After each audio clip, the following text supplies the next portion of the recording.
Say hi to YouTube.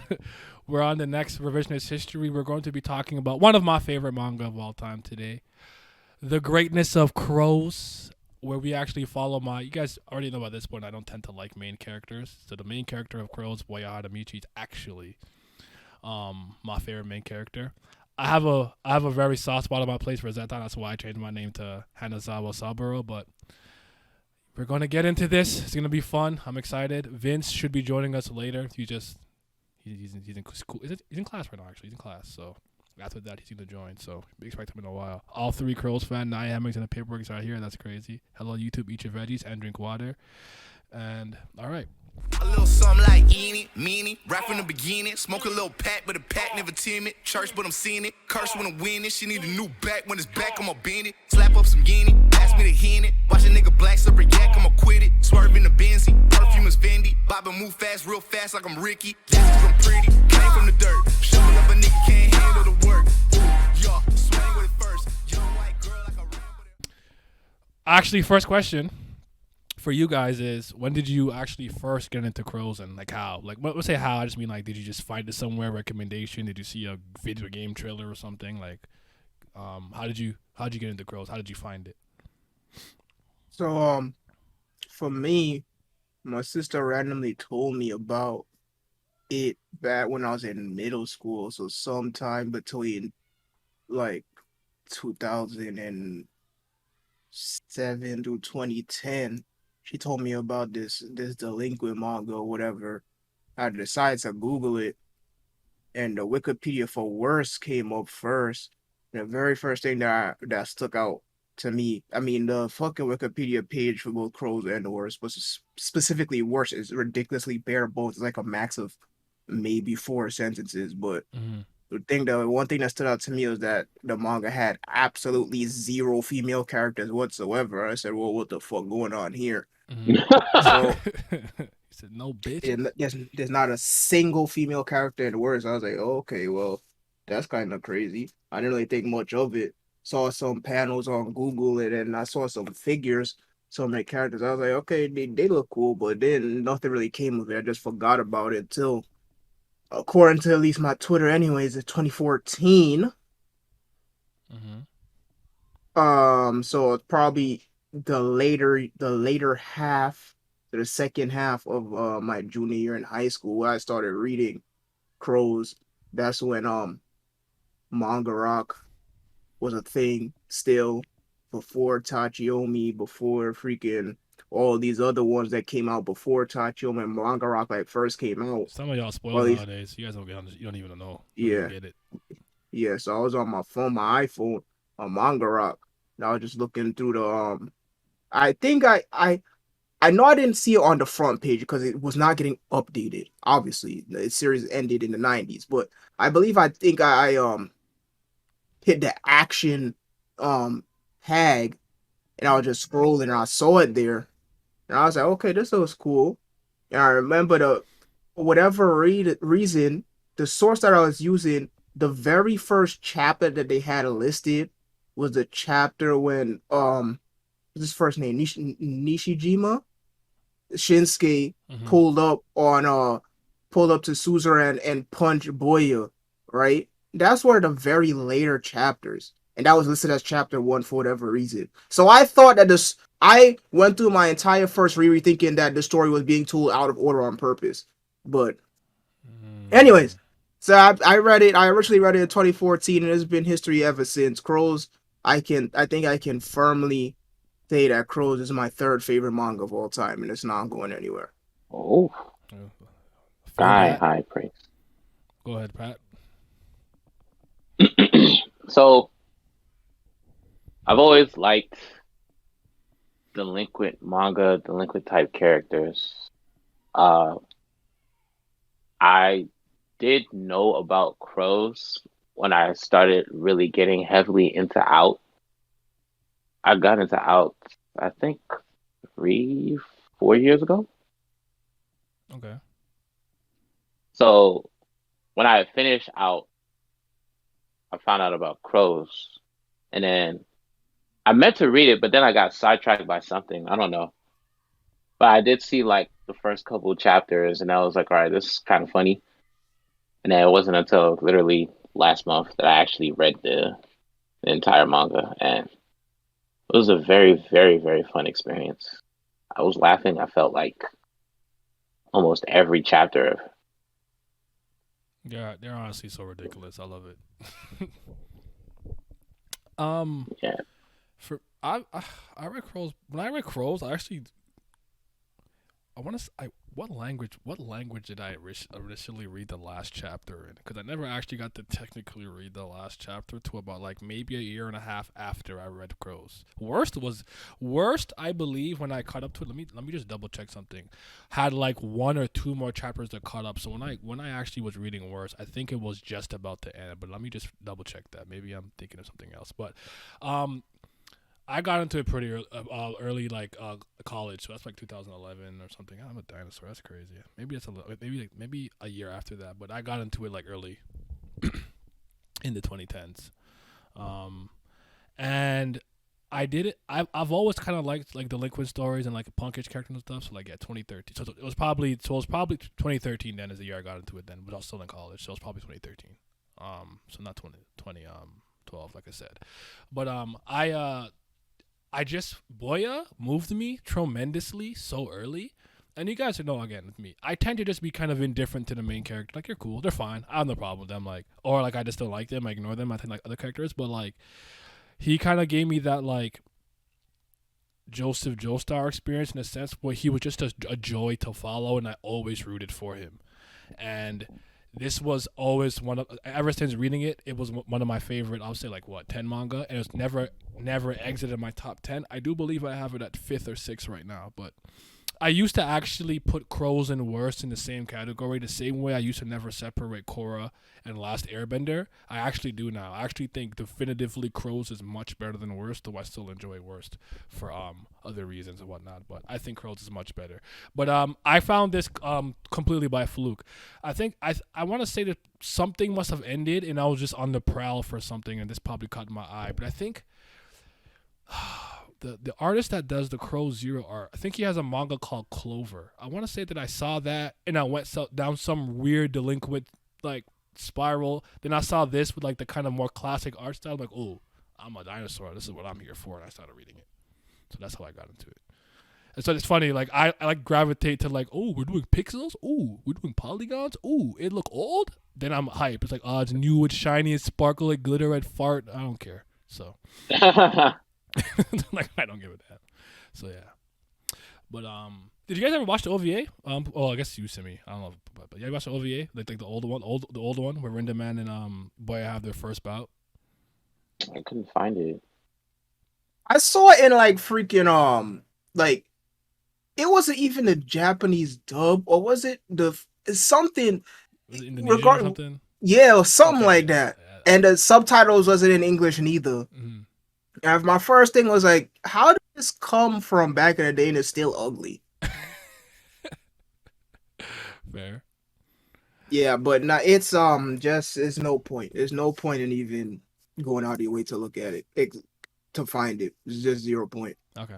Okay. I feel You're better off. Mm-hmm. You're entirely better off playing the PS4 game Burning Edge. Ooh, yeah. We'll talk about. Well, wow, I do want to talk about that, but actually, does that game only have Crow's character? I think don't remember at this point. No. Right, so that's why I didn't want to talk about it. I actually wanted to put it in there, but I know there's one called like the fight for something. For like, That's the Genesis game. yeah. Apparently that game is bad too. I didn't play it, but dang, that's unfortunate. at least the graphics look nice. It's on YouTube and it does look ugly. Yeah, I wasn't really moved by it, but okay. So I don't know how many delinquent like narratives or stories and kind of like stuff like this. I know like I would throw like Yakuza and like Kunio-kun stuff. I think they count, and out other series. I just wanted to know like as far as like all media in terms of like delinquent stories and stuff. Like, would you guys rank Crow amongst the top? Like for me, it's my favorite. Like I probably have like Kunio stuff under River City. I really like I really fuck with that stuff. Ever since River City Girls, I was lost in this world. But I'd probably put that like after. But like even some movies that I remember that I kind of liked, like wow, I don't know if I want. I don't even know if I consider like warriors and stuff like that. But you just know, like punks on the street just fighting. Like, how highly do you guys rate? Do you guys rate crows? So, I personally, for me, I separate Yankee. Mm-hmm. So specifically, high schoolers Okay, and middle schoolers differently than gangster shit, organized crime that's stuff. actually fair. I think that's fair. That's fair.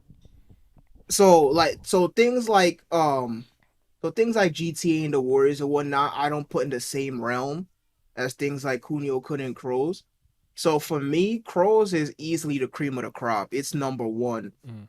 when it comes to Yankee manga and whatnot. Unfortunately, it gets, even though it's ridiculously popular, even though um it's heavy pop culture and it's influenced so many along the way, and still its influence is felt to this day. It has a very unfortunate bad luck of just getting bad adaptations, fucking bad OVA. Then the original game was ass. Then Burning Edge. It I actually have no honestly, I idea if think it's it a good game or not. I heard nothing about it after it came out. um I feel really feel like Burning Edge could have sold numbers if they released it in English. Hmm. Of course, not a million or whatever, but I think it could have sold a couple 100,000. Because people just like fucking cool looking characters beating the shit out of each other. It's a beat 'em up and whatnot, right? So that's, and people immediately would think when they see it, they would think of the Yakuza series, so they would just buy it off of that. But yeah, it has, outside of its original source, it just has really bad adaptations. But for me, Crows is cream of the crop. There's not a single Yankee manga that's better than it. It's number one. Okay, so we're in the same camp. What about you, Pat? Um, I like how lighthearted Crows is. I think it can be very inspirational for people who are struggling to fit in, but I wouldn't necessarily say I think it's as good as Out in Yakuza. Those tend to deal with more of the darker spectrum of what happens when you don't fit in with society, and I think I appreciate that a bit more Mm-hmm. because it feels a tad more realistic to me. Okay, I ain't mad at that. I still gotta give Out his fair chance, so I'll get to there at some point. But okay, so I actually want to talk about the artistry and the artwork. It's because I actually remember when I was reading it, I was kind of like going crazy on Twitter about it way back in the day. A lot of people are like ugly.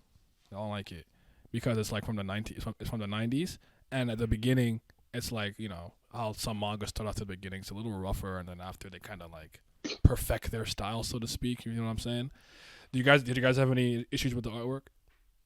So before I even answer this, I would like to preface by saying that I absolutely, completely, 100% adore 90s and prior manga and the way that they orchestrate their action sequences. Mm-hmm. I just like the way that things like this and Yu Yu Hakusho and even Banana Fish, Parasite, things like that. The way that they orchestrate and draw choreography their fights, I absolutely adore. It's my favorite style. So I love Crow's art from beginning to end. If the art stayed at the way it was from like the first 10 chapters, I would not have a single issue with it at Oh, all. okay. I do heavily enjoy the now modernized version of the art, but I have no problems with the way that the art looked in the very first few chapters. But I understand why people say that it's ugly and whatnot. I always say this, said it on camera numerous times. I say it whenever we talk about it, but people have a huge aversion. They're flat out allergic to things that are as old as or older than them. So it's unfortunate, but this is what it is. Okay. I'll go next. I'll let you go in a sec. Back. The artwork is moving you. I feel it. I have one slight complaint with about the artwork. I'm with you. If it stayed the way that it looked at the beginning, I still like it. I kind of enjoy his like current style and how it looks now and everything. I do think he has a bit of a same face problem though, where I agree with that.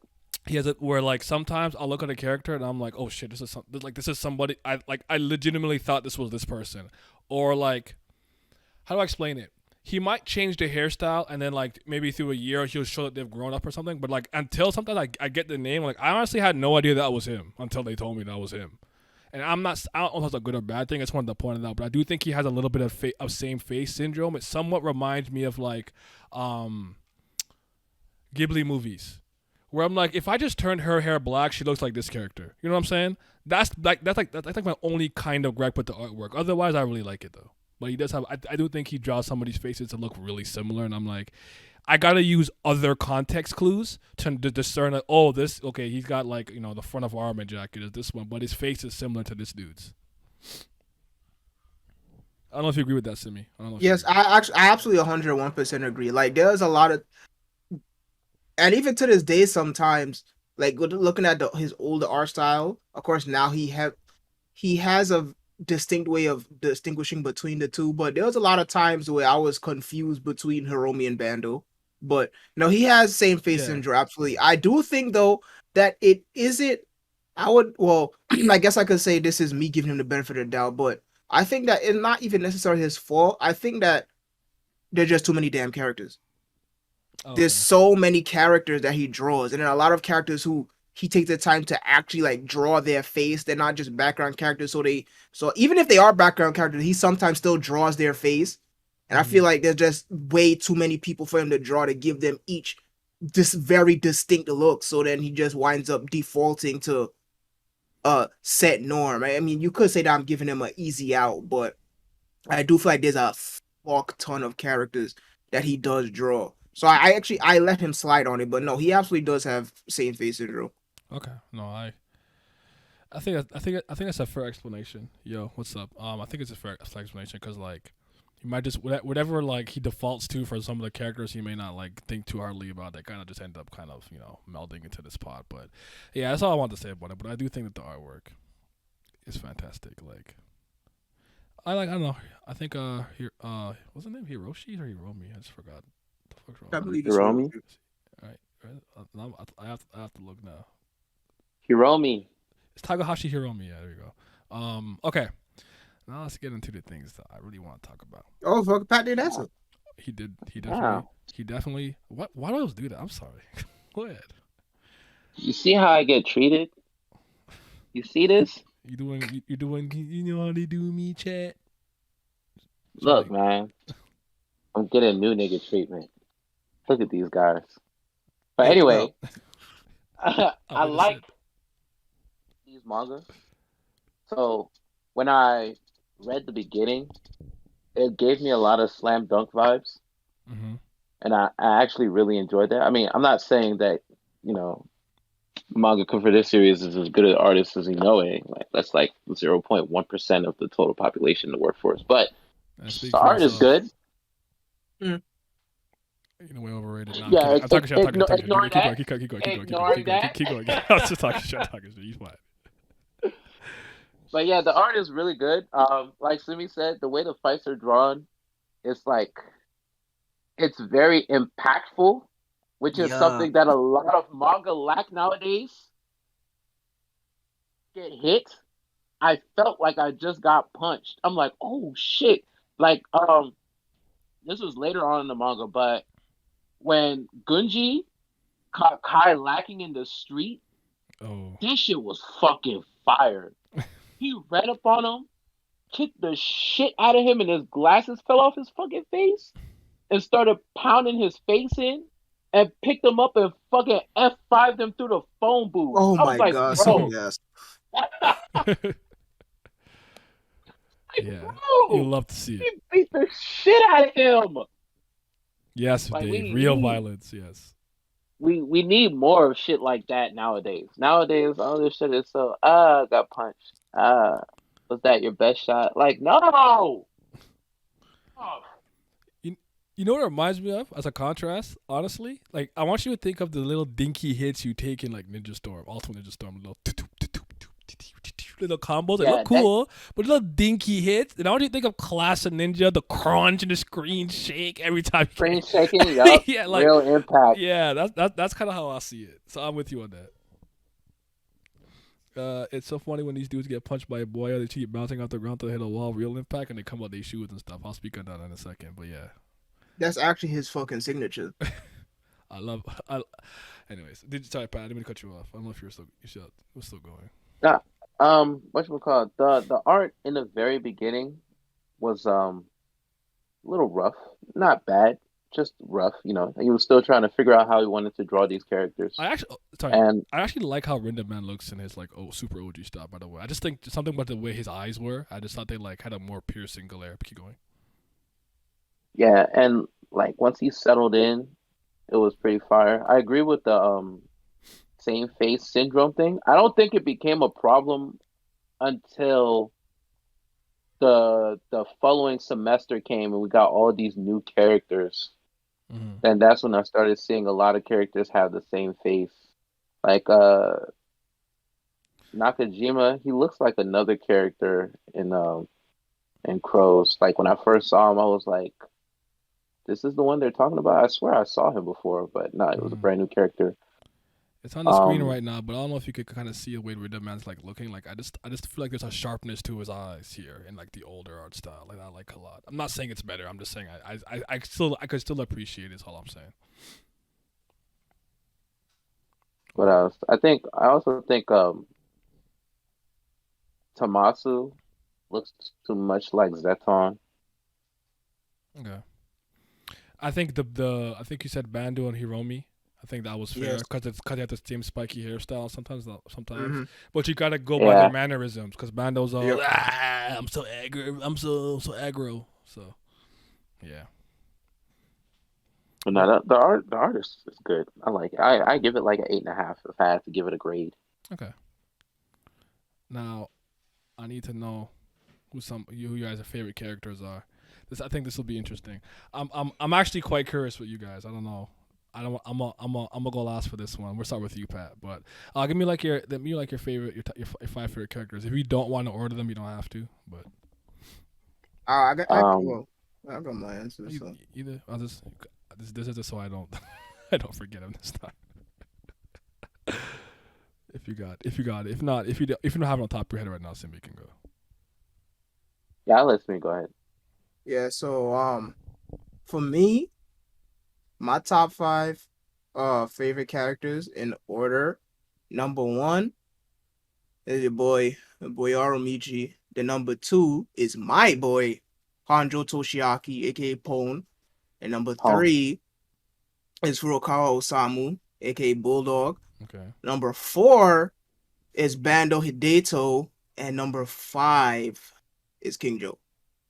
I really had a hard time choosing between Joe and Bito Tatsuya, but I went with Joe for five.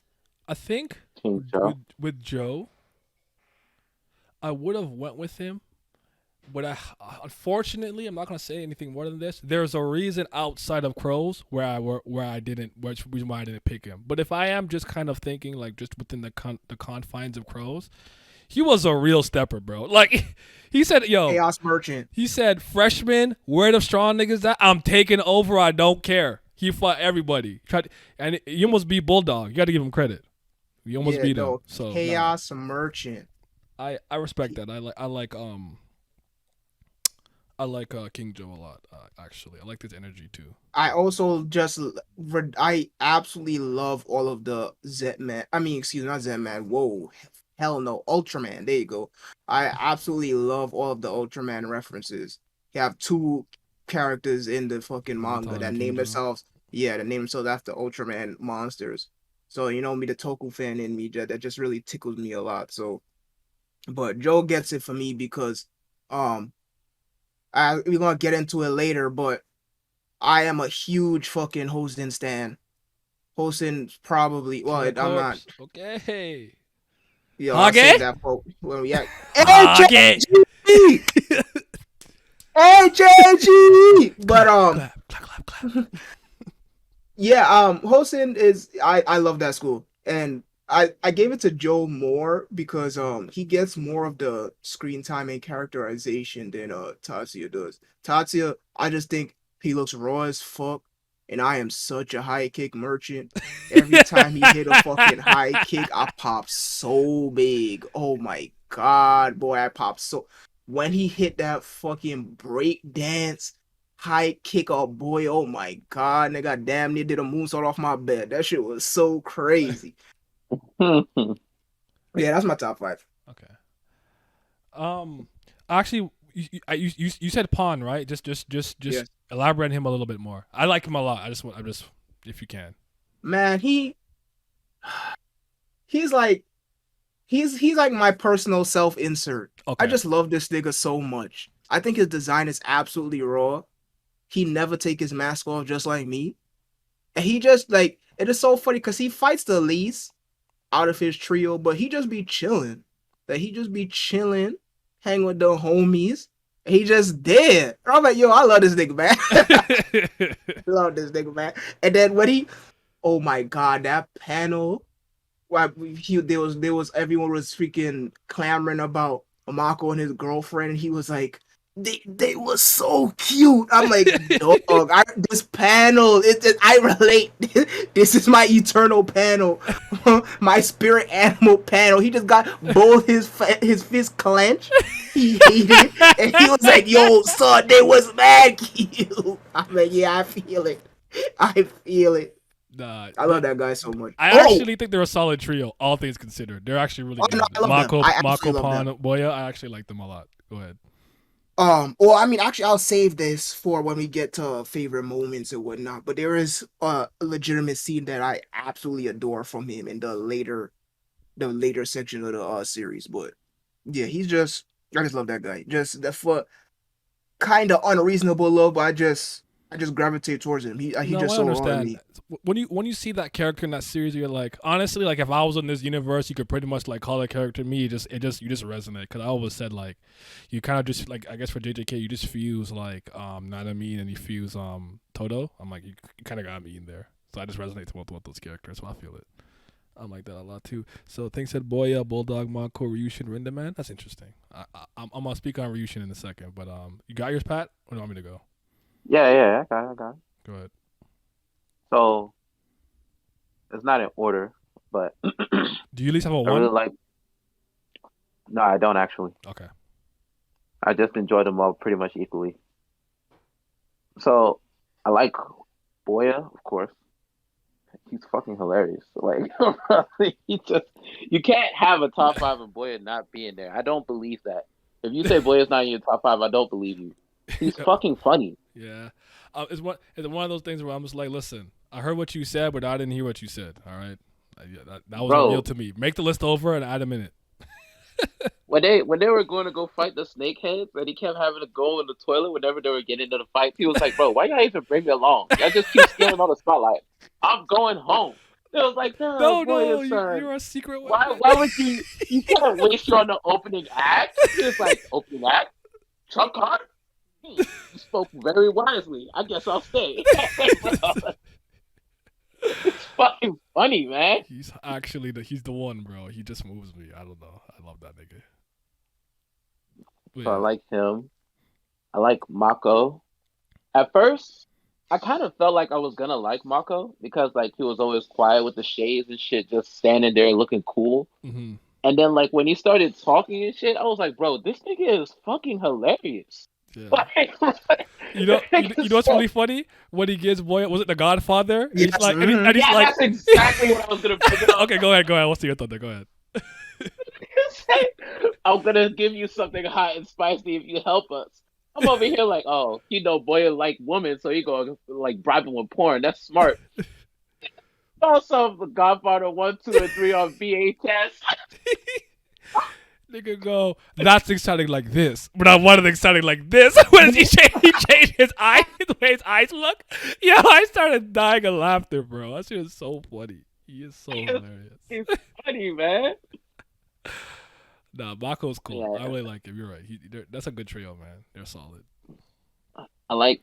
I also like Hiromi, and the reason I like Hiromi is because it's like there's such a stark contrast from Hiromi in chapters like 1 through I want to say 12, and the rest of the series Yeah, because he because of turned into the Speedwagon.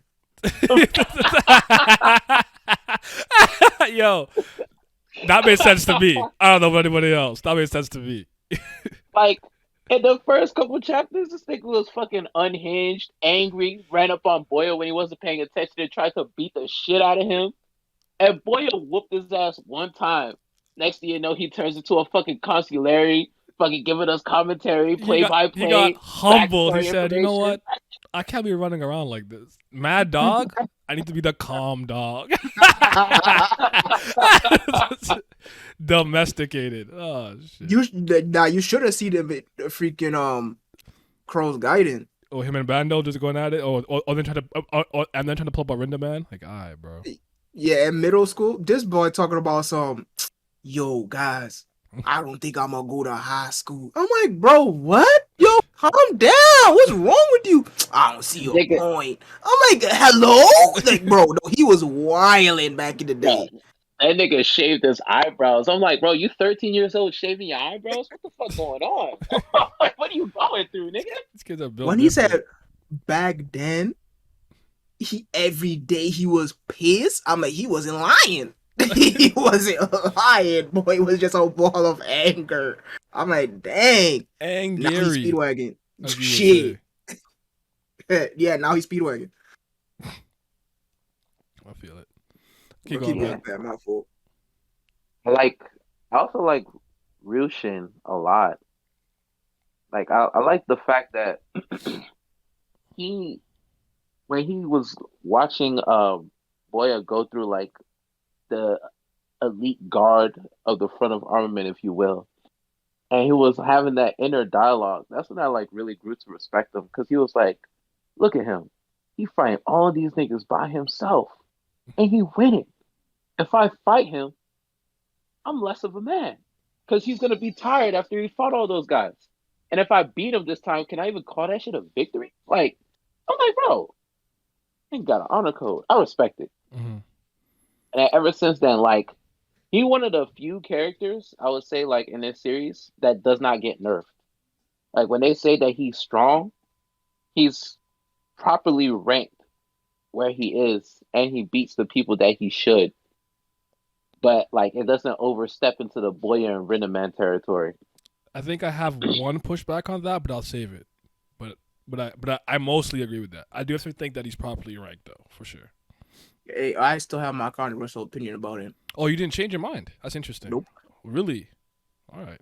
We'll get there. I'm about to sun you.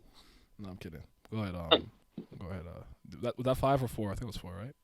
That was 4. And the last one I really like is Hideyoshi, because he just looked fucking cool. I Like, feel it. he trying to be next up. He's the Nigga mad came to dog the of the school. first years. Yeah. Yeah, he was like, bro, I'm gonna take over. Then after that, y'all niggas that been sitting here chilling on the rooftop and shit, I'm coming after y'all. I'm like, okay, I see you. You guys don't like Ryushin's older brother, bro? He's Stop. that Nick. He wasn't that Nick. Stop. Fuck that nigga. Fuck that nigga. You don't got the organizational skills, the leadership, though. No. Yeah, we need it. Both his brothers some losers. Oh shoot! All right, fair. Okay. So we obviously know my favorite is Boya. I will go into more detail, but he is actually my self-insert in a lot of ways. I see a lot of myself in Boya, especially as a high schooler. Me and him have a lot of commonality and overlap. Then my son, Hanazawa Saburo, aka Zetan. Listen, I love this little nigga. You guys don't understand. I love him. Actually, I can't even call him that. By a second here, he's huge, but I love Zetan, bro. He's just raw. He's like to me interesting because he's like a Boya 2.0, but it's not, to me, he's not a carbon copy of Boya. You can just tell that Boya's had incredible influence on him, but he's not a carbon copy. But he has what I would call Boya-isms, which I appreciate. I like that. Because that makes sense to me. You look up to him as a senpai or whatever the case may be, and you're not exactly like him. You can't be like him. You're not as strong as him, so you literally can't do that. But a lot of the stuff that you they learn together in middle school and afterwards, like, he embodies that. So I really like that. Even to changing his hairstyle, like dyeing his hair too. So next is Rindaman. Rindaman, I could understand why he wouldn't be in a lot of characters' top 5 because he's just like, I'm strong man. I come around, I punch, I leave. You don't He's really do raw though. nothing. But exactly. And I Yeah, he raw. actually think with the very little, because I actually like, I love the moment, the part where he's like, all we did was fight. We didn't even really have a conversation. But like, I'm glad that I met you. I actually think that's a perfect way to kind of encapsulate the relationship because all they really did was hurl insults at each other and walk around like, what's wrong with you? What's wrong with you, bitch, bitch? Actually, I'm going that way. Me too. Damn it. And I have to go this way too. Why stop fucking following me? Or like, what do they say? They were arguing one time and after, I can't remember what he said, but he basically did like a Bugs Bunny reverse psychology on him. Like, damn it. Does that make 4 losses and 3 wins? Yeah, he was like, Boya was looking at him, and then Rindaman was like, "Why are you looking at me?" And he was like, Boya was like, "Why are you looking at me?" He was like, "Bitch, you looked at me first." He was like, "No, you did." And he was like, "Why am I looking at you?" "Yeah, why am I looking at you?" Damn it. Dumbass. Yeah. He said, "No."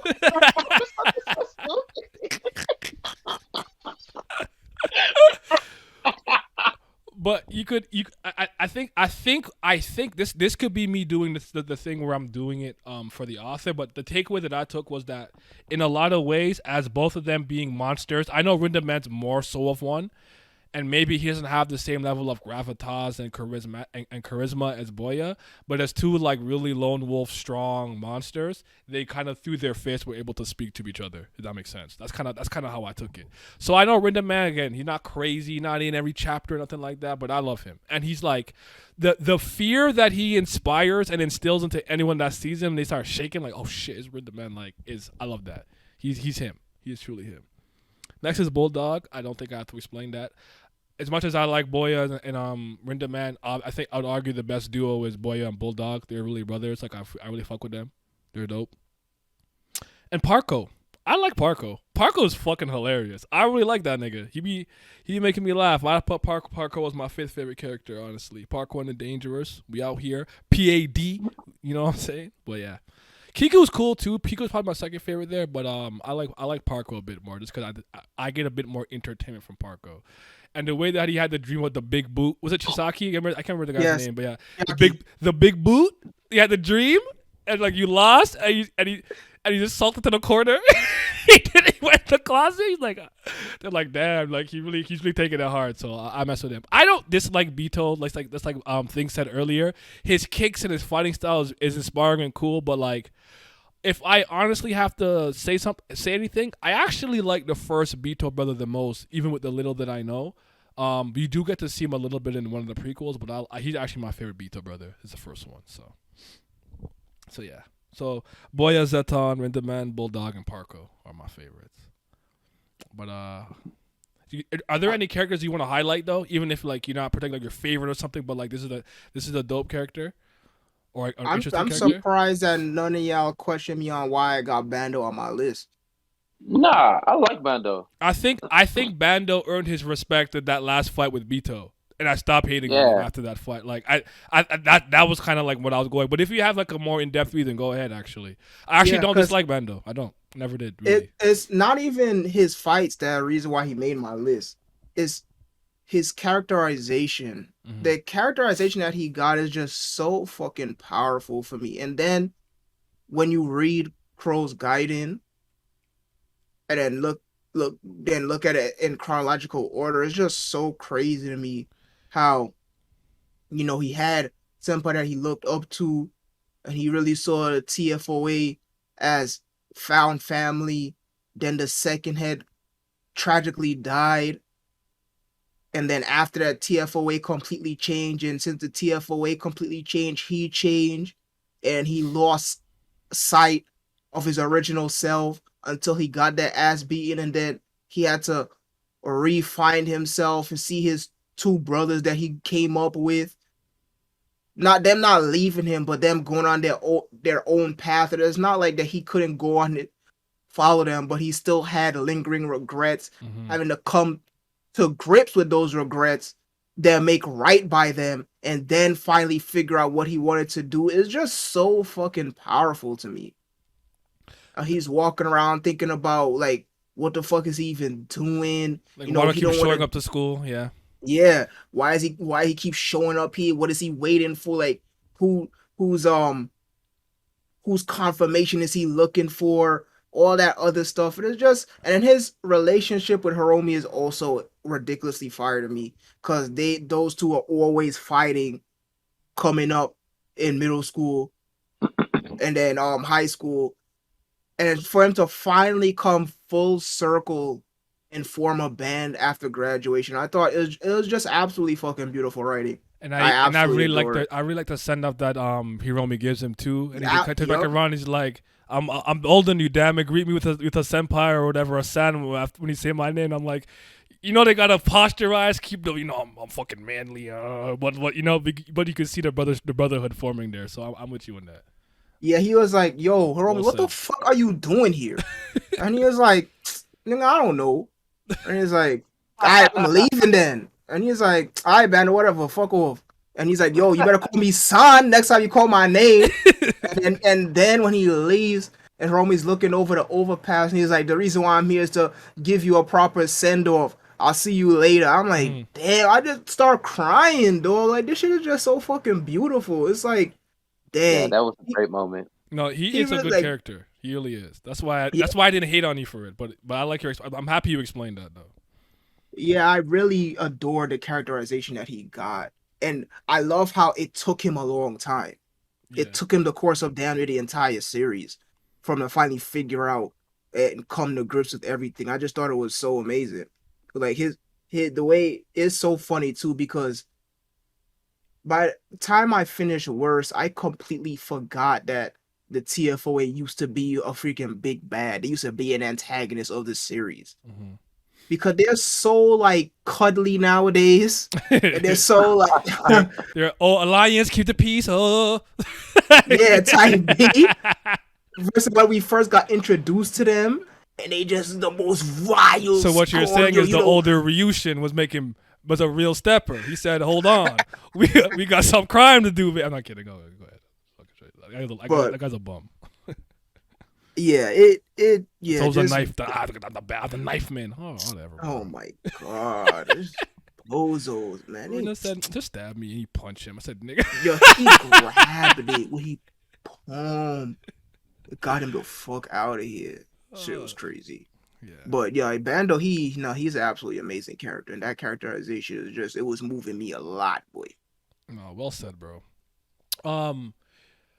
I'm trying to think from anybody in well, actually, I guess I'll speak a little bit more on King Joe. I like another reason that I like King Joe too is that in this series at the very least is that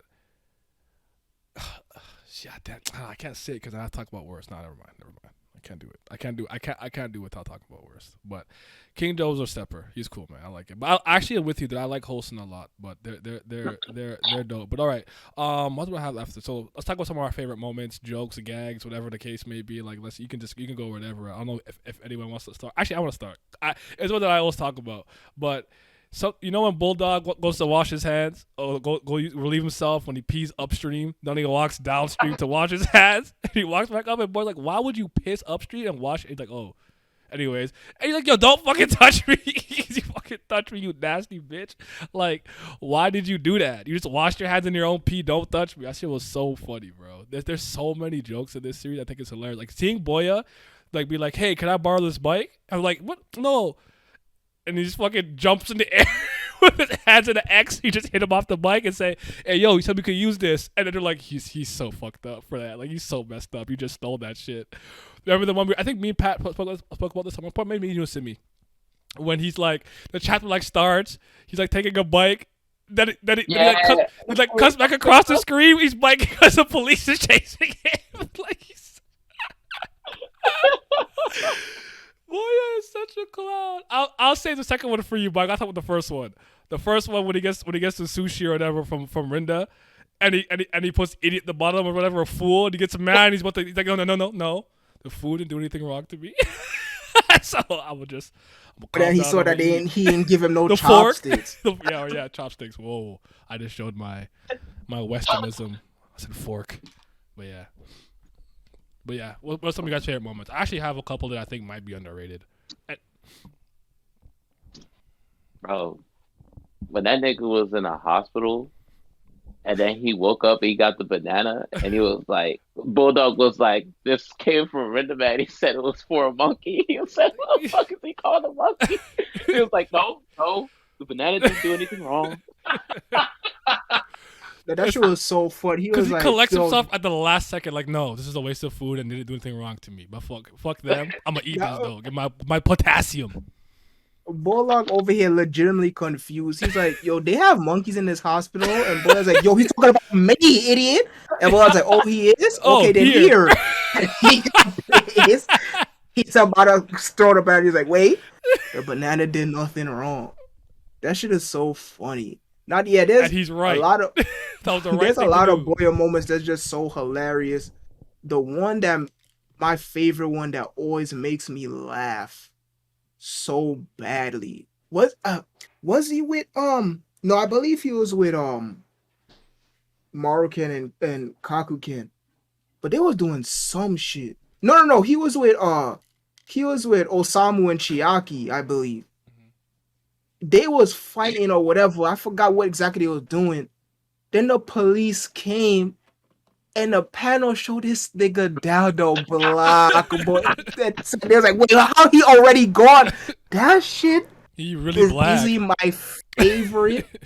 favorite comedy panel because the way that your eye transition, the police here, and then what's Boya doing? That nigga is already in another prefecture. That shit is mad funny. Like why he run that quick? Boy, he was gone. Not even frame 1, frame 0.5, he was gone. That shit is so funny to me. Like point one of the first frame, he was out of there, son. He said, "Nah, this is not it." That's a good one. I like. was- Go ahead. Now there was another funny one that I saved. I saw it yesterday, I believe, but I'm looking for it in my camera. But so you keep going. I actually like when Zeton challenges Boya because he's like one of the people actually kind of know him. So he tries to like win by kind of throwing him off with the anger by calling him Sadomichi and everything. Because I just thought it was a good way to showcase that they have a relationship that goes back to like middle school. So he was able to just kind of get some hits on him by kind of just playing to his anger. Because there's times where people are getting hits on him because he won't kind of calm down a little bit. It does happen to him. So I like that moment a lot. I thought it was a good moment. That like the first year war is the first year war that we see here in Crows. I thought it was absolutely fucking fire. Mm-hmm. I know one of the later questions is, do we like the first years? I'm not going to say too much, but I absolutely love these first years. They're so raw, all of them. Masa, Yonazaki, Hideyoshi, Gunji, Zeton, they're all fire. And one of my favorite moments, and one of the reasons why I like Pawn so much, is this moment during the first year war. So as a senior, Pawn finally decides to take his mask off and not gel his hair. So his hair's down. You gotta show his beautiful visage. Yeah, his hair is napped, his neutral, it's down, it's not greased up anymore. He don't got his mask on. And then when Gunji approaches him, he's like, yo, Hanjo-san, you changed. I used to look up to you so much. I was never even able to approach you guys back in middle school. And now y'all damn near whip dogs. I can't believe this shit. I'm gonna come beat your ass after I win the first year war. All right. Mm-hmm. And Hanjo just like ... So then after the thing with Udo happens and Gunji get jumped and ultimately knocked out of the first year war, so then all of the winner and the two runner-ups pretty much fight their senpai. I thought this shit was so raw. Next day, Pawn come with the original look, mask back, pompadour back just for him. Mm-hmm. That shit was so fire. Like you think he lead him to come get these hands, little boy. Yeah, he lead him in the alley, and Gunji like, yo, you still cheating, I'm gonna still beat your ass. And he was like, all right, if you're gonna beat my ass, come show me how you're gonna beat my ass then. Mm-hmm. I wish the fight wasn't off screen, but that panel with fucking Gunji just on the floor face first and Pawn walking away, that shit is so gas. I thought that shit was not only raw, but it was just so sweet to see a senpai do something for his kohai, and one, of course, in the most violent way possible. But But that's how they Still, it's communicate. That's how they yeah. communicate. So we He understood really that brought was back a the original conversation look. as far as they're concerned. Hmm. Brought back the original look, the look that he was inspired by, and the look that he looked up to. Pun intended, but Hey, just for that, I thought it was just so fucking raw. Another beautiful moment. I no, think it a was that. good send off for the first year war arc ish. The series is very hard to separate by arcs. I Yeah, kind of just named them my own. I named the arcs my own, I kind of do but the we'll get same. to that later. Yeah. I won't even lie to you. Another one that I really like is when Yasu like gets his hair is like it's like a mohawk in the middle. Yeah. Like you can't stop me. I'll just I don't think I'm a man who looks to this world with this heart of stone. Like, bro, cut it out. That was a good one. There's a really early one where Yasu was in the rope, but all you had to do was pretty much just like let the rope drop off of him. He was running around the town the whole time with the rope on him. And then Boya just like takes it off easily. He's like, "You're a moron, huh?" And he's crying. And like, don't let him call you that.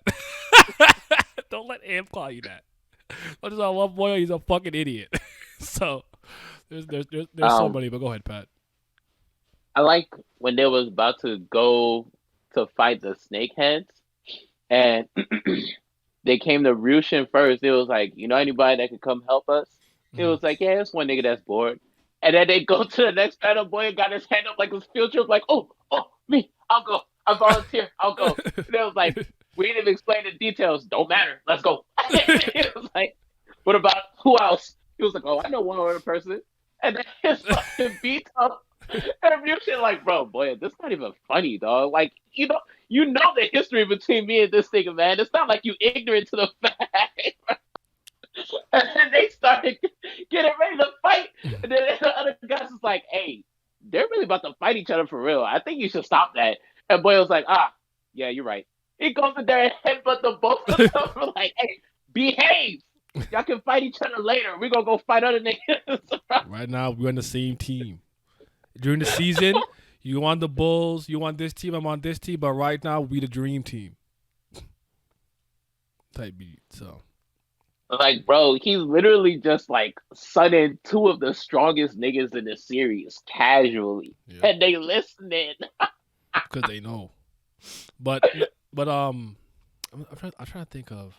There's so many that I'm trying to like fit in my head immediately. But I'll say one that I think is really good. It's a pretty cool moment too in terms of like characterization, because one thing that they always said about Bulldog is not that like Bulldog I don't think is particularly weak or anything, and he's like I got a really sturdy body, like he's proven that. But Bulldog has this like charisma or air about him that you just know that like he's the right man to lead. I like when was it Niji whatever. Sorry, I can't remember his name right now. He was the second Kurotaki Alliance guy after for a little bit. Shinsuke. And just sees him, and he just like understands his place and just relaxes and sits. Doesn't relax, but he sits down like, oh shit, that's a Bulldog, and I'm like, wow, like that. You didn't even throw because in a way, I'm like, it's crazy that. To prove that he was supposed to be next, he was willing to go fight Boya, but he didn't fight Bulldog. I think that's something worth noting, in my opinion. So Yeah, absolutely. Like his reaction just seeing Bulldog, cause like he pulled up on in the cafe, pretty much smug as shit, and he also had niggas and then hidden around. yup, just in case. And then with Ando and whatnot, and then when Bulldog came in there, all he did was lay eyes on him, and he was like, "Yes, sir." I was like, "Damn, that's crazy." I need that kind of power, so I Oh can God, I do. abuse it, huh? Huh? Use it wisely. Actually, don't like that. By the way, That moment. Like that's one what? of the minor gripes I have. Like the way the other guys, well, the newer characters would be like, "Oh, that's Bulldog," and then just like back down. I'm like, bro, because I felt like Not Joe. it was Yeah, never. chaos legit. Well, no, Joe's different, but if I felt like it was never really properly conveyed how strong Bulldog is. So like for them to be bending the knee to him, like have the whole Kurotaki alliance that just fall to his knees and stuff like that, just off meeting him and stuff like that. I was like, because like in the world of delinquents, like you prove your worth by fighting, Mhm. and I don't feel like he did that. Well, because the thing is, and this, because He spent so I much put time failing that damn bike test. I classify Bulldog and Boya in the same way. So for Boya, like when I first read it, I was my very first initial read back in 2014.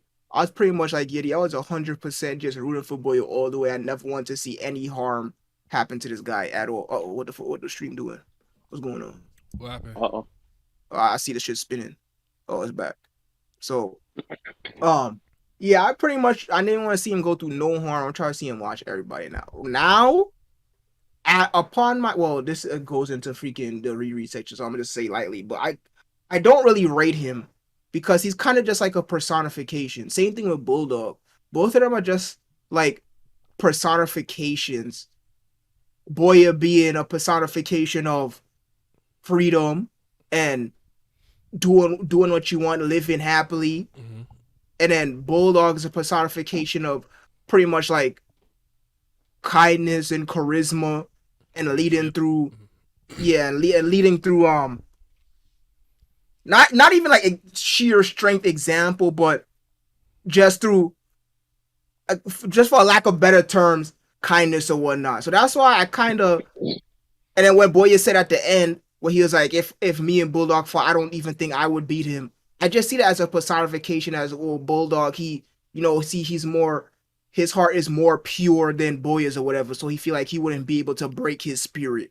Pretty much is what he was saying there. Okay, that's So interesting. that's how I kind of rate the both of them. So I don't, because I agree with you. Bulldog does not have that many fights at all. It's probably like 3 of them, and like at least one is off They screen. attacked the warehouse together. I don't know if there's one before that. I can remember. They fought. They had the little the scuffle one with guy Mark who and came from the other town when the Parkland the Dangers were chasing them, and then there was King Joe. Is that it? Yeah, King Joe. That's it. Yeah, 3. Oh shit. Yeah, exactly. So 3. Yeah, literally 3. So what Pat is saying is absolutely right. I just see that. I see what thing that what's his name? Damn, don't know the manga name. My third favorite manga. That's so crazy. Takahashi. What Takahashi Sensei was just trying to go for was that personification of what Bulldog represents. That's why they bend the knee to him, because they feel like even if they beat him down to a pulp, nobody's gonna be on their side and shit or whatever the fuck. That's actually I'm not say that, but that's actually a good point. I actually agree with that because I actually think they actually will argue he reuses this again one more time. So this concept. Yeah. So like even if you defeat this person, it's not gonna rally people around you or like make them respect you more. It's just gonna be like, yo, we rock with Bulldog. We don't care. Mm-hmm. So it's like a waste of time. I think I agree with you. It's more. It wasn't. I don't think it was a literal statement. It was more like a. You just. There's no winning scenario for you. If that makes sense. Yep. Okay. I think I actually agree with that. But I definitely agree with Bulldog. He's hard to gauge. I have no idea how strong he is, but I don't think he could beat Ryushin and Bito though. I don't think so. Yeah, I don't think so either. I don't think he could beat them. Maybe if I you think want he's to put him a a step tier under. below them. Yeah, that's what Like he's like I think he's a little stronger than Mako, but not as strong as Bito and Ryushin. Yeah. Mako's a little underrated. He's pretty strong. Yeah, Mako's strong as shit. He's just not a monster. He took down 4 Hosen guys in a bathroom. So it's a very closed environment. He took 4 of them down before Hideyuki, I believe it was. It was a younger of the two. So Hideyuki fucking kicked the shit out of him through the fucking bathroom stall. But yeah, he's damn near a Muso character. You could just take down at least like 5-6 guys by himself solo. Like shit's ridiculous. Yeah, I feel like of the trio, like Mako, Kirishima, and Hiromi, I think Mako is the strongest. I agree with that. Yeah, I would say Mako the strongest, Hiromi is second, and Pawn is last. Yeah, probably. I don't know. I'm trying to think if you can make a case for Pawn. I can't really think of too many, but those guys are kind of portrayed pretty evenly. I would argue. Yeah, I think you could take your pick depending on what you want to go with, but they're solid. They're good trio, man. Good trio.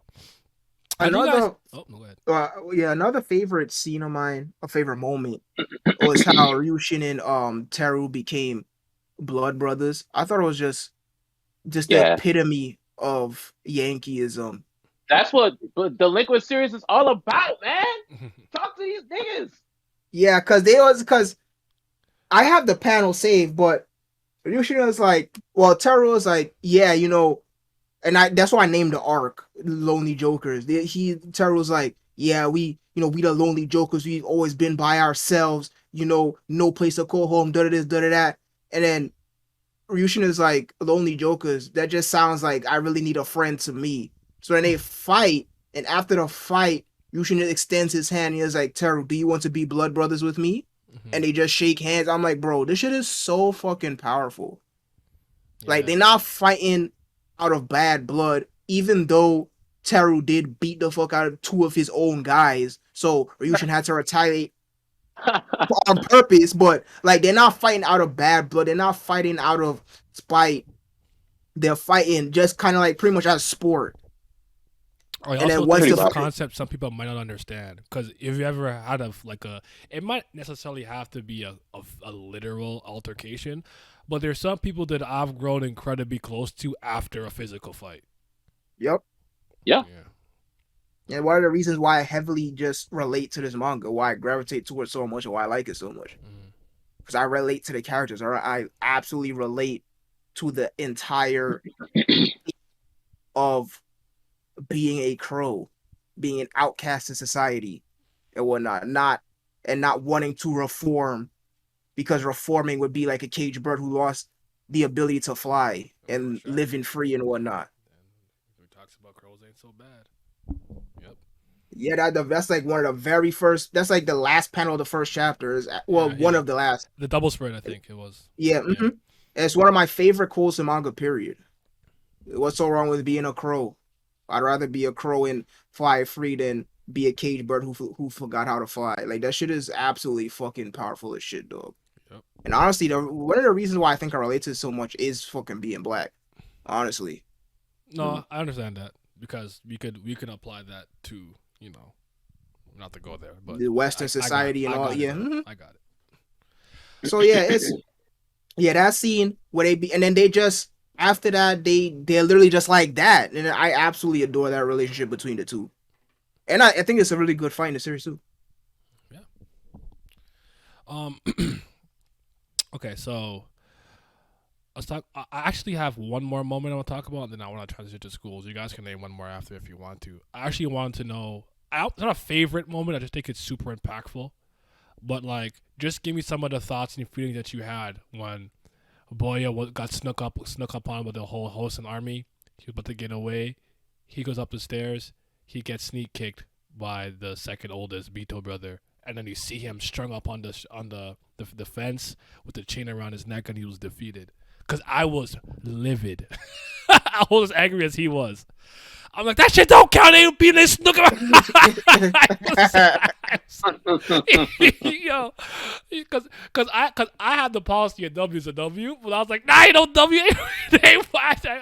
I completely picked and choose there. So like, what were your guys' thoughts? Cause I just saw red. I was devastated. I was like, hold on. My reaction was 100% in line with the in-lore reaction to the rest of the characters in the universe. Okay. Harumichi lost! Like, bro, I never forget reading that for the first time. I was in school. I believe I was in the library. I'm reading that shit. I'm like, there's no fucking way they got him? Like, my mind was spinning, boy. Like, I was ready to get up and start pacing around the library type beat. Like, there's no way Boya just lost. Like, that, it was so crazy to me. And I was like, damn, maybe Hosen might really win this. I was like, shit, they gonna attack us like that when Boya is out, the top is out. I'm like, that's it, it's game over. Mm-hmm. And the manga right here, type beat. I was fucking devastated. Yeah, I was shook. What about you, Pat? Man, I'm reading this shit. I'm like, bro, look at these niggas. All these men for one man. Y'all feel big? And Boya about to get away. I was like, hey, he gonna catch all y'all on the flip side, motherfuckers. And then he got kicked. I was like, no. He was so close too. Cause when he picked it up, when he was like, he was like, and I was like, let's go. I was like, no. We'll go. Sorry. Go ahead. I was like, bro, what you mean? I thought the Beto was down there. Who's that? And he was like, your face. I can't see your face. Damn it. Show me who you are. I'm like, bro, who is this guy? Who did it? Who was it that did it? Yep. And then like when they meet him in the hospital and shit, and Boya sees him, he was like, it was you bastard! I'll fucking kill you. That one was funny too when they were running around a little bit, but when I think Bando and them pulled up, and he's like, it hurts, doesn't it? And he's like, no. And then he's like, you were thinking about headbutting me in my wound, weren't you? I said, why you read his mind? No, but yeah, that's I think that's one of the most impactful moments of the series, because even when he's been outnumbered and stuff, he's been able to get away, or he fucked around with them, like he's gonna run, he jumped around, he came and just punched the one person he needed to punch and demoralized them. Like he's really good. So I was like, dang, they really got him. So now y'all reminded me my second favorite. You just reminded. Thank you, Pat. Just reminded me my second favorite comedy panel. The same time when Tatsuya and Hideyuki pulled up on him in the hospital, and it was like, yo, how long is it gonna take for you to heal up? Mm-hmm. And he was like, a week? All right, 10 days. After 10 days, meet us to so-and-so, da-da-da, da-da-da. Mm-hmm. I got the panel saved. He said, Boya's like, oh, shit. You wait and see. 10 days, is it? Yasu, how many days left until 10 days are up? Then Yasu's like, there are 10 days left. Oh my god. That's like, that it made me pop every time. There are 10 days left. Oh my god, dog. He dumb. He dumb. That nigga's so mad and ready to fight them. He can't even think straight. You actually reminded me of the like, what's next? Phys ed? Like, no. He's like, math? This shit follow me to high school? One day we gotta just like defeat math. What's it from? Like, what? Why the fuck does he think he's me? He's like, no phys ed. I gotta know math.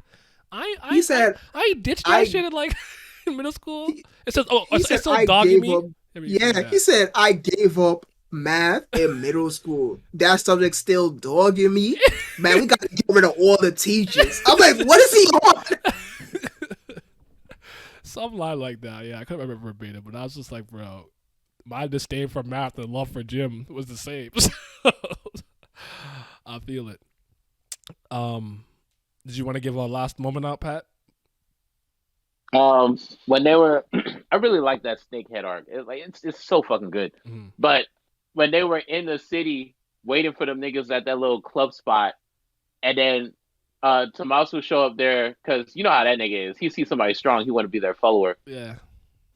And then like they knocked him into Boya while he was sleeping. And then nigga woke up. And he was like, bro, who the fuck just disturbed my nap? And then nigga Tommaso got smart with him. He started slapping him on top of the head. He said, go stand there in the corner and don't move. I said, bro, what are you, his dad? You grounded him. And you robbed, what was it him? He took someone's jacket. He's like, trade. He's like, I just bought this. It's new. Trade? I'm not taking it. It stink. It got blood in trade. He just took the mad jacket. His varsity jacket. Nah, he's the greatest of all time. What are you guys some of your favorite like schools, faction, teams, alliances, whatever you want to call them? Go ahead. Nah, you finish the fucking question. No, I was just gonna say another synonym for like a large conglomerate of people. There are 10 days left. Well, yeah, you got Suzerain always gonna be the best, man. I love that school. Like, it's so raw. The fact that their front gate is filled with nothing but graffiti, it's intimidating as fuck. Just a bunch of. Simi, I'm so sorry to cut you off. I just remembered, as soon as you said Suzerain, I just remembered one more moment that was funny as fuck. When Suzerain Boya was about to go fight the front of armament by himself that first time. Mm-hmm. And then the third years, we're chilling in the little cafe or whatever. And they were like, damn, everywhere we go, it's Boya this, Boya that, Boya this. Who the fuck is he anyway? And then Katsuragi goes in that joint. And he was like, damn, they saying Suzerain ain't shit. If Boya get beat, is that how lowly Suzerain has fallen? I know back when I went into school, it wasn't relying on just one man for the whole school reputation. She, I guess I catch y'all niggas later then. All the niggas got up. Like, Literally professional instigator like Mark Phillips doing the stretch. Like he's like all I'm saying, if that was me personally, I wouldn't take that, but do you? And he laughed. He's like, and they were all like, "We're pussy," and they mobilized. that was a good moment. And him bumming cigarettes off everybody is also hilarious, by the way. Cigarette? And he go through like 2 minutes, 2 panels. And Cigarette? then You're gonna and he die has here. doesn't he have his own pack the whole time too? Yes. and his own pack, bro. They said that seeing that nigga buy cigarettes is as rare as a fucking Tsuchinoko. Oh man. All right, my bad, Civic. Go. But yeah, Suzerain is just so fire. And honestly, like, I kind of like, there's a bit of me that relates to going Suzerain and the whole stigma to it, because I didn't go to the top one worst school in New York, but I did go to a pretty bad middle school, to the point where when I say to anybody, yeah, I went to Hoodie, there's the same exact reaction in the manga. Niggas be like, you went to Suzerain? I'm like, I went to Hoodie. Niggas like, you went to Hoodie? So I Nanda. So Suzerain is raw. I absolutely love that school. It lives up to its in lore hype. Mm-hmm. I think it looks nice. People in it nice. I like their uniform. But man, yo, I'm such a Hosen stan boy. Dog. I love that school so much. Their gray uniform looks so swaggy.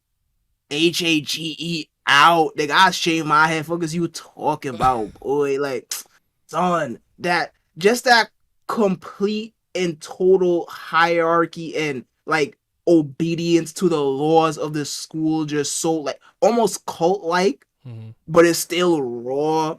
I think they just look cool, fucking stand up outside on the bench and shit. It's like, yo, that's them Hosen niggas. Yo, chill type shit. Like, bro, Hosen Killer Core is moving me.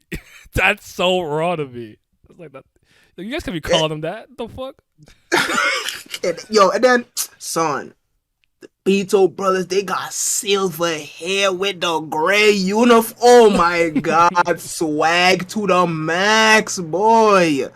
It's just so fire to me. I love that school. Like, I honestly would probably go to Hosen. If not Suzerain, I absolutely, without a shadow of a doubt, I'm like, alright, Hosen it is then. Shit. What are you talking about? I'm gonna grow my head. Even though I'm gonna be like King Joe, I'm like, shit, nigga, if I be somebody above my year, I'm still not growing out my head. Fuck is you talking about? I was gonna say, cause I'm with you, honestly. It's like, I love Suzerain. Don't get me wrong. There's nothing, you can't go wrong with them. But I like specific people in there. I like Boya, I like Mako, I like Pon, I like Rinda.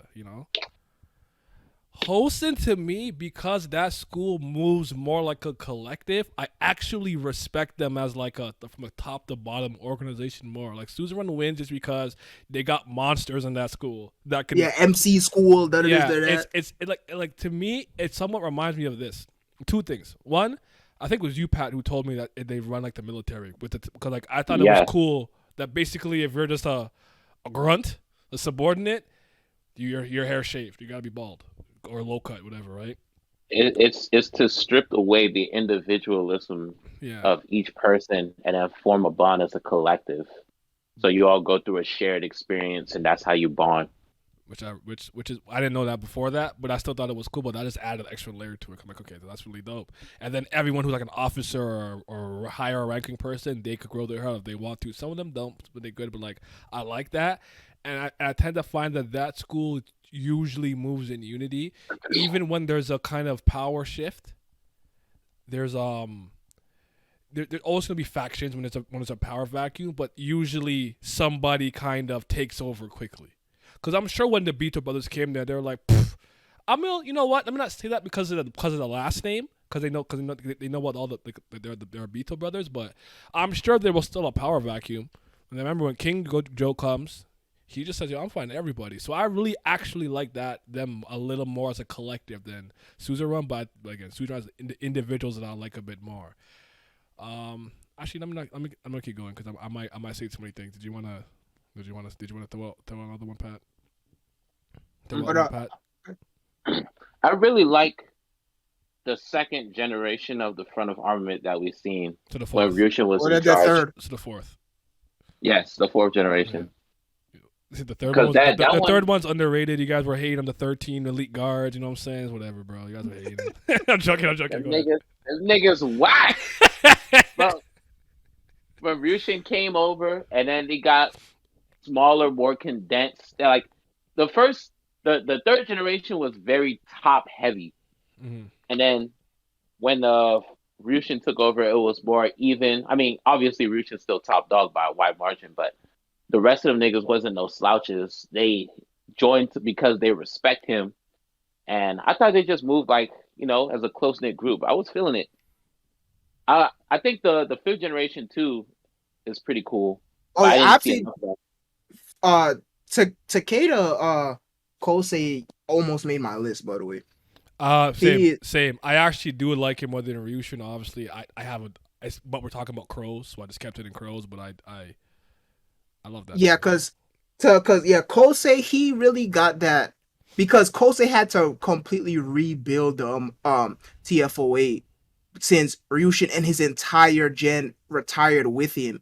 So when Takeda came into power, he only had 2 other members, and he did that through sheer camaraderie. Like they all got a deep brotherhood, especially, and I especially love his relationship with Yanagi.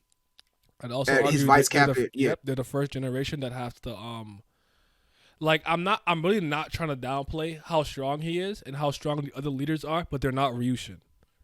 So they have to kind of be a better collective and of people. Like I actually like that a bit more because like I forgot to say this. What I would argue Suzerain is a school where you have like LeBron, Kevin Durant, and like Giannis at your school kind of thing.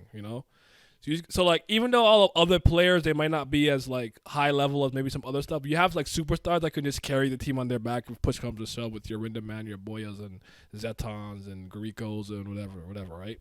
You just have monsters in the school. And like the fifth generation kind of reminds me of a really, really well run team. Like the captain is still the best player and he's better than them. He's better than other people, but everyone else is a very high level player, or at least they play their role well. This one rebounds, defends, you hit your threes, blah blah blah. So I'll actually fifth generation is actually probably my favorite generation, all things considered. So, but shout out to TFOA, man. The front of armament is really dope. What about Parko and the Dangerous PAD? How you feel about that? He said, "Don't you think Kiko and the Dangerous?" What is this Parko end? Like that's damn funny. Yeah. I said, "Bro, the dangerous part is moving you." Like change the whole name. That's exactly where I was at. He's like I think the boy's like, what about Boya? Like, no, the Dangerous not moving me. Change the name. Stop. Nah, I like them. I like Teru. I like Parko. I like Kiko. They're cool. Yeah. Am I forgetting any other groups? I don't know. How about Lone Wolf Rindaman? Does that count? Does that count? No, I'm kidding. Rinda, the ultimate lonely warrior. He just make me sad, man. That nigga punch like he a group. Shit will send you flying. Got the force of 20 niggas behind one of them blows. He got the strength of 10 top tier heavyweight MMA fighters. This shit ridiculous. Like his hands, like he on some Big Show gimmick where his hand is the size of your head. One punch from that. Hands. Yeah, yes, one punch and you just explode. You just stop moving, type. But yeah, nah. the characters, the moments, the schools and stuff are great. I think I'm with you, Simi, where I don't really know to separate it by arcs, but did you want to talk about kind of like I guess you could go like versus the Vito brothers, the Lonely Jokers, I'm sorry, you said it, Pat. Whenever the Parker and Dangerous went to the other town, I like that arc's really good. Yeah. Yeah. If you could, the Manji Empire, I suppose. Did you kind of have a couple favorites maybe? If you could kind of just quantify it that way, you don't have to use a official term, I guess. But well, this is what I named the arcs. Okay. Because it's I named. Let's see. So this is in order, chronological. So I got Bando faction arc. That's fair. Then I got versus Rindaman round 1. Mm-hmm. Then I got the front of armament arc. Then I have Kurotaki Alliance formation. Mm-hmm. Then I have Kurotaki Alliance and the Lonely Jokers arc. Then I got versus Hosen. Then I have graduation and first year war. Then I have Snakeheads. Then I have Rise of the Next Generation. And then I have Manji Empire. That's how I separated it. Okay. That makes sense to me. That was good. I actually do like the Kurotaki Alliance. I don't know which gen I like more, the first or the second. Mm-hmm. I think both are really good because the trio of Bulldog, Maruken, and Kakuken is super fucking funny. Mm-hmm. Also, I actually really, really think that Osamu is a heavily underrated character.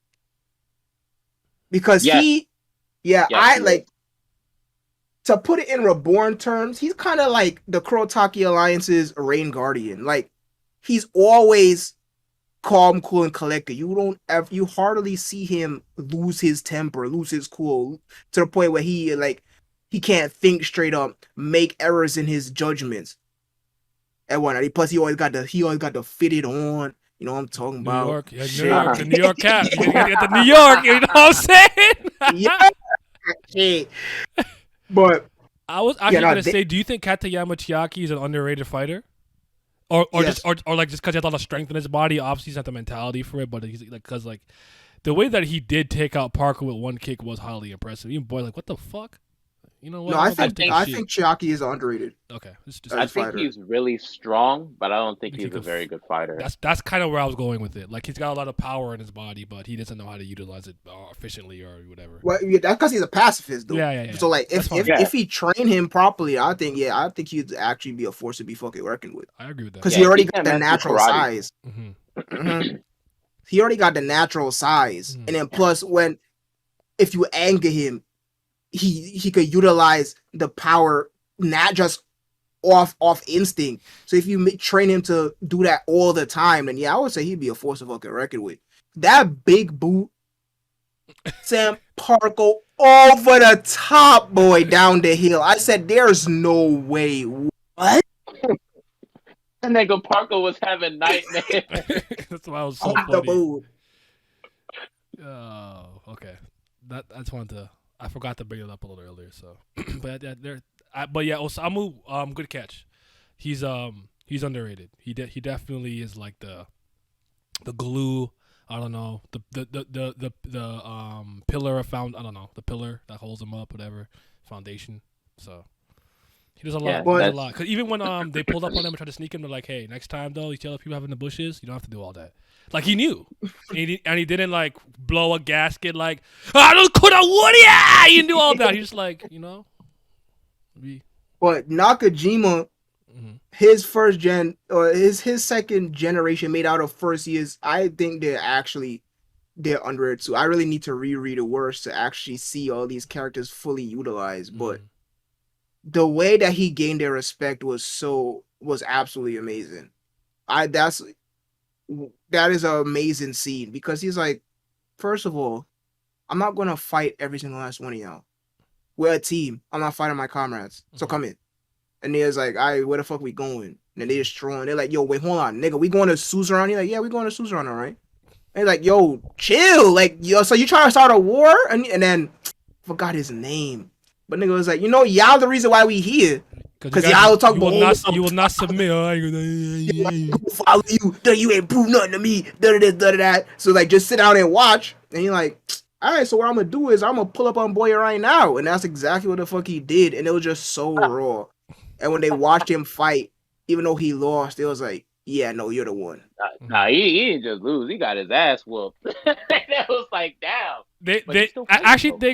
think Takahashi did something cool because remember the panel where you see him on the ground. Bro, He's kind of son. shocked, but like in the chapter kind of ends. I'm like, he lost. Like, Bro, imagine reading that in the '90s, and you have to wait a whole yeah. month I actually have to see if the Boya lost. PNG right here.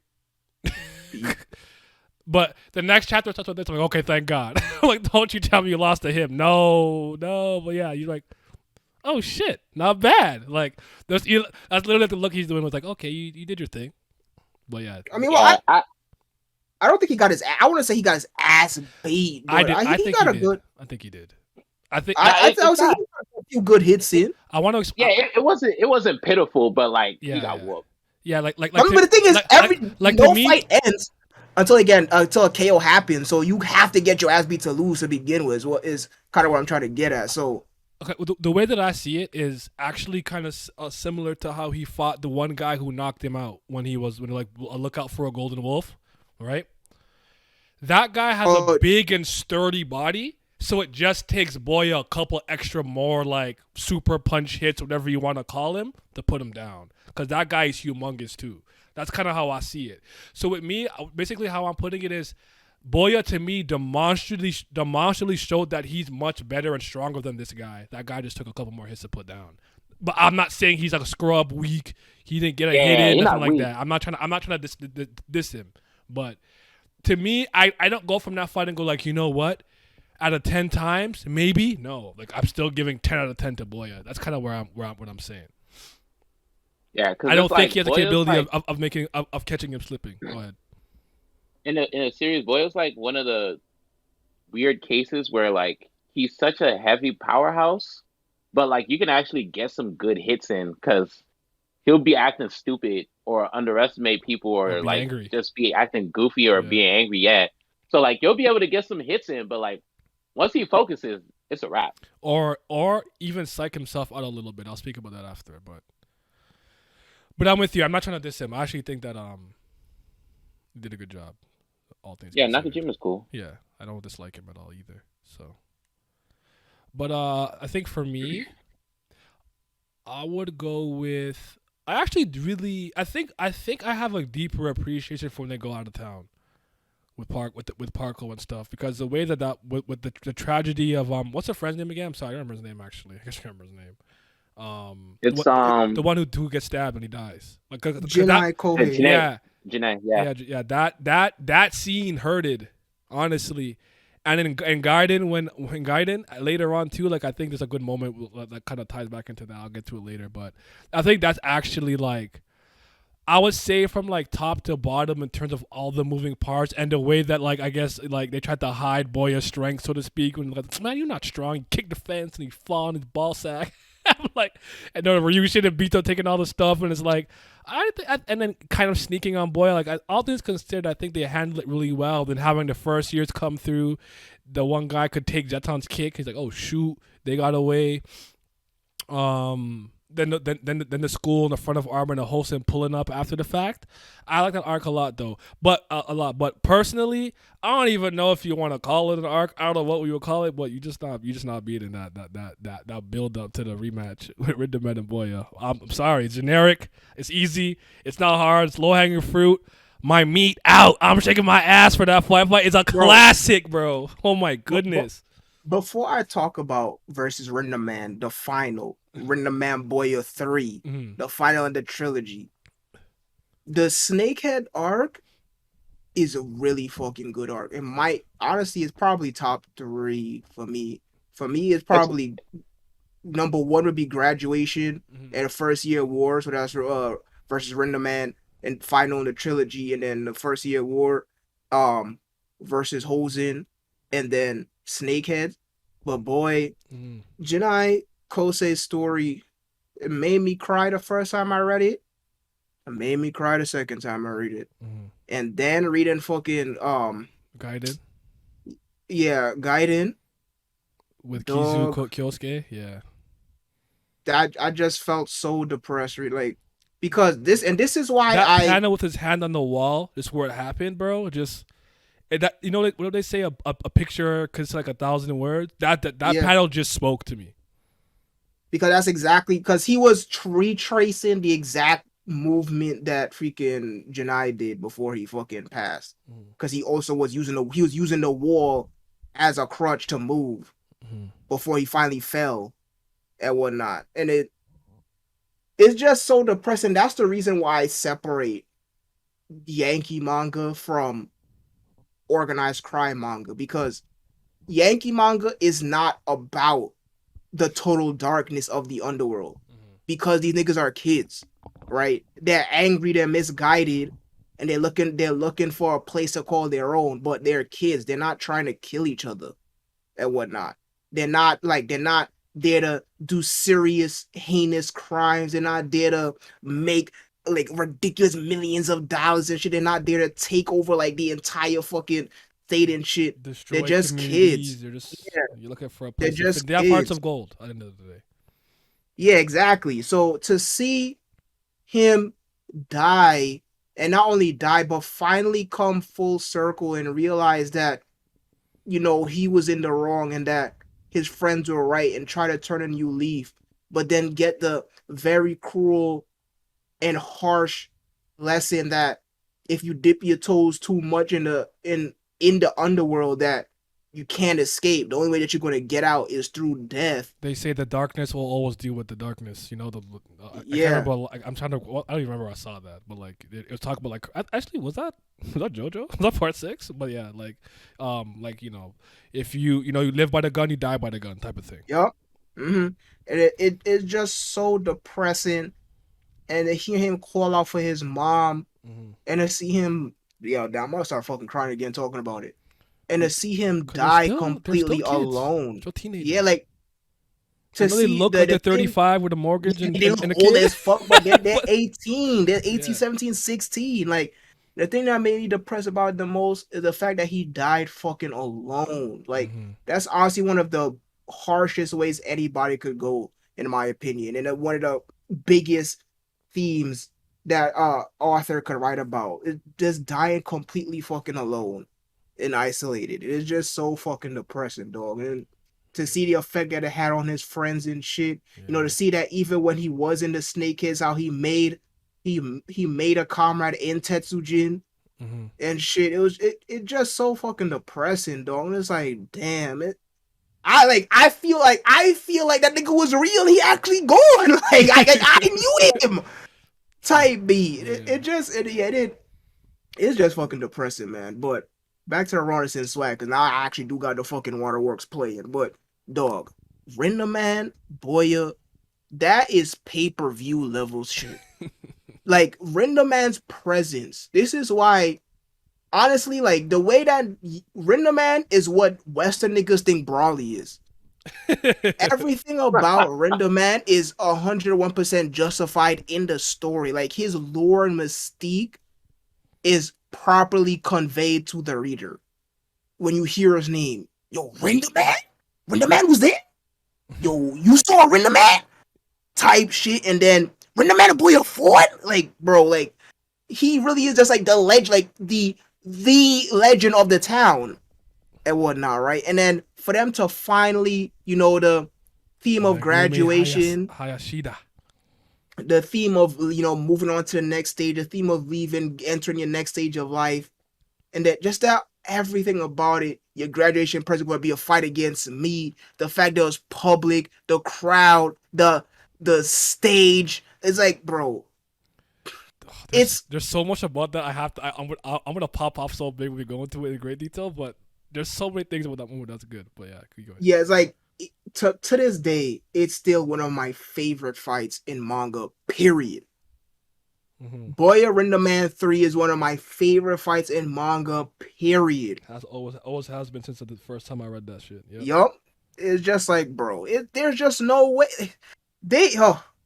real fucking manga, man. Mm-hmm. But those 3 arcs are easily like for me versus Hosen, I'm with you with Rindaman that. 3. And sleeping with shit sleep. The lonely Joe. Yeah. Snakeheads. Oh, Snakeheads. Yeah. Yeah. Yeah, those Mori three. Dunkers is pretty good, but I don't think it's better than When what they you are. What when they you got. say Boya versus Rindaman 3, so that first time when Rindaman hit Boya in the chin and like knocked him out cold, you counted that one? Yes, I absolutely am. Okay. I like I count. I don't know. I don't know if I count it as a fight, but it's a loss.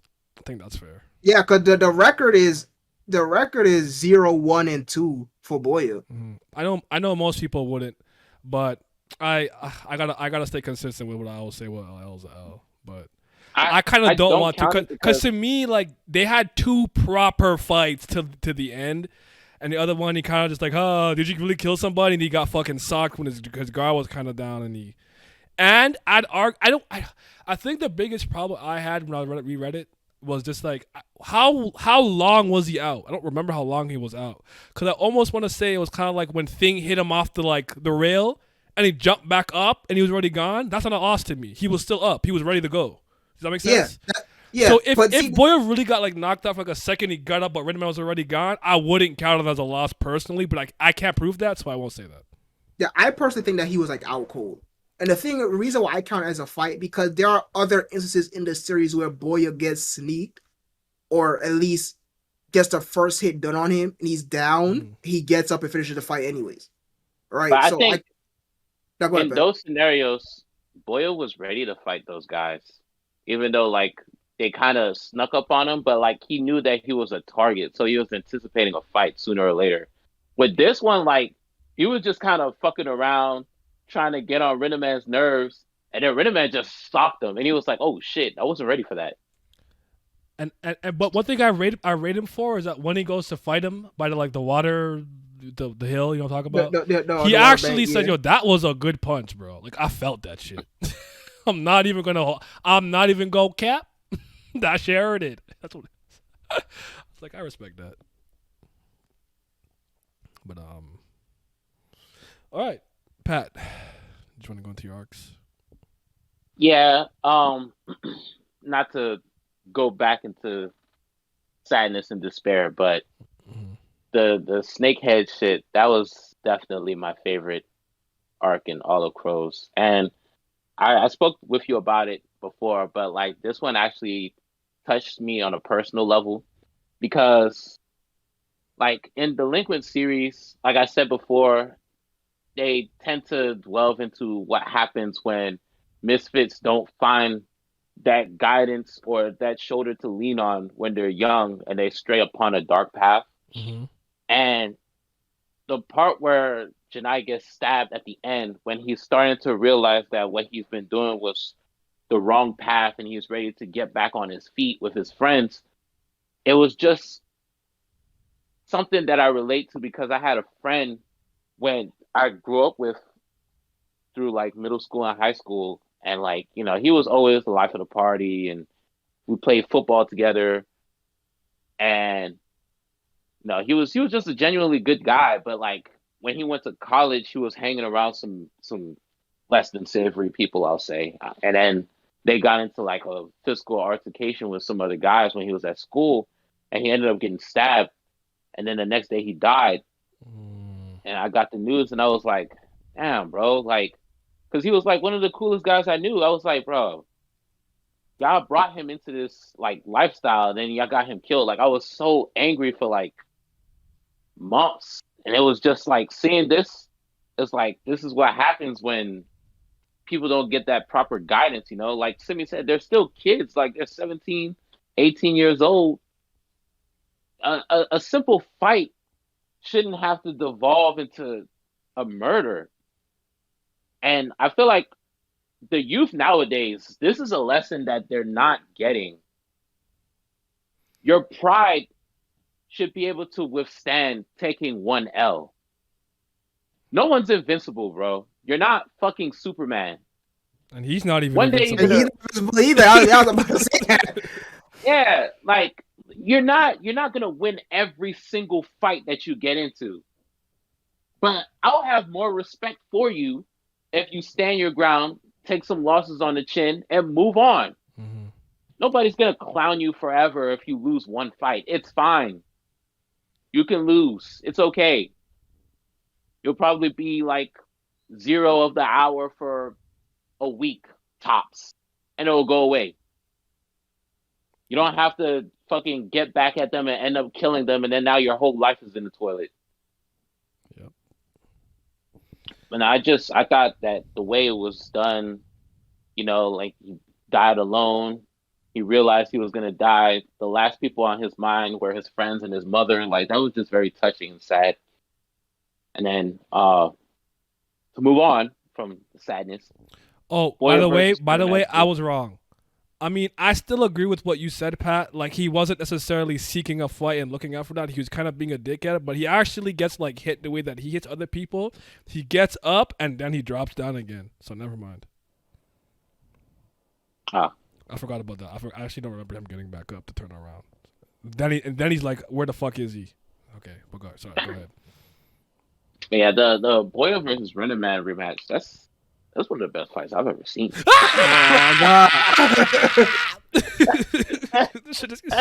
one of the Talk best that, fights let that nigga know. Because that nigga Boya, he's the king of posturizing. Because it was like, is Rindaman here yet? It was like, no, but such and such, such and such, such and such. And he's like, Yasu, I don't give a fuck about who's here to watch. Just let me know when Rindaman is here. And he was like, why don't you just go there and wait for yourself, dickhead? Because then I'll lose to him before the fight even starts. Why I gotta go? He said, you're the challenger. That don't mean shit. I'm gonna come there after he comes. He said, I'm the main show. I go second. My intro plays next. I gotta put it on screen for a second. It's that one punch. Come on, man. But this is from round one, though. The nigga Rindaman show up. Boya like, all right, actually, yeah. You finally here. We gonna settle this. He rock Rindaman shit, and you tell him, get up, you fucking asshole. Everybody's like, yo. He just knocked Rindaman on his ass. Mm-hmm. I say, yo. We about to get a classic. I lie to you not. I was up late reading that fight, and I was like chilling in my bed all comfortable and shit. When Boya knocked Rindaman on his ass that first time, I sat the fuck up. He's not exactly my way. I've seen him do this in person, so I believe he actually physically sat up. I was like, I'm not going to be comfortable reading this motherfucker. I'm going to sit rigid because they throwing some blows. They was fighting. Next, that 90s art style impact punches flat. I'm like, bro, these niggas are fighting. I said this out loud. I said, these niggas are fighting. Hold on a second. It's God. That fight was greatness. Honestly. And we're not done. We're gonna go into that soon. We're almost to the combat section. Give me one more. Let me just rant and rave about my self-insert of my favorite main character, Boya Harumichi, for a second. By the way, for anybody who is interested in Crows and Worse in general, that's actually one of my best videos on the channel. Crows X Worse. So there's not only that, it actually pops up on the first page of Google when you type in Crows. Oh wow. Mom, I made it. Yup, you sure did. And I have a one called Boya Harumichi is my favorite character. I'll make sure I put it in the thing as a pop on the playlist at some point. But the question is Boya a good lead?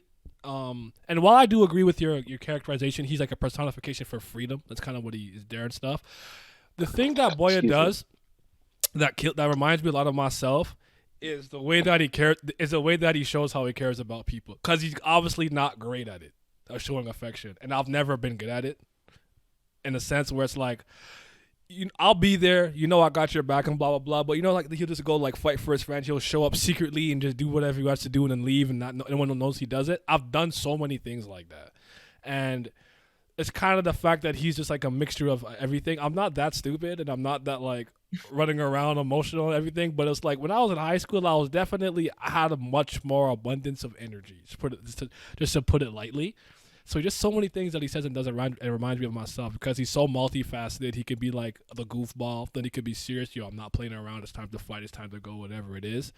Then he could be that middle. And then like he really treats school like a playground. Like I really was doing that the older I got out of high school. I'll show up to school and not go to one class. It's like, I'm like, what is good? What is good with me? I'm on the lawn chair. We chilling. I go to someone's gym class. Not even my gym class. I'm in there. I'm playing dodgeball. I'm like, what is he doing here? Oh, I got a spare. Oh, okay. I'm gonna fucking spare. I'm lying. Like, I don't know.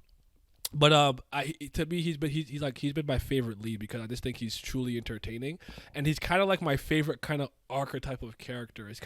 I kind of put him in the mold of like your Odizuma Gintoki types, where they're like they have that like serious side to them with like a pretty rich history and whatnot, but the way they present themselves makes it kind of hard for you to take them seriously. But when push comes to shove, you can really count on them.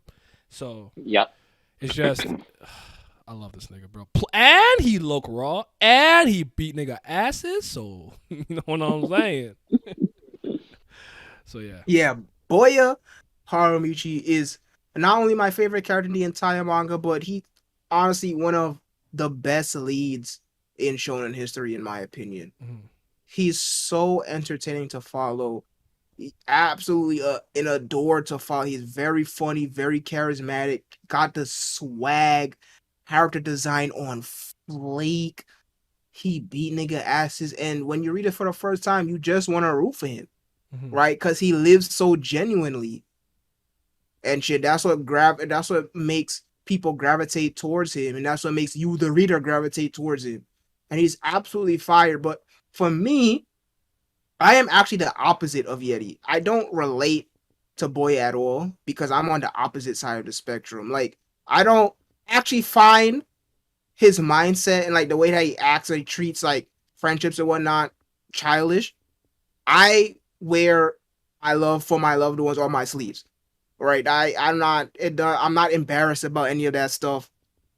Love being around my friends. I don't have any issue with crowds or and whatnot and all that other stuff. The I'm not. aloof cloud. Yeah, yeah, exactly. We the opposite ends of the spectrum. So I can't personally relate to him because I'm a type. I'm more like a fucking bulldog. I'm chilling with them niggas, and they're like, "Yo, some shit happened to one of our guys. Are we pulling up?" Type B. Don't go too crazy, but we pulling up. But nah, boy is absolutely a fucking adore to follow. I love this nigga with everything in my fucking being. He's just so much fun. He's funny and his fights raw. Like he don't got a single bad. Just like how I said, Suda don't got a single bad fight. He does not have a single bad fight in a manga about fight in a battle manga. If you don't got a single bad fight, what that make you the goat? Like hello, it is. It's simple maths. Quick maths. Yeah, shit. Yeah. 1 + 1 = 2 - 1. That's one quick maths. Oh my god, boy.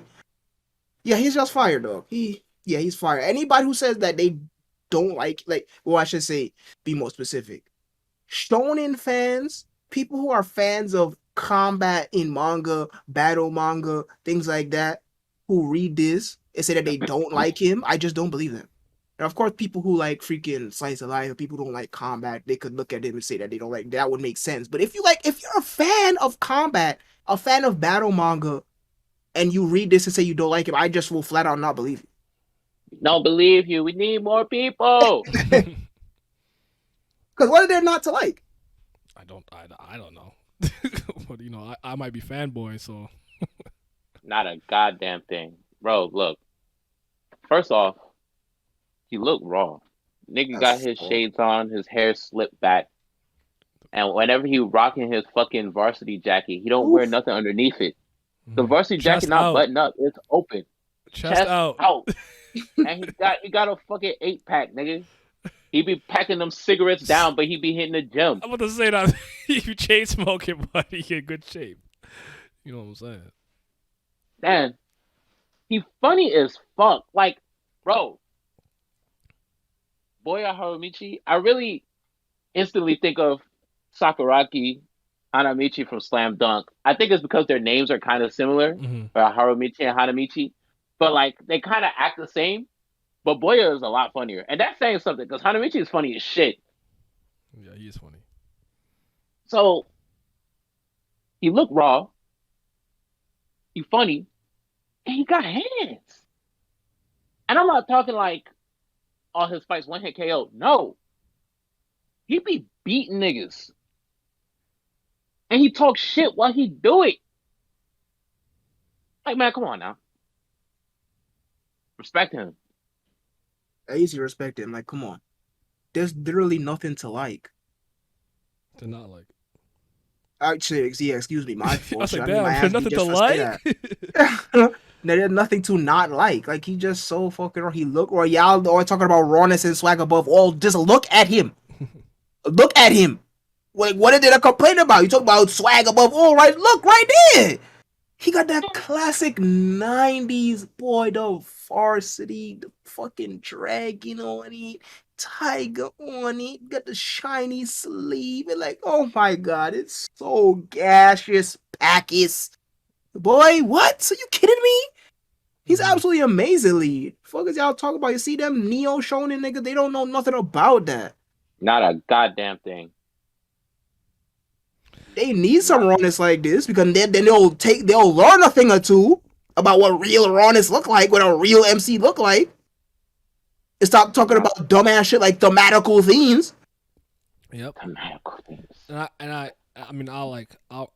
There's so much more I can say, honestly, because I was a varsity jacket merchant, and it was blue. It wasn't like a light blue like his. It was kind of like more navy blue with the Japan on it. Mine was more of a like.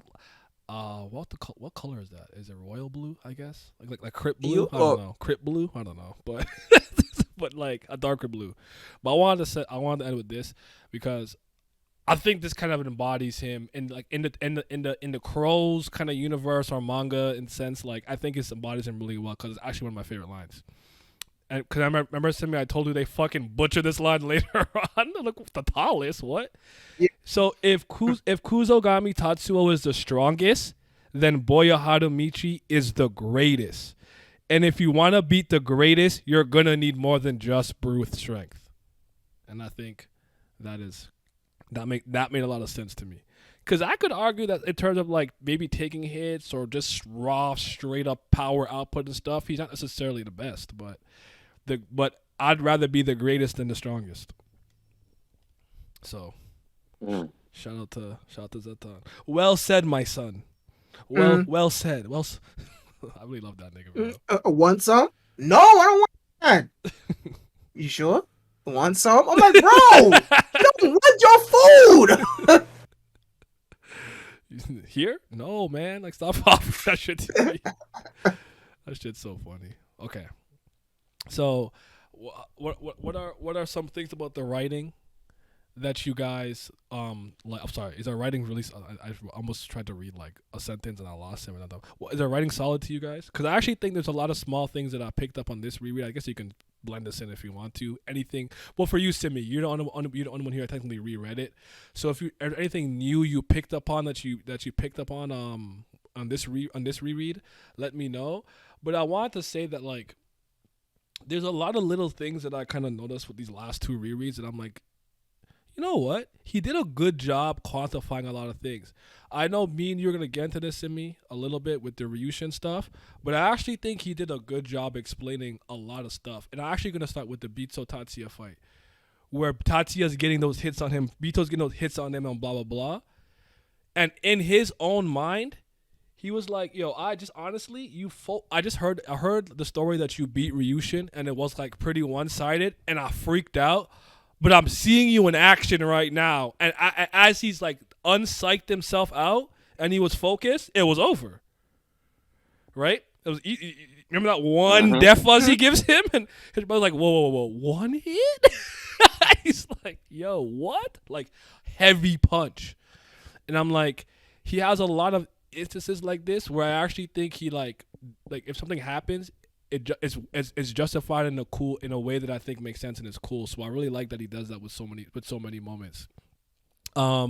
There's the one with Ryushin where he says that he tends to try to mimic other people's fighting style when he's fighting them. So if you're a boxer, I'm gonna want to beat you with boxing. Zetan knows karate. If you're a karate person, you might want to beat you with like karate, whatever. But I'm taking too many hits. I'm done with this. Let me just fight my own way type of stuff. There's actually lots of little like sprinkled in moments and explanations like that, I would say, throughout the entire series from the beginning to the end that's really good, and I want to talk about some like visual storytelling I think is really good. I think Crows and Worst tend to stay in the realm of relative realism with a little bit of exaggeration. I know a human being can't literally punch somebody that big off the ground. They fucking bounce 6 times, fall out they slippers, ass cheek hanging out, and they out cold. But it's a statement to let you know that this character is not them. He is him. He's built different. When Rindaman hits somebody, they fucking fly. When like Kiko and those guys hit somebody or like whatever, they fly. It's to show you that the power that these guys have is not comparable to the rest of them. So he has to have a way to visually show that. And I guess I just didn't really appreciate that when I was younger and I read it. And I just think that he did such a great job doing that with this story. So I actually think the visual storytelling and just like the writing in general, it's actually quite solid. I have another lap, but I'll end there for my first lap. So, yeah, about the flying and bouncing thing, it's actually has another layer on it because I think that perfectly captures the entire theme or just what the manga is all about. Because as you said, it's a visual representation of this nigga right here is a top contender. He's powerful. He's better than the rest. Type B. But it's also very comedic how they literally bounce back, front, back, stomach, back, stomach. That incorporates the comedy aspect of the series, the lightheartedness that Pat said in the beginning of the stream, and it's become pretty much talk. Let me get it right. Hey Google, help me. Takahashi. It's become his kind of like his signature to the point where if you see it elsewhere, you know that this is a reference to Crows. Yeah. The way that they bounce multiple times before finally just flat on their either face or their back out cold The ass out. and whatnot. Yeah, fucking shoe off, pants sagging off, foot in the air, type B, eyes white, type B. Mm. But I think Crows has absolutely phenomenal writing. There is now I can't speak about the Crow Zero stuff since it is a decade difference between when Crows was first written to when Crow Zero became a thing. True. So I can't say if there's any even though it's funny, I own all 3 fucking movies on DVD and I still have yet to watch them. But I can't speak. I've seen the 4 movies, but yeah, I own 1 though. I can't speak on if there's any oversights with that, but there is one oversight that I saw that's pretty minor. Mm-hmm. Boya says that he will take Yasu as his underling, but in which Gaiden? one? That's the fucking. What's the backstory? Is it Gaiden or Sonogono? I think it's in Gaiden. They talk about when Zeton's telling the story about them going to that one school. And he's like, Yeah, Kiko's, yeah. love, run, Forrest, run. Yeah, Boya literally said that, or Zeton said that. Since Zeton will tell the story, that Boya said Zeton said that Boya said that he will never take an underling again after that. But in the very beginning of the manga, the Boya's like, "All right, Yasu, you're going to be my underling." Right, so that was a little minor undersight. No, that's fair. That's fair. Actually, I think I remember that. I try to remember. Did he see that before or after he saw his sister's picture though? That's the only thing I wanna. I don't know if I remember if that's before or after. Because remember because he's trying to see his sister. That's like, you know what I'm saying. So I don't know if that changes anything, but I just would be curious. But fair enough. But yeah, I think Takashi Sensei he's good at what the fuck he does. And not only that, he does what manga's all about. He tells so much through the fucking artwork. There are so many panels that I love of is just the scenery. Where thing, lighting the cigarettes Yeah. together on the bench. Yeah, lighting the cigarettes together on the bench, bandos on the fucking overpass, looking at the clouds. It's like just a building and the stairs, the side stairs on a building. Mm-hmm. His artwork is absolutely phenomenal. He can draw his ass off when it comes to environments and backgrounds. And he does such an amazing job of telling the story, setting the tone, of the scene without zero fucking words. And it's absolutely beautiful. It's a lost art, or at least in the whole realm of Shonen Jump, anyways. Yeah. It is a lost fucking art. There's so many, there's like entire panels, almost pages worth of just no text, just like it's a building, then it's the street, then it's the characters pulling up. Like one of my favorite sequences is all of the factions pulling up to the shrine for Rindaman versus Boya 3. Mm-hmm. Yeah. It's just so tone setting of all of them pulling up. They're pulling up at different areas of the shrine with different people, different expressions on. It's absolutely fucking phenomenal. And then the themes that he writes about of frustration and having pent up energy, isolationism, outcast, being an outcast, being a punk, misguidance, graduation, growing up, all of those things is just it's just fucking beautiful, man. Like that is no other way for me to describe it. It's simply beautiful writing about not only adolescence but exiting that stage of adolescence and entering adulthood. Mm-hmm. I and it's Ah, I that think he that does it. reminded me of Yeah. Pawn, and when he saw Senda and he saw how like Yep. the way he was acting, he was pretty much neutered because he was like, trying to fit in into salaryman lifestyle, and he dropped out of school, so the job that he has probably isn't even that good. And he just pops him on the mouth. He like, bro, the nigga that I went to war with was never this pathetic.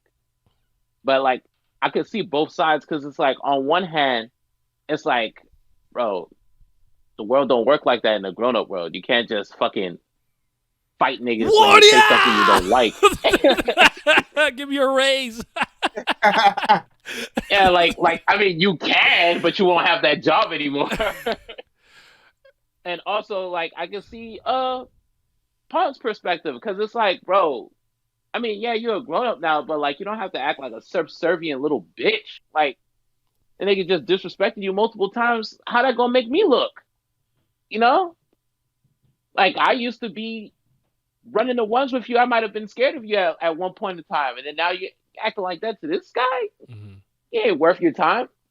That scene was absolutely fucking powerful. I have a few panels saved that I liked from it. If Like you want to send it when to me so I can put them on the screen for if you want, you don't have to. It's just you okay, can yeah. if you want. It's up to you. Well, I'm gonna read them. Well, actually, first I'm gonna send it to you. It's Mm-hmm. a few of them. Send it in the force, then I'm gonna read them. But yeah, so there's not just a bit of silence while I'm doing that. Mm-hmm. All of those themes, I think Takahashi Sensei does a phenomenal job of portraying and writing, making it realistic and making it relatable, and even if it's not relatable, making it heartfelt, drawing that emotion from you.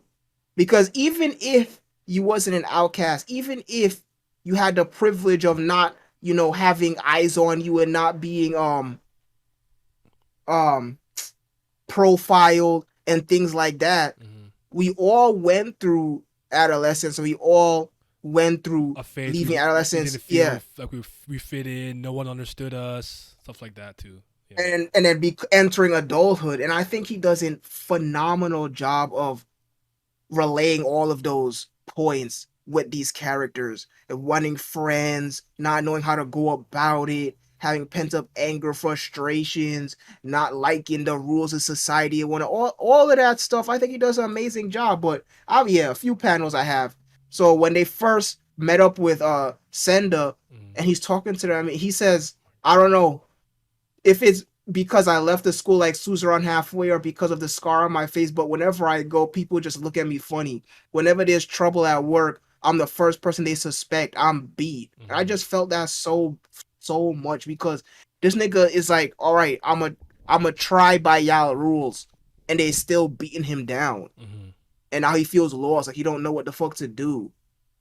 And then after Pond hit him, and he and Hiromi on the riverbank, and they talking, and Pawn immediately feels regret about it. He says, but now that I've calmed down and I think about it, I can't help that I can't help feeling that maybe I just didn't know all the facts. Maybe Sender was just doing the best he could in a shitty situation like that. Mhm. And then I just jumped in without a clue and started saying all those things. Maybe that was the wrong thing to do.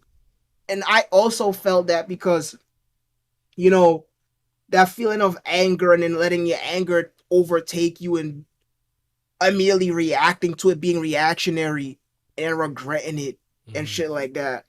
Because My sometimes anger has gotten me. yeah, Yeah. I mean, shoot. I mean, how many times have you heard some story about me at work popping off on somebody? Mhm. So it happens, My anger, and I feel yeah, my stupid. I anger feel has stupid. also, I feel stupid after. I do.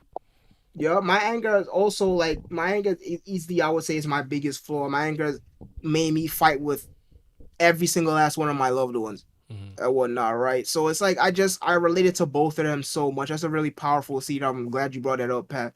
Now this is shit another W for my nigga Pod, but Mhm. I think Takahashi Sensei he phenomenal when it comes to writing all of those themes, of the whole societal structure and whatnot, and what it feels like to be a part of this section of the societal structure. Is absolutely fucking amazing.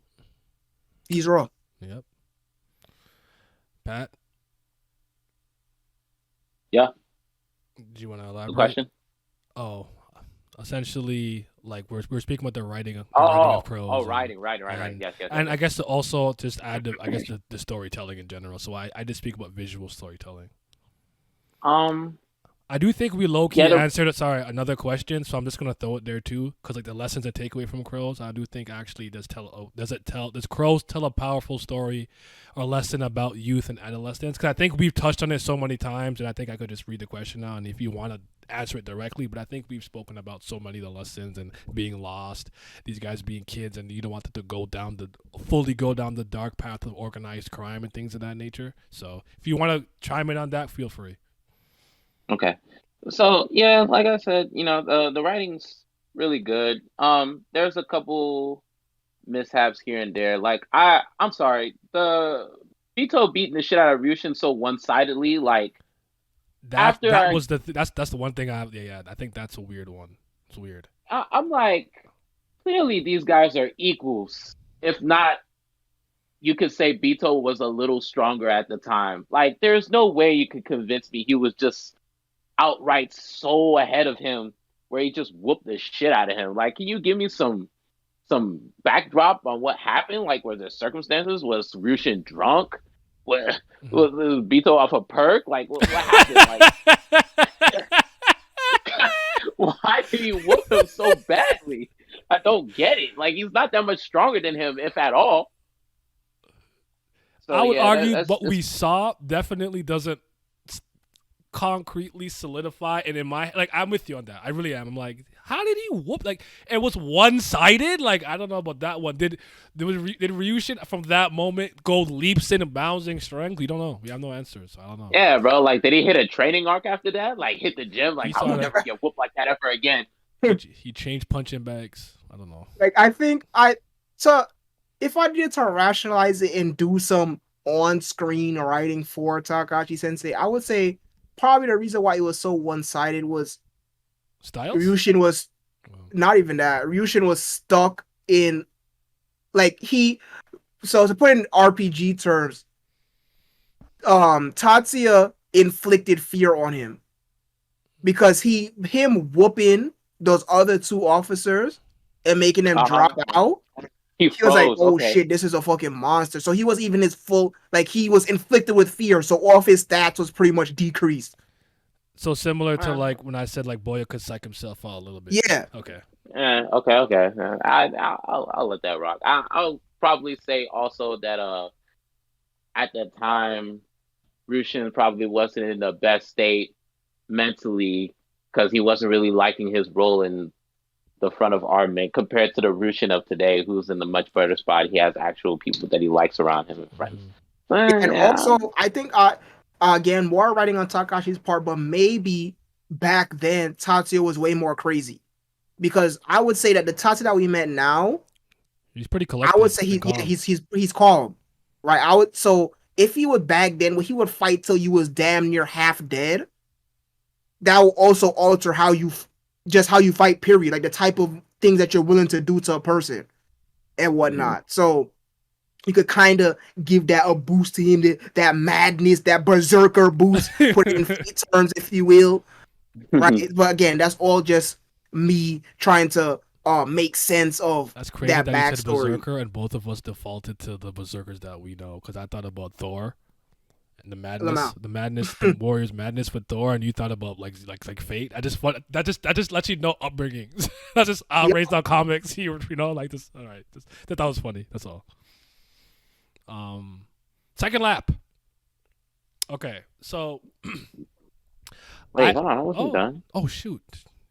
Timmy, that's Timmy's fault. That wasn't my fault. It's him. He did Wow.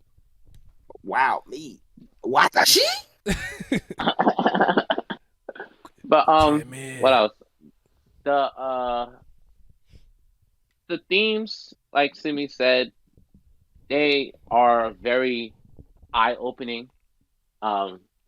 It's one of those series where you read it and it's like you can never truly judge someone before you know them. Like you never know like someone's situation at home or whatever you may have heard about the person. Some scary it people may not be true. Big scary people are really gentle giants. Like you gotta Yeah, and whatever you may have heard about someone, it's not necessarily true until you hear it from the horse's mouth itself. Like, you know how they were saying Rindaman killed like his stepfather and brother or whatever. Yeah. And then it's like we get the actual backstory. It's like, wow, that's very tragic. And what else? And yeah, I keep saying it, man, but like this is one of those series that shows like, delinquents are not necessarily bad people. They just don't fit in. And because of that, they get anxiety, anger, all those emotions that you would feel at the age of 13, 14, 15, 16, 17 years old. Like, they need to get some time and find some people who accept them and just get a chance to navigate the world. Like, society should not give up on young, troubled kids like that because no one is inherently born bad. Well, maybe a very, very, very, very 0.1 small percentage exceptions in humanity are just born like, yes, evil, no, indubitably. So I don't know. But yeah, most people are not born bad. A high majority of people are not born bad. They're molded that way. You get socialized and you adopt the behaviors that are around you and things of that nature. Yeah. So it's just one of those series that's very eye-opening, and it makes you like take a step back, reevaluate life, and I appreciate it for being so lighthearted in that regard. I think the Janai moment encapsulates the lessons of, like you said, going too far, or like making a mistake like that and not being able to pull it to undo that. And I think that's the moment where you're supposed to all understand that, like, if you're not careful. And if you don't, you don't kind of turn a leaf or have somebody to guide you or a good circle around you to push you in a good direction, it doesn't mean you're going to become the greatest person and own the entire world, but you can do something extremely respectable. Like, Mako went to the ironworks, I think it was called, right? I can't remember the ironworks. I can't remember he was like construction. That's really important. Building shit is very important. You lived in some build shit. Yeah, well, carpenter. There we go. Still important. I mean, I'm a carpenter right now, right? Carpenter in my house right now. Big money. Yeah, like so. I think the lesson and takeaways from the story is really good. But let me just do one more lap on just kind of the writing stuff. I really appreciate too, because there's one moment that I picked up again, this like on these last two rereads, and I'm like, yo.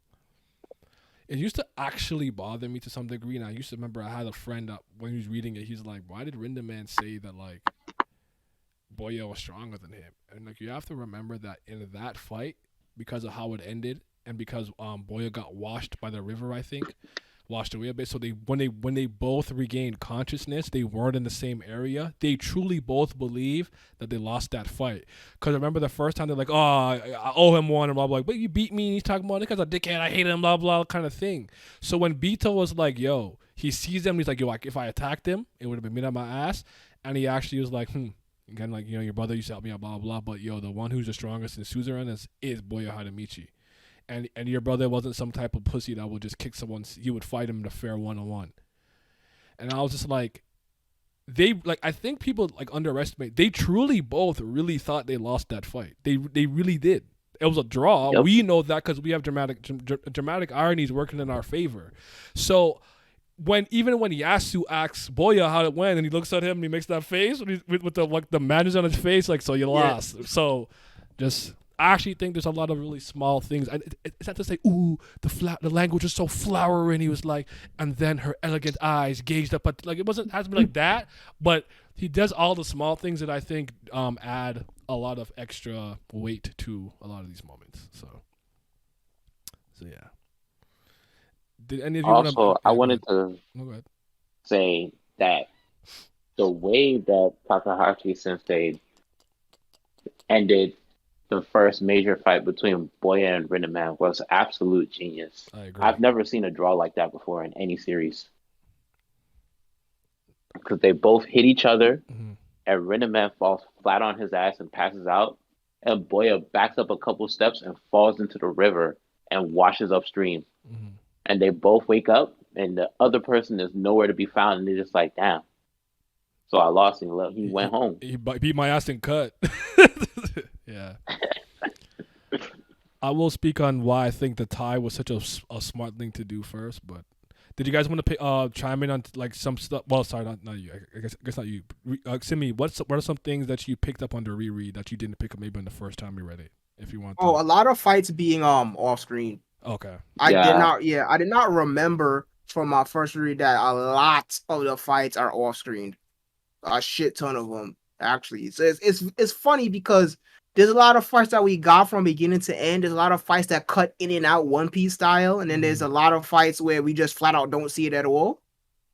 I do kind of wish that we saw more of those fights, but I have to remember that this series did run for like 8 years, because it started in 1990, I believe. It ended in 98. 8 years, right? Yeah, 8 years only. Yeah.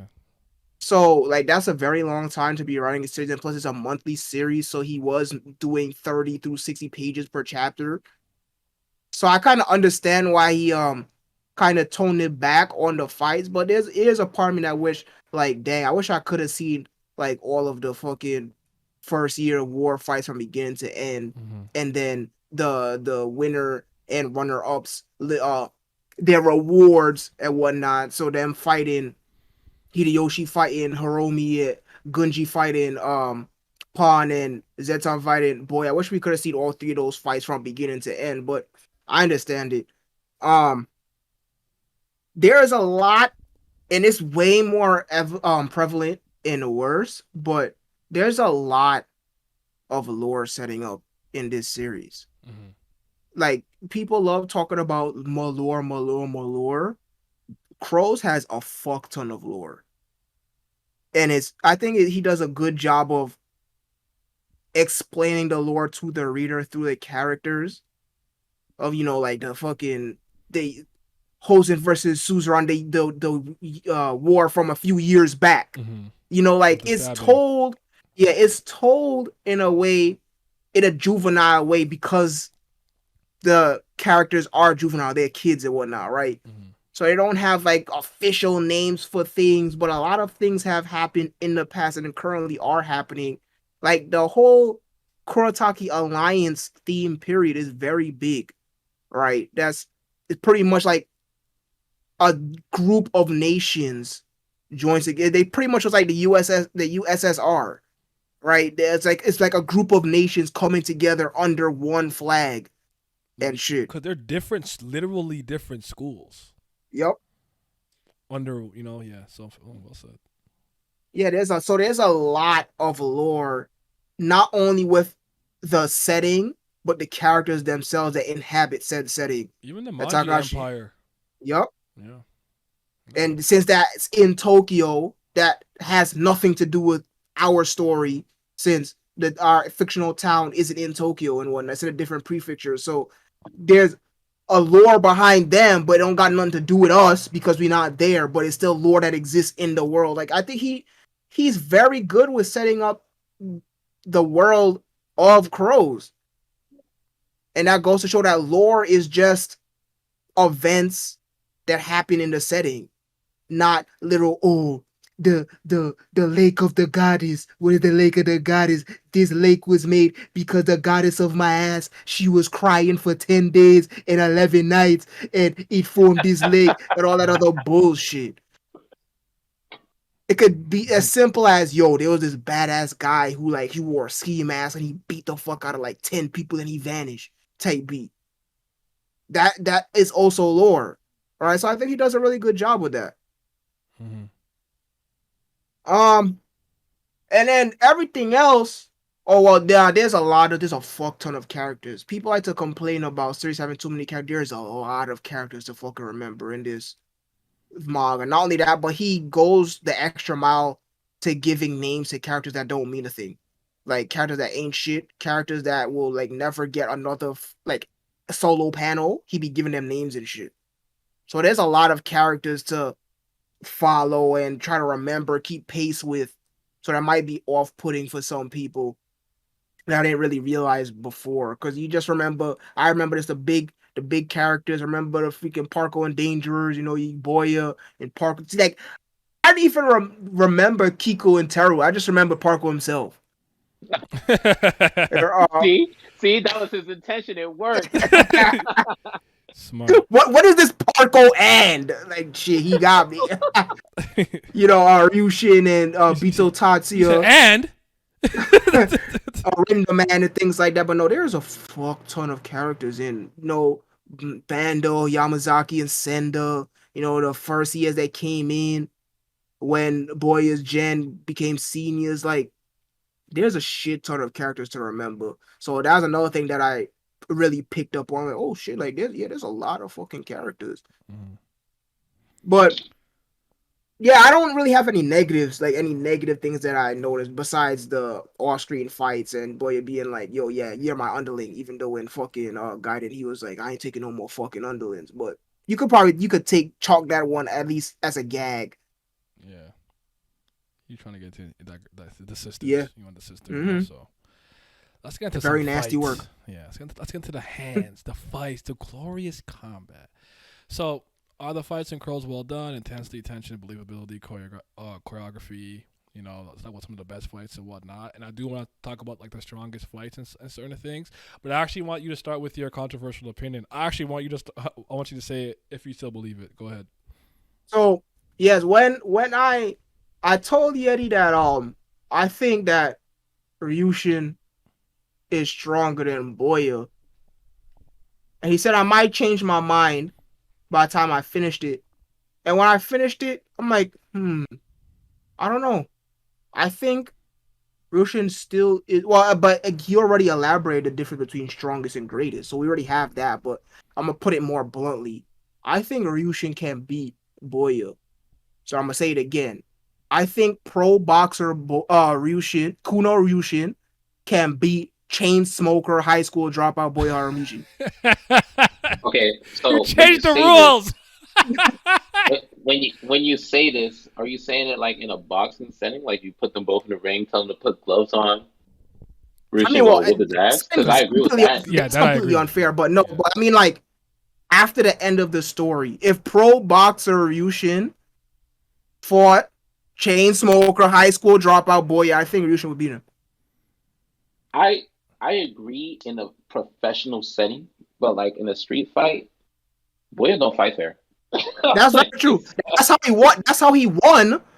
Yeah. That's how he won the second time. First time. Both times. The first time he had to fight against 13 elite people and then fight Ryushin with half health or half mana. Mm-hmm. So my point is him throwing that shoe to me is not cheap because at the end of the day he just fought 13 people. That's even to me.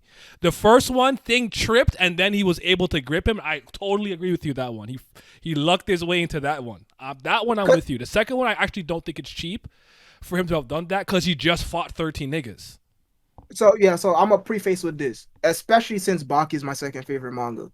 There's no such thing as cheap in a fight. I mean, you saying what my nigga from the Manji Empire said. I came out the hospital, just got stabbed, they jumped me, I beat their ass, I went back in the hospital. Yep.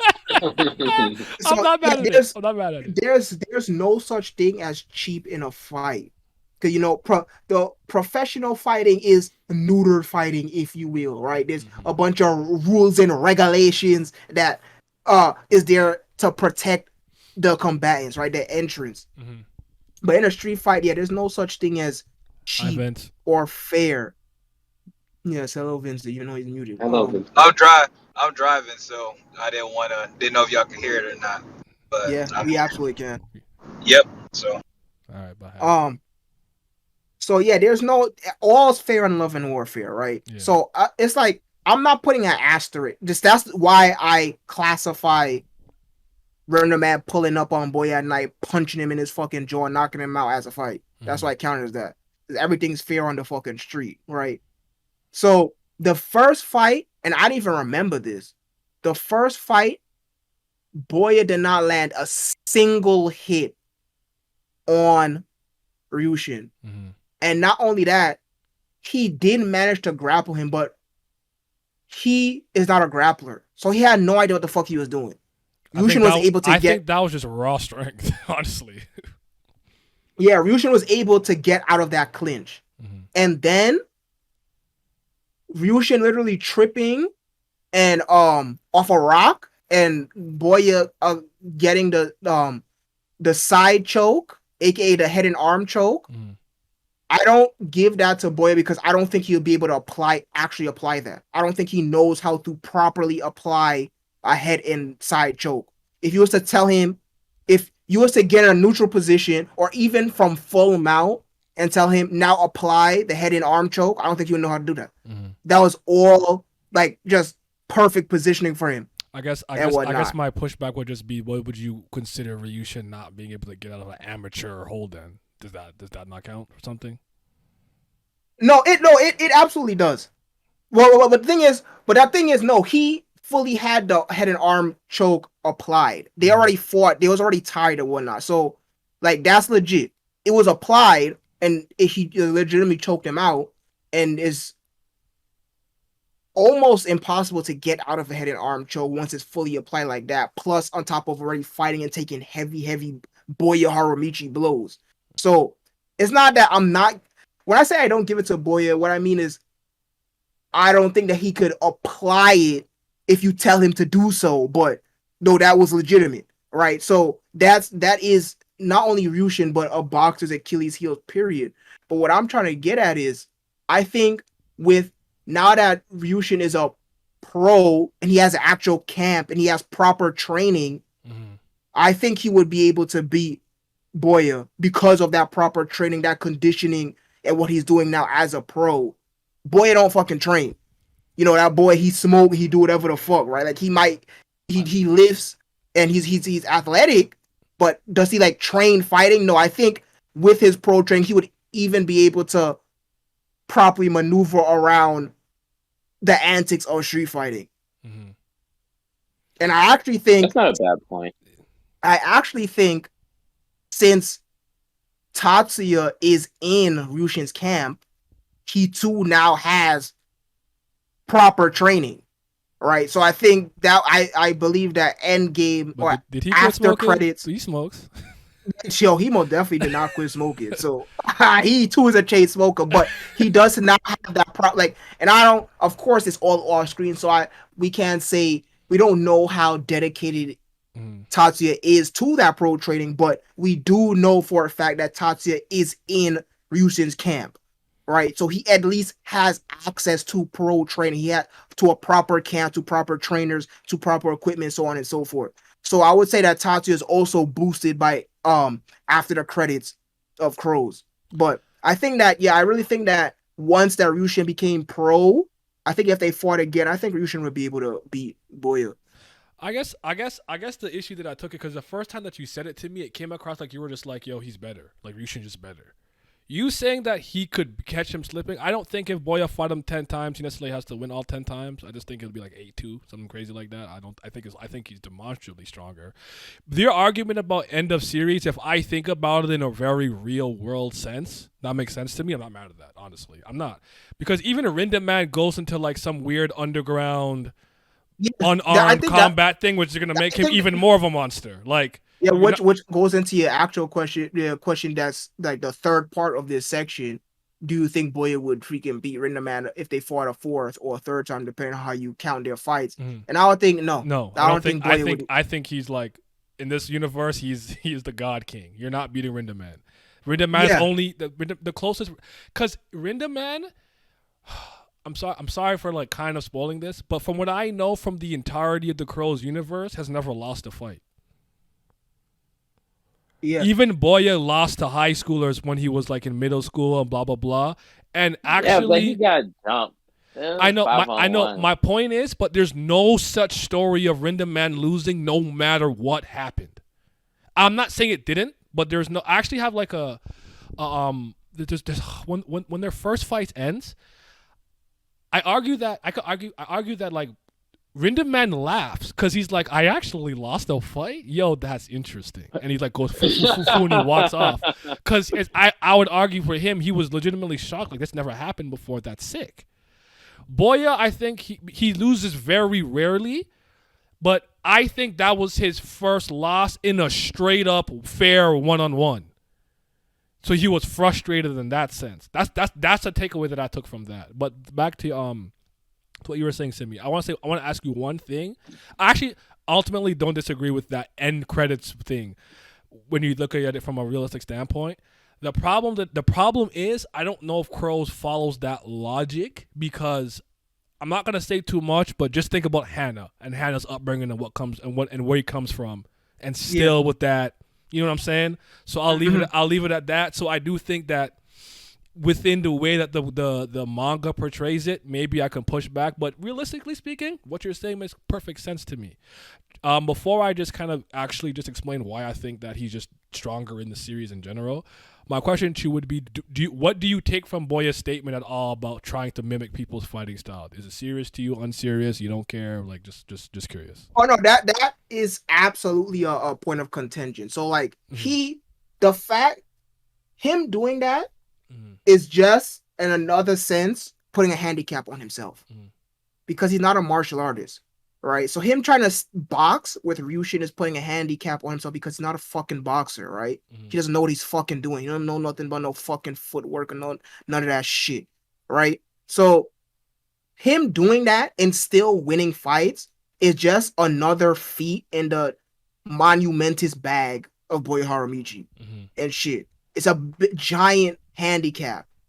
And when he takes off the handicap, as you said, there's hardly anybody that could do anything against him. Mhm. So it absolutely is a very good point to remember when talking about Boya fights, because that pride that he has. So he puts a mental handicap on himself. Yeah, it's kind of like Kenpachi and Bleach. He's just constantly limiting himself. Albeit they're doing it for different purposes. One's doing it to enjoy the fight, the other one's doing it because he's like, I'm nice. So let me see if I'm nicer than him at what he's nice at. But And that's kind of how I feel about it. Mhm. and like I apply the same logic to Rindaman. If they fought again, I still think Rindaman would win because even I agree without with that that. knock, I don't think they're beating him. I don't think, and I yeah, actually like. I think Zatoff from Suzone in the chat said that he thinks that let's just say the second that the monster from the next generation could do it. Well, but I don't think anybody has proven that they could be Rindaman personally. yeah, I agree. And the thing, like, so my same logic where Ryushin applies to Rindaman as well. Now that Rindaman has entered this literal Baki underground fighting arena, Mm-hmm. he's now getting experience with fighters all around the world. So he has experience against kickboxers now, Thai fighters, fucking Jiu-jitsu maybe. yeah, grapplers, niggas who do Brazilian jiu-jitsu, niggas who do Jave. Like he's getting experience against fighters around the globe. Mm-hmm. Chain smoker, high school dropout Boya Harumichi is not doing nothing against that. Again, realistically, I agree, but just with the way the manga works, it doesn't seem to matter sometimes if you're Yeah, absolutely. smoking. So I hear you. The actual reason for me though that I just put him above them, like him and Bito, very comfortably without having to think about it in any capacity, is because of the sleeping the Snakehead arc, where he's treating them the way that he always treats people that are weaker than him, where he'll slam their head together, headbutt, stop fighting, and they listen to him because they know they can't beat him. So to me, that's an admission of we can't stop this guy. He's stronger than us. We have to listen because he's an idiot. He's not his character is flawed, but we cannot beat him in a fight. So that's actually my reasoning for it, because I think that is the author trying to demonstrate the levels of things. Ryushin and Bito are very powerful, but they're not in the tier of Rindaman and Boya. And then Rindaman and Boya, to me, are the top two. And Ryushin has a comment, I think it was Ryushin, could have been Bito, when he's like, I can't believe he's taken so many of Rindaman's hits and he still has this much fucking vitality in him. To the point that he's basically admitting, if that's me, I'm out. 10 count. It's over. Yep, mm-hmm. So to me, that's an admission of they're not stronger than him. Your point about end of series, you can have that. I agree with that. That's fair. But in the series itself, I don't think that Ryushin or Bito are at any point stronger than Boya. But because Ryushin is a good combatant, he can't just be like, all right, let me wash you. Because even Zeton, a karate person, if he didn't calm down and catch his leg the way that he did, he could have lost that if he wasn't careful. So I do think your point on being like a properly trained fighter does tie into this. That's a good point. I'm not mad at that. Yeah, but no, absolutely. During the series,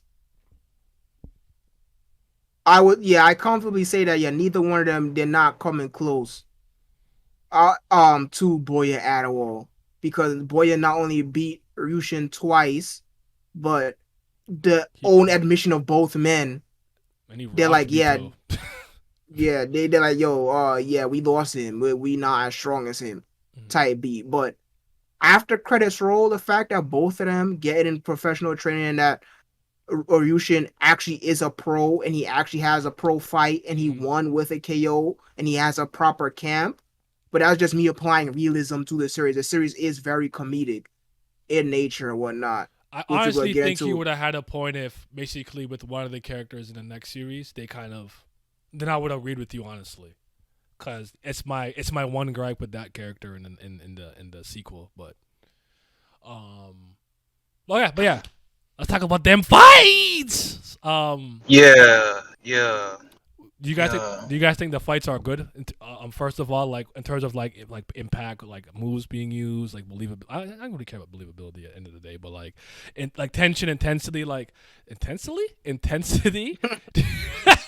What just happened? Do you guys think the fights are visually entertaining to read? Oh, I had one person tell me, I'm not sure. I like I don't know, but I don't. He's okay. He's an idiot. It's fine. what he like fantasy stuff or something, or he like weapons? Which one? Which of the two is it? No, I think he's just more of a modern manga guy. He like fantasy. Okay, I got you. No, just just in the sense that like he wants the shit to look new, like 2022 style. I'm like, first of all, they etch a sketching in that fucking book over there with fucking the one that we're not going to name. So yeah, man. As I said at the beginning of the stream, I absolutely adore 90s and prior manga and how they orchestrate and choreography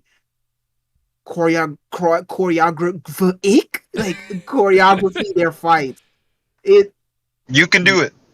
It's just so amazing, dog. Like the small panels of movement and dodging. So like a smaller panel of, let's say, like Rindaman cocking his arm back and you see his shoulder blades flexed, and then the next panel would be the arm extended, and then the final panel would be the collision. Why don't they do that anymore, dog? Like, it's just so perfect, and I can't stress this enough. The art staying within the panels. I hate And I mean, hates this. Oh, yo, we got the one character. He take up the whole page, and then the rest of the panels like they diagonal. They little panels to the side. It's little circular panels. You got this panel go into the next panel. No, draw a square and then draw inside that square. That's all I'm asking for. Mhm. It's so neat and concise and easy to follow. And all of them, all the manga follow that. They don't try none of that extra shit. Well, or they introduce a character, so I'm gonna make him full scale. He's gonna take up 1/3 of the page. And then the rest of the page is gonna be the background. Then I'm gonna have panels on top of the background. I'm like, bro, no, I don't want none of that. Not none of that. Just draw a square, one small little square, one rectangle, then a big square, and draw inside them squares. That's it. Facts. Maybe a little rhombus here and there. Right, You right? know? Shit.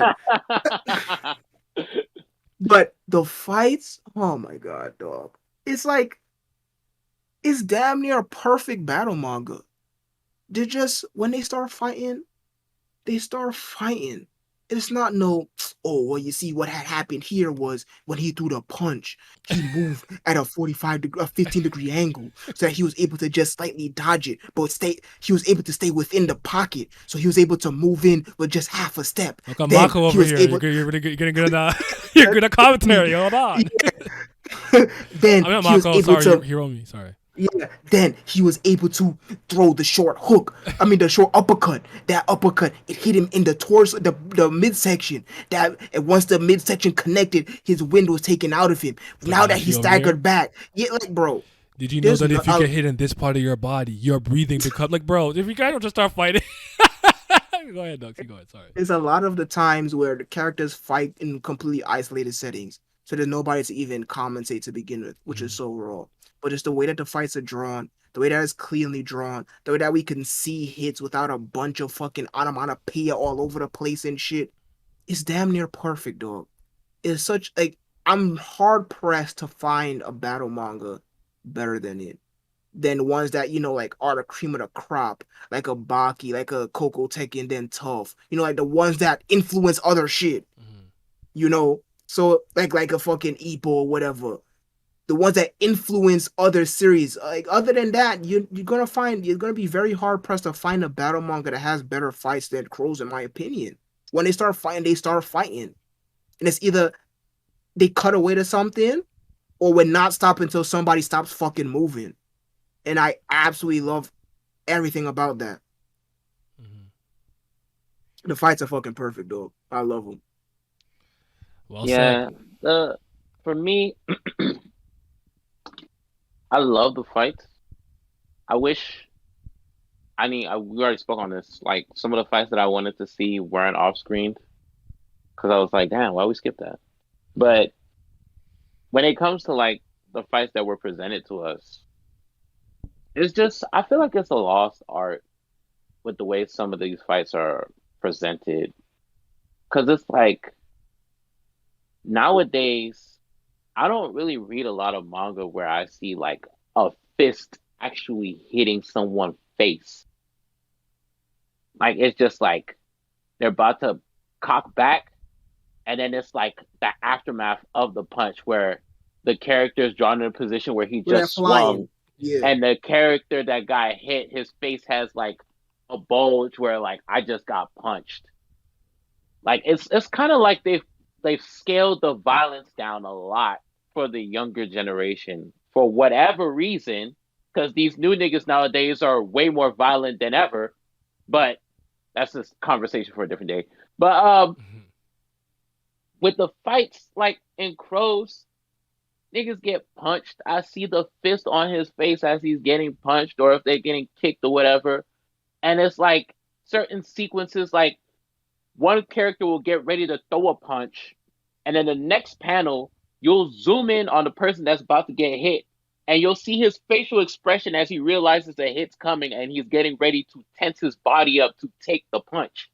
Like, you don't see that anymore. And like I said, the one sequence where Gunji ran up on Kai and whooped the shit out of him. and F5 them through the top. Like, nigga, that's what you call a fight.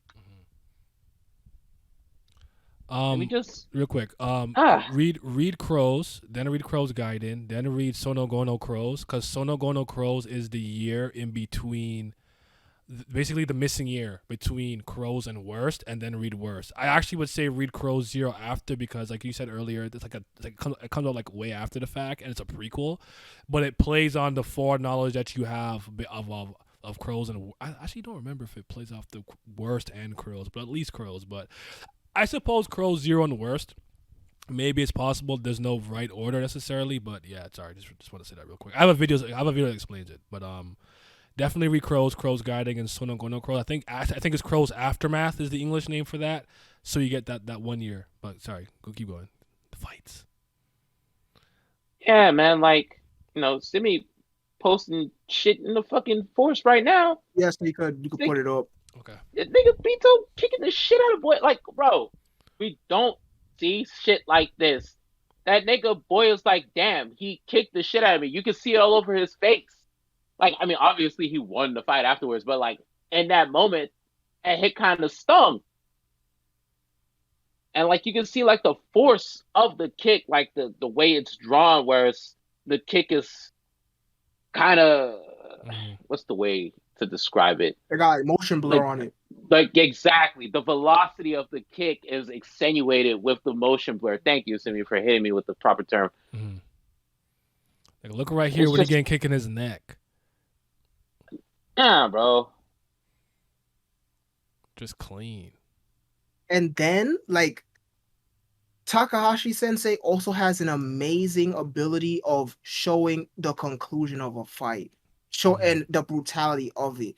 The way that these niggas be laid the fuck out, and that's why I don't like to use that's the one reason why I don't like to use the term that this person got their ass beat like that if they're able to fight back, because the majority of the fights in this series do not end until you literally rendered unconscious. Mm-hmm.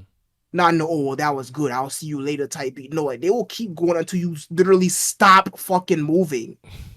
So, and some of the characters will keep going even after that. Right? And it's really brutal. Damn near hard to look at for some people. Oops, I'm not even in the fucking thing. But just wanted to say that real quick before you and Vince get to go about how you feel about the fights in general before we start talking about specific fights that we like. Mm-hmm. Vince, did you want to chime in? I don't know if he's unmuted or whatever. But he did post his favorite point. He posted that his favorite moment was when they're all walking together. It's a really good moment after the Is this the front of arm stuff? Yeah. That should be the front of arm. Yeah, that's second. Yeah, so Yep. it was a really good moment. I mean, I don't really have much to add on the fights other than one aspect. I'll go the reverse aspect. She's laid out. Sorry, go ahead. Instead of the brutality, I kind of like that certain fights, you kind of get that these niggas are speaking with their fists, man.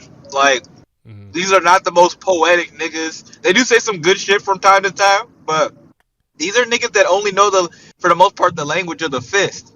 That's all they know. And when they fight, man, you could really feel it, like who they are and what they about, and kind of like their personalities and all that kind of blend into their fighting style and all that. So it's kind of, that's always fun. Like Boya being a fucking cocky asshole, he trying to match niggas. Ryushin kind of being cool and being how he is. He's a pro boxer, and it's like that's really badass with all that. And yeah, all the stuff about 90s manga showing you like every movement, they're not skipping the steps, it's showing you the aftermath movement. So yeah, that's why I don't be like these, that country just don't care about battle no more. I guess they don't care about battle manga no more. What's that line? What's that line, Simi, from when he's like, it's like this from I think it's Baki or something. When, they revive who? They revive freaking Masashi. Yeah, Masashi. Fucking wait, I'm talking about the manga. What's that nigga name? I don't know. What's that source? What? It's up to you. Fucking Oh, Vagabond, right? It's that guy. Miyamoto Musashi. There you go. Yeah, that's our guy, right? Yeah, it's Masashi. There you go. Yeah. Well, what the fuck? What the fuck did he say? What line specifically are you trying to get The from me? one where you wakes up in the modern world and it's like I live in a world where like niggas don't want to fight no Oh more or something yes, like that. yeah. He woke up and he was like, there's peace, and there's like war is done. There's peace, but I feel like something's missing. I don't remember the exact phrase, the exact word for word verbatim, but he was like, "There's peace, and everyone like they seem like everyone's calm and happy, but there's no dire sense for fighting anymore. Like everyone's lost their fangs essentially." That's pretty much how Neo Shonen and just manga in general is kind of drawn today. Because I will admit that a lot of the stuff in this series, like when they actually get to fighting, it's very brutal. And Takahashi, he does not pull his punches when he shows the aftermath of a fight. A nigga completely laid out, fucking blood running down his whole head, crimson mask, he unmoving on the pavement, head hit the pavement, nigga just standing above him. Like, that's actually very hard to look at. But hey, we looking at it, that shit gas. Also, Vincent touched on something that was actually very important, where he said like they say some poetic things from time to time, and this was when like I really started liking Boya's character. I mean, I always liked him from the beginning, but like this, I was like, nah, he's really that guy. When the Kurotaki Alliance was just about to get formed up, and then they go into the warehouse, or whatever, and Bulldog and Maruken and Kakuken are going to fight these old fucking dickheads. Extreme Dragon Syndicate. Yeah. And one of them bozos tried to pull up with a fucking katana, and Boya's like, bro, what the fuck are you doing? Like, we're kids. You trying to ruin someone's life over a fight. Like, what's wrong with you? Mm-hmm. And he beat the shit out of him. He was like, bro, fix up. For real. Like, That is what he said. Yeah. I really appreciated that moment because, like I was saying earlier, like, bro, they're just kids, and I like that Boya acknowledged that. Like, yeah, we might fight and cause mischief and all that shit, but we still have our whole lives ahead of us after this. Yeah. Then he brought another sword. He's like, God damn it. He went somewhere else and brought out, I think he kicked one into the roof or something. He kicked it into the ceiling. And the other guy took out another sword behind the boxes or something. He had another one. The boy's like, come on, bro. And honestly, sometimes when they say something like that, they're like, I sounded so cool just now, didn't I? They be doing that shit. Like, that was a good line, huh? Like, no, nigga, don't you tell me it's a good line. I'll tell you. You don't get you can't Black Mamba yourself. Only Kobe could do that. Okay, so, I think the fights are phenomenal. Again, I think the choreography is good. Your eyes sway really well. I think they encapsulate street fights really well with a lot of tackling and like very unprofessional grappling and rolling around and things of that nature. I really think it's all good. I really feel the way the impact of punches, especially from the strongest characters like Rindaman and Boya and stuff. So I think it really looks really good. It looks brutal. I love all of that. But I want to talk about Rindaman and Boya round 1 actually, or I guess 2 if you depending on how you're looking at it. Now I have a question for you guys. After Boya kind of got hit that first time when he pulls up on him with the river on the riverside, did you think he was gonna win or lose, or like what were your thoughts initially? I thought he was gonna get mollywopped. Actually was shocked that he I was thinking very traditional. He's probably gonna have to like fight people, train up, and then get the rematch kind of thing. So he wasn't ready yet. And I'll give a second reason to why. But what were you guys thinking? Because I actually was like scared. I'm like, damn it, he's gonna lose. Go ahead, go Pat first before me. I actually had no idea what to expect. Okay. Because up until that point, like, Boya was overwhelmingly strong. Mm-hmm. And, they said all that shit about Rindaman. But I hadn't seen Rindaman fight nobody yet. So I didn't know how strong he was. I just knew that he hit Boya that one time. I was like, okay, you caught him off guard. Like, that was my thought process. So when he pulled up on him and he told him that was a good punch, I was like, oh, he's strong for real. Like, that was the moment I was like, oh, this is going to be a hard fight. But then, like, when they started fighting, I was like, wait, the little Jay-Z gif where he nodded his head back and forth. I was like, you got this. I was like, you got this. You win. Hmm. But then, like, it ended in a draw. So I was like, damn, Okay. a draw. Didn't see that coming. Hmm. So when it was I got the feeling that we was gonna get a proper fight. I thought Boy was gonna win because I'm looking at it like this. I'm like, okay, he entered the school. Technically, he took a fucking loss to Akutsu.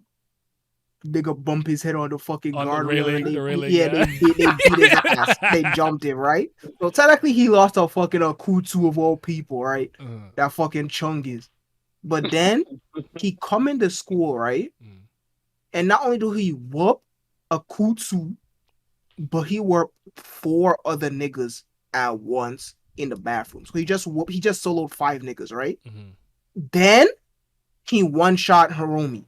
Then he one shot Honjo. Then he one shot Mako. I'm like, okay, what the fuck is going on? Right? Mhm. Then you think of talking about, yo, Bando's faction is the strongest faction in all of Suzerain. He's the best Beyblader around. Then he one shot Yamazaki. Then he one shot Senda. Then he whacks Bando. I'm like, bro, what?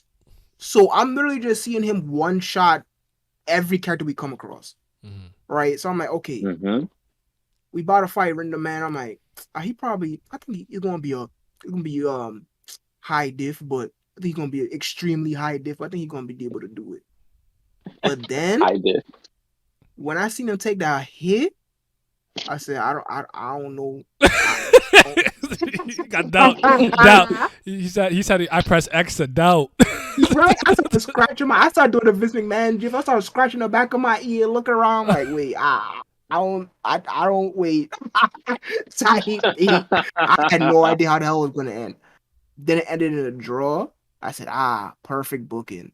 Look at y'all have me. This is good Wow. stuff. Mhm. What about you, Vince? Well, I actually had the opposite thought of both of y'all. I actually thought Boya was gonna lose that fight Sort of because, but I based it off of like kind of like trope type writing, where it's just like anytime you have that character that's as big as Rindaman is, because he's a fucking giant, and he's like, oh, he not part of no gang, he isolated, this, that, and that. I'm like, oh, so he's just gonna be fucking strong as fuck, just like how Boya is naturally strong. And I thought he was gonna do the thing where it's like, oh, but he a bit stronger. So the fact that they tied, I actually didn't even expect that. Mhm. But I thought he was gonna beat Boya. But I thought it was, honestly, I didn't expect it to be as close as it was. I thought it could be more decisive, to be honest. Mhm. And then, like you said, I kind of thought he was gonna have to go through some training or go back to his old ways or this, that, and the other. Oh, that nigga do not train. Yeah. Yeah, no, he kind of gets that's not what he do. He gets his experience from experience. Yeah, but I don't trust any nigga that's fucking big as fuck and he just mope around by himself. I'm like, oh, that nigga strong as hell. You gonna have to kill. You got to shoot that nigga. Like, nah. I already knew what type of time he was on. Mhm. So I just based it off of that. It's like, and we ain't seen that. And I said, if we thought he was gonna be a person like that wasn't gonna be a problem, I think I was like, oh, well, we probably would have saw him fight by now, too. That's kind of what I was thinking. Okay. Yeah. Oh, go ahead. No, I was gonna say the reason like I was not as high on Rindaman. Like, I mean, I knew it was strong, but at the same time, perception is not always reality. So I thought like he probably had beaten someone in the past that was kind of strong, but since then he hadn't really fought like that. Because like throughout the early parts of the series, he don't really fight. So I was thinking like, okay, Boya has a chance.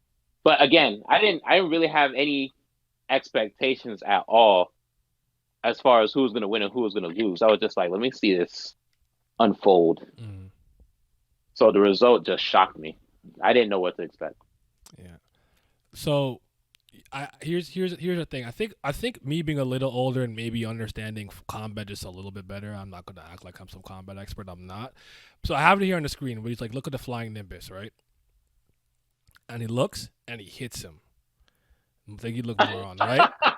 And Rindaman goes a decent distance, but I'm like, Boya put his entire body into that punch, and that's how far he went. And Rindaman punched him, like kind of like, nigga, shut up. And he flew back the way he's punching other niggas. It's over. He's about to die. He's about to die, bro. I was like, he put his entire being, soul, every blood cell, every fucking hair follicle into that punch. Look at him fall with his knees too, bro. I was like, no, not he can't win. That's actually the only reason why I was thinking that, because I was like, if he hits him and he flies as far, it's go time. And I'm like, dang it. No, he really winded up for that punch. Yeah, and Thing just gets up. He's like, okay, it's not like fighting Bando, eh? You got it. And then, and mind you, this is when Thing is the Thing. Oh, what the fuck is his name? The guy who takes all the cigarettes. Fucking. Katsuragi. There you go. Yeah, Katsuragi, right? He's explaining to them, so it's cutting back and forth. And the first time Boya gets hit, I'm gonna put it on screen again. He bouncing. he's flying back. Like, obviously, I'm older now. Reading it now, I can attribute that to literally, like, even as men, no matter how powerful you are, we have weight classes. It exists for a reason. And Rindaman is obviously a lot larger than Boya Harumichi. Right, so like that's all I take it to. So it's obviously like Boya's hits are extremely strong and hard, but physics and reality's out. You're not gonna lift a man that big off his feet to the same degree somebody's that's near your size. But every time Rindaman hits him, he actually is bouncing. So I'm like, bro, I couldn't. The second time, Pat, I think they did everything right that I had no idea what to expect. I was rooting for Boya, but I had no idea who would win that one. So I was willing to take anything into it. But that initial first, like, really go around, I was shocked by the outcome. Like, look at him. He's taking all these hits, these kicks. He get kicked. Look right here again, too. Bro, this is so crazy. He's over here, gets a little hit. Dodgy bastard. He ducks, hits him. He falls, kicks him on the ground. Look how him slide. He slides, bro. He ragdolled him. The man's a monster, bro. Like, that's the reason that's all I wanted to, like, put it out. But I still think this first fight is really good, all things considered. I think it's a really good first fight. And then that final. I gotta put the final panel with the double KO. See this one is good. I know he had a running start, so again I think this is really good and consistent. But when Rindaman kind of turns around here, he kind of runs up, he jumps, hits him, and then all right, there you go. He bouncing, he's sliding. Okay, you got him. Like, it's like the one hit that I would say really did that. But anyways, I don't fuck with the whole damn manga chapter in there. Right? That's why I wanted to or you gotta take it off the air. Yeah. I do want to post the final punch because I just think it's good. And then after, like you said, Thing kind of takes a couple steps back and he falls, and then so here it is. Mm-hmm. Great. I think again, great booking, and like, to me, I'm like, all right, Boya's fought with Bito, he's fought with the front of armor, Ryushin, yada yada. So to me, it's like, it's a powered up Boya versus this Rindaman. What's gonna happen? So when the second round came around, I didn't know what to expect, but. Yeah, I had to talk about that because I was going through the motions that first time I was reading. Like, bro, he's bouncing. Like, this is what you did to everybody. I saw you hit, you bouncing. So, but yeah, really, really, really, really good stuff. Let's talk about some other fights and moments. I actually want to ask you guys this just out of curiosity. Who do you think is the most entertaining fighter from a fighting style? Cause my one friend did say Bito, because Bito will be kicking and stuff like that. He actually likes to watch Bito fight. But Jesus Christ, I love that nigga. Yeah, but did you guys have like a favorite person to kind of just watch in action? It's still Boya for me, I'll be honest. Actually, Zeton is next, but what about for you guys? I actually really like seeing Hiroshi scrap, because this nigga fucking drop kick. What's his name? It's Hold on, because it's very similar to fucking Yamazaki. Hold up. I'm about to get it. Alright, Where do is your it? It's Yonezaki. This nigga drop kick Yonezaki through the window out to the floor. I said, there's just no way. There's no way, dog. And then, nah, just all. That's why I really like all the first years, because fucking Hideyoshi did that. Then Gunji fucking attitude adjustment. This nigga Kai through the phone booth. I'm like, Bro, there's that just shit was crazy. Oh like, my bro. god. First he ran, he did a jumping soba. That's a spinning kick to his face, dog. Then he picked him up, fireman's carry position, and flipped him to glass. Like, bro, oh my god. Yeah, no, that ridiculousness is crazy. But nah, my boy Bito Tatsuya. It took me until last year to realize this, but I'm like, yo, I realized something about myself. I love a really good, a nicely drawn high kick. Something about it, That's the why. kinetic That's why I was energy. saying Zeton because he has Yeah. that like karate kick. It just something about it Mhm. moves me. I don't know. I just love it. Even Gariko, Like, like I just love it. yeah, no, cause just a properly thrown high kick is, I honestly think it's a work of fucking art. Because of how kinetic energy works and the proper positioning of your body, how you have to move your hips and your arms for the energy to flow from your hip to the tip of your toes. It's just so fucking Screw the beautiful. And the way rules, I that have this nigga, money. cause that like break dancing kick that I put in the thing, nigga, tension in real life Screw the hit rules, that I kick have on a nigga money. before and knocked him out in a fucking kickboxing match. Vince know what the fuck I'm talking about. So like seeing that shit drawn is so it's just so gaseous, packous, boy. Like he's damn near doing capoeira. It'd make me pop every time. Plus he got the white, oh my god, he got the white pants, the silver hair. He throw the high kick. Yo, I pop every time. Even those I kicks on Boya, I'm like, damn. it's This shit look so cool. They got Siki Sanji out here on his hands, right? like, So gas. But now I'm with Boya you. has I think that's totally fair, but I'm still Boya. yeah, no, Boya's fights are fucking fantastic. And his that right hook, that wind up. It's not even a hook. It's like a haymaker. That just a mega haymaker hit sent you bouncing 7 times before you done. Now that shit is always crazy Fall every out your single damn time. shoes. Yup. Bro, that nigga's entire leg be coming up off the ground before Yeah. he hits you with that shit. It's ridiculous. Someone punched me like that in real life. Oh my god. You really gonna go flying through a tree, maybe Dragon Ball style, like shit. You get hit through 18 mountains. Yeah.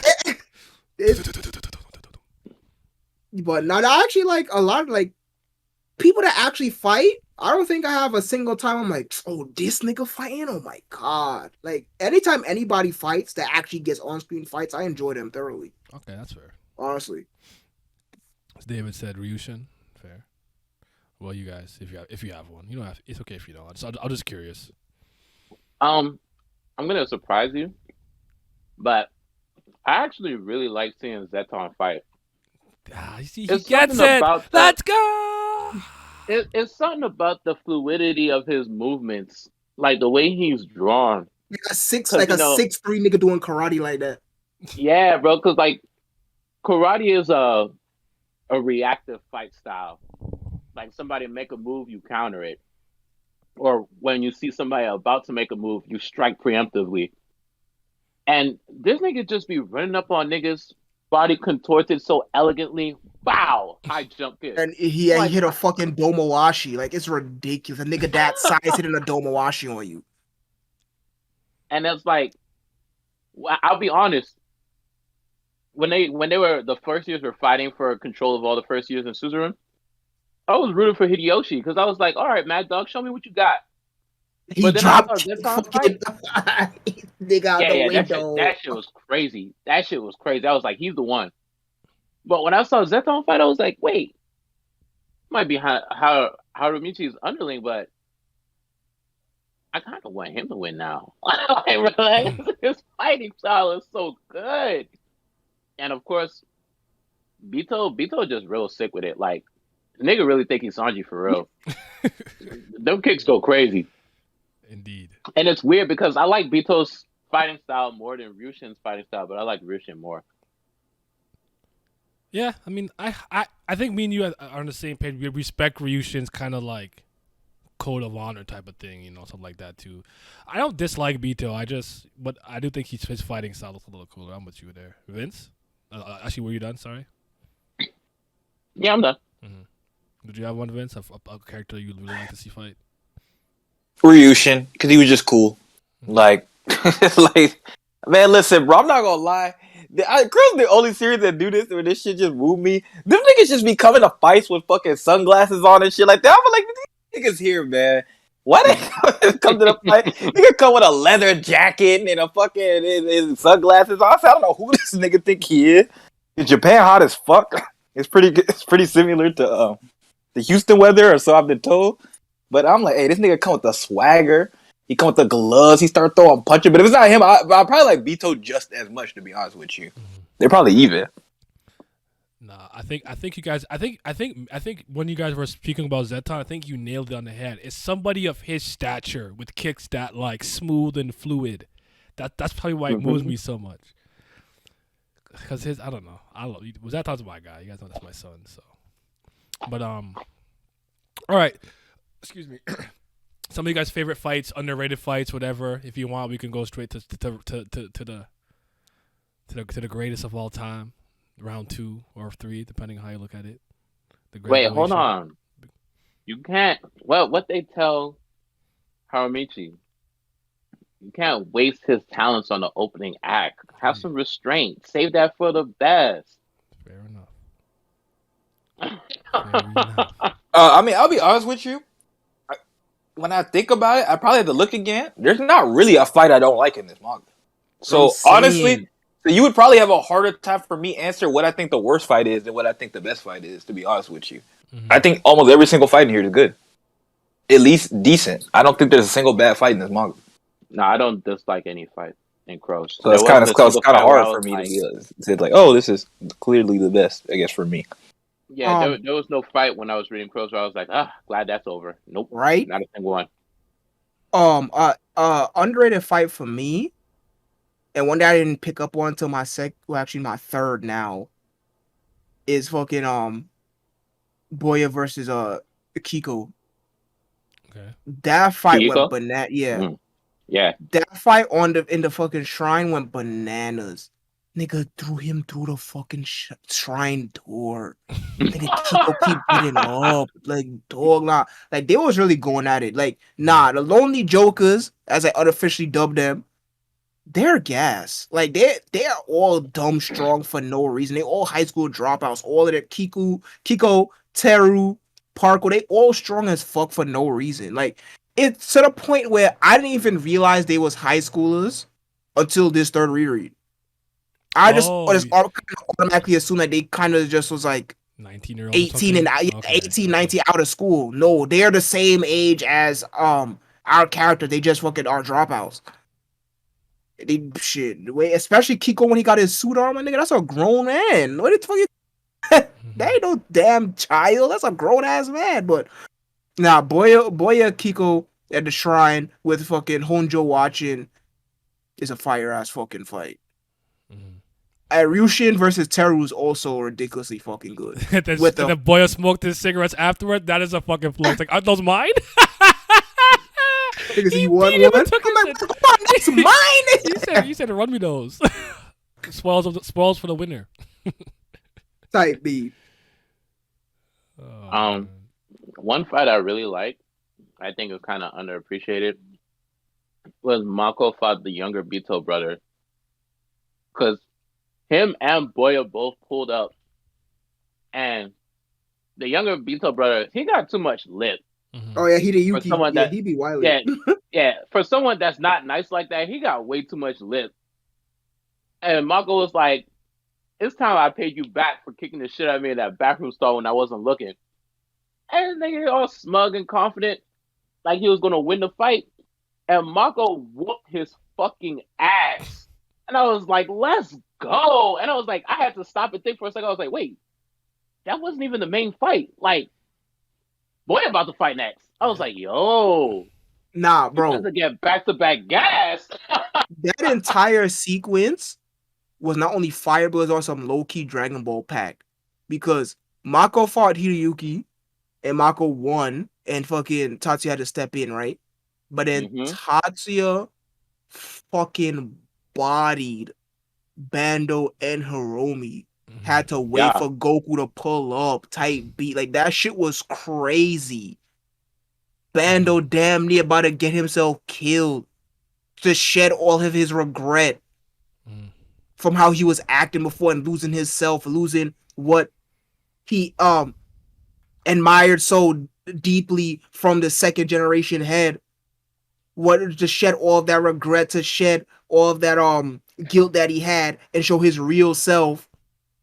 And fucking Tatsuya beat the fuck out of him. Jesus Christ. And then he beat the fuck out of Hiromi. By the time Boya pull up, all you see is both of their bodies crumbled on the floor. And then they'll fight, even though fucking Boya wax Tatsuya, I still like that fight too because it had the fucking Western wrestling, the storyline behind it. Like it might not have been a good choreograph because essentially Boya beat Tatsuya, I counted in 3 punches, but it was the storyline that was moving me. Fucking Tasha talking about, we try to surpass our older brother, and Boy like, yo, shut the fuck up, you lying. Nigga, not only you just stuck in the past, but you just want some goddamn friend. Shut the fuck up. I'm about to give you your wake up call right now, you bitch. I'm like, damn, yo, this going crazy. Then Tasha come out with the crazy kicks. Boy, man, no. That panel when Tachi is getting up and he looks and Boy is standing over him, but then he see his older brother, and then fucking the third punch knock his ass out. Oh my god, that shit was bananas. Absolutely, just amazing. All of those fights, amazing. God, I love this manga. So do I. I guess as far as underrated, I did get a little bit of a deeper. I don't like him. He's not cool, but I did kind of like the older oldest brother with the knife going after Rindaman. He's just like, I'm gonna just catch this and punch him. Like, stop talking to me, bro. I know what I'm doing. Leave me alone. Shut up over there, the peanut gallery. Small little altercation, but there's the one panel where he zooms out where he hits, and I'm like, Rindaman is just a monster, dog. Jesus fucking Christ. But yeah. Bulldog versus Ishin or Ishii, however you pronounce it. That's mine. Was that the one that he fought inside the place where Boya came? Okay. What do you guys think of King Joe? And actually, I feel like that was kind of a lot of it was off screen. I think we did see a good amount, but I do know they went under the little bridge, and then after Bulldog ran out, like, huh? God, he looked like he was getting mixed. I just kind of like it because even fucking that's the one. I think this is the one where Boya was like, "Man, if Bulldog ever got serious, even though I don't know if I could beat him." Cause like that nigga's always happy. He said at the end when somebody asked him who were the strongest people he fought, and he threw in Bulldog. No, he said that. He said that when during that fight when he fought that Ishii brother. Yeah, he fought Ishii, right? Yeah. Oh, yeah, you're right because he kept getting up. No, that's a good point. No, you're right. I'm sorry. You did say that twice, though. You're right. But yeah, because that fight.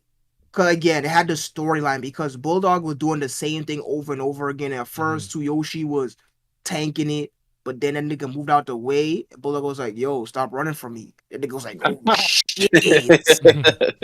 I was like, "Dang, nah." Bulldog got that. And that's the thing. That's why Bulldog's only 3 fights, but yeah, he's like, he don't fight that much. Kind of underrated because he don't fight that much. Most times, you kind of know that he's strong because of his position and shit like that. But he don't fight that much. In the series, we were actually saying it was hard to gauge his strength, but we kind of just put him like a tidbit under Bito and Ryushin. Like that's where I that's fair, I think, because you can't really tell. Yeah, don't fight it now.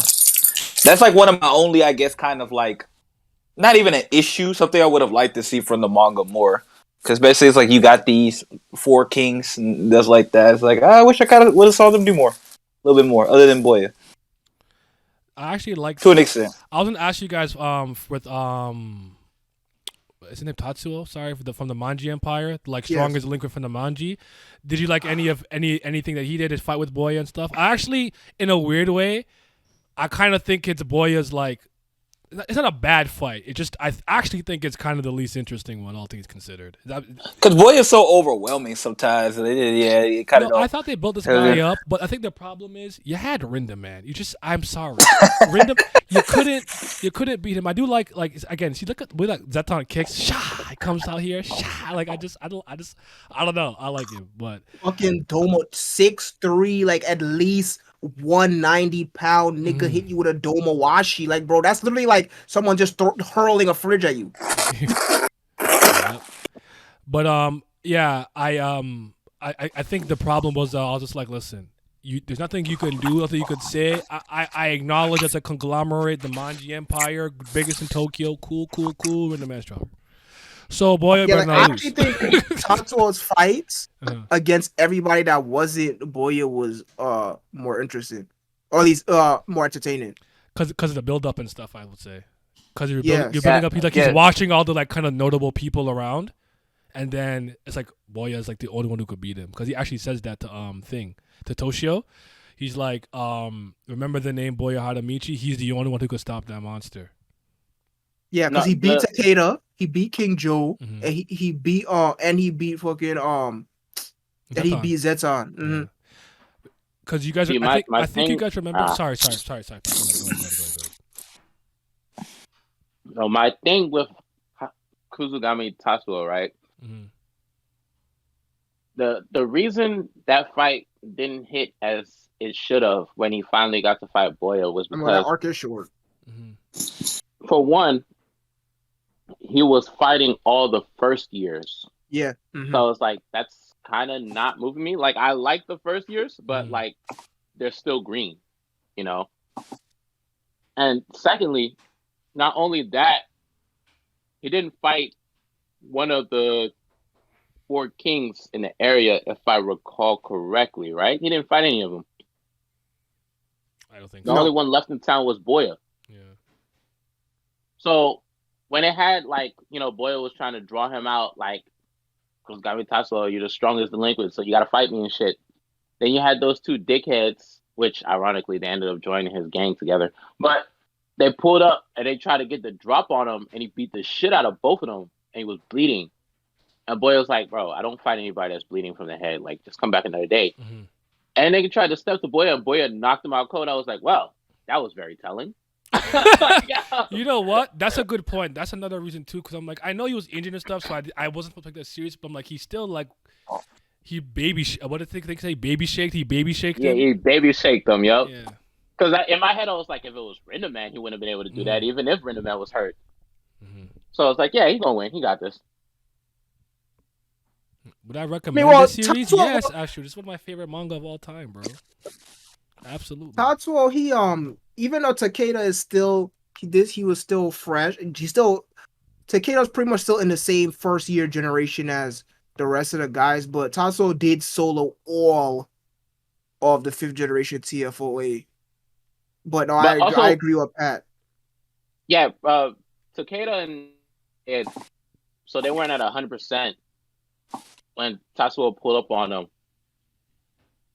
Yeah, so I still 101% agree with you, because all of the fucking 4 king, the rest of them were already gone. So he only had the first year to beat up on. He older than them and bigger than them. So it's kind of just like, yeah, you beating people fucking lower ranked than you. And shit. and on top of that, he's older than first years, but he was younger than Boya. So I was like, Boya's not gonna lose to a nigga that's younger than him. It's not happening. It's not happening. He was a sophomore technically, right? I think. Was he? Or was he the same year, 3rd year? I don't remember actually. I think you're. I'm sorry, I can't remember. But again, everything you said made sense to me. I think that's all. That was all it too. My main thing was like, listen, bro, you're not Rindaman. Rindaman is like a legend in my world. That man is a legend. Okay, he is the one who cannot be moved. The immovable mountain. Okay, he don't be bouncing. Yeah, he do not. He don't be bouncing. You can't bouncy. All right, so I'm trying to think of some other ones that I really liked. I don't think we saw the actually. If there's one fight that, if I remember correctly, we didn't see that we needed to see. It was King Joe versus the younger Beto brother. I think that was a disservice. Did we see that? We didn't see that, right? Nope, we No. didn't see it at all. I think that was important enough, even if it's not like as far as Hyosin events are concerned. Hosting events are concerned. I think they should have had a proper fight, and that we saw on screen. But it is what it is, I suppose. Now am I allowed? Am I allowed? Is it time? Yes. Yes. First, I gotta put this up because it's hard to explain because in a way I think it's lame. I don't know if it's lame. I think it's not lame, but like it's like an older style, I guess. But like Rindaman just walking, got the shades on, got the trench coat, All white. you got the this everyone's just like, yo, Rindaman, oh my god, it's Rindaman, blah blah, like, yo. And like you said, it's a build up in the hype. First of all, Boya like sending the challenge out, everybody pulling in with their factions. They're kind of like, oh, you want to fight, you want to go, you want to blah blah. And as soon as Rindaman walk in, they're like, oh no, let's chill out. Calm down. Like we don't want to do anything crazy. Then after the thing goes and tells Boya has to make his entrance. He walks, he comes through, and I'm like, yo, I don't know what to expect. Like, I really think this fight, I could see another draw. I could see maybe if he wants to do something like, oh, the cops show up, we gotta run. Boya wins, thing wins, but y'all know I was rooting for Harumichi. And I think you all said this. That first hit he lands on him and puts him on his ass, and I'm like, oh, he's ready. He is ready. Perfect booking. You see how easy this is? Yes. To show that Boya had a chance. Not only did he allow him to get the first hit, but the first hit downed Rindaman. You see the perfect booking. Booking 101. Fighting game. Fast attack. It's like, it was so good. Let me not go crazy. I want you guys to go talk too, because I'll go nuts. No, that fight is just absolutely bananas because like Rindaman's fit, the all white, so fucking symbolic, pure,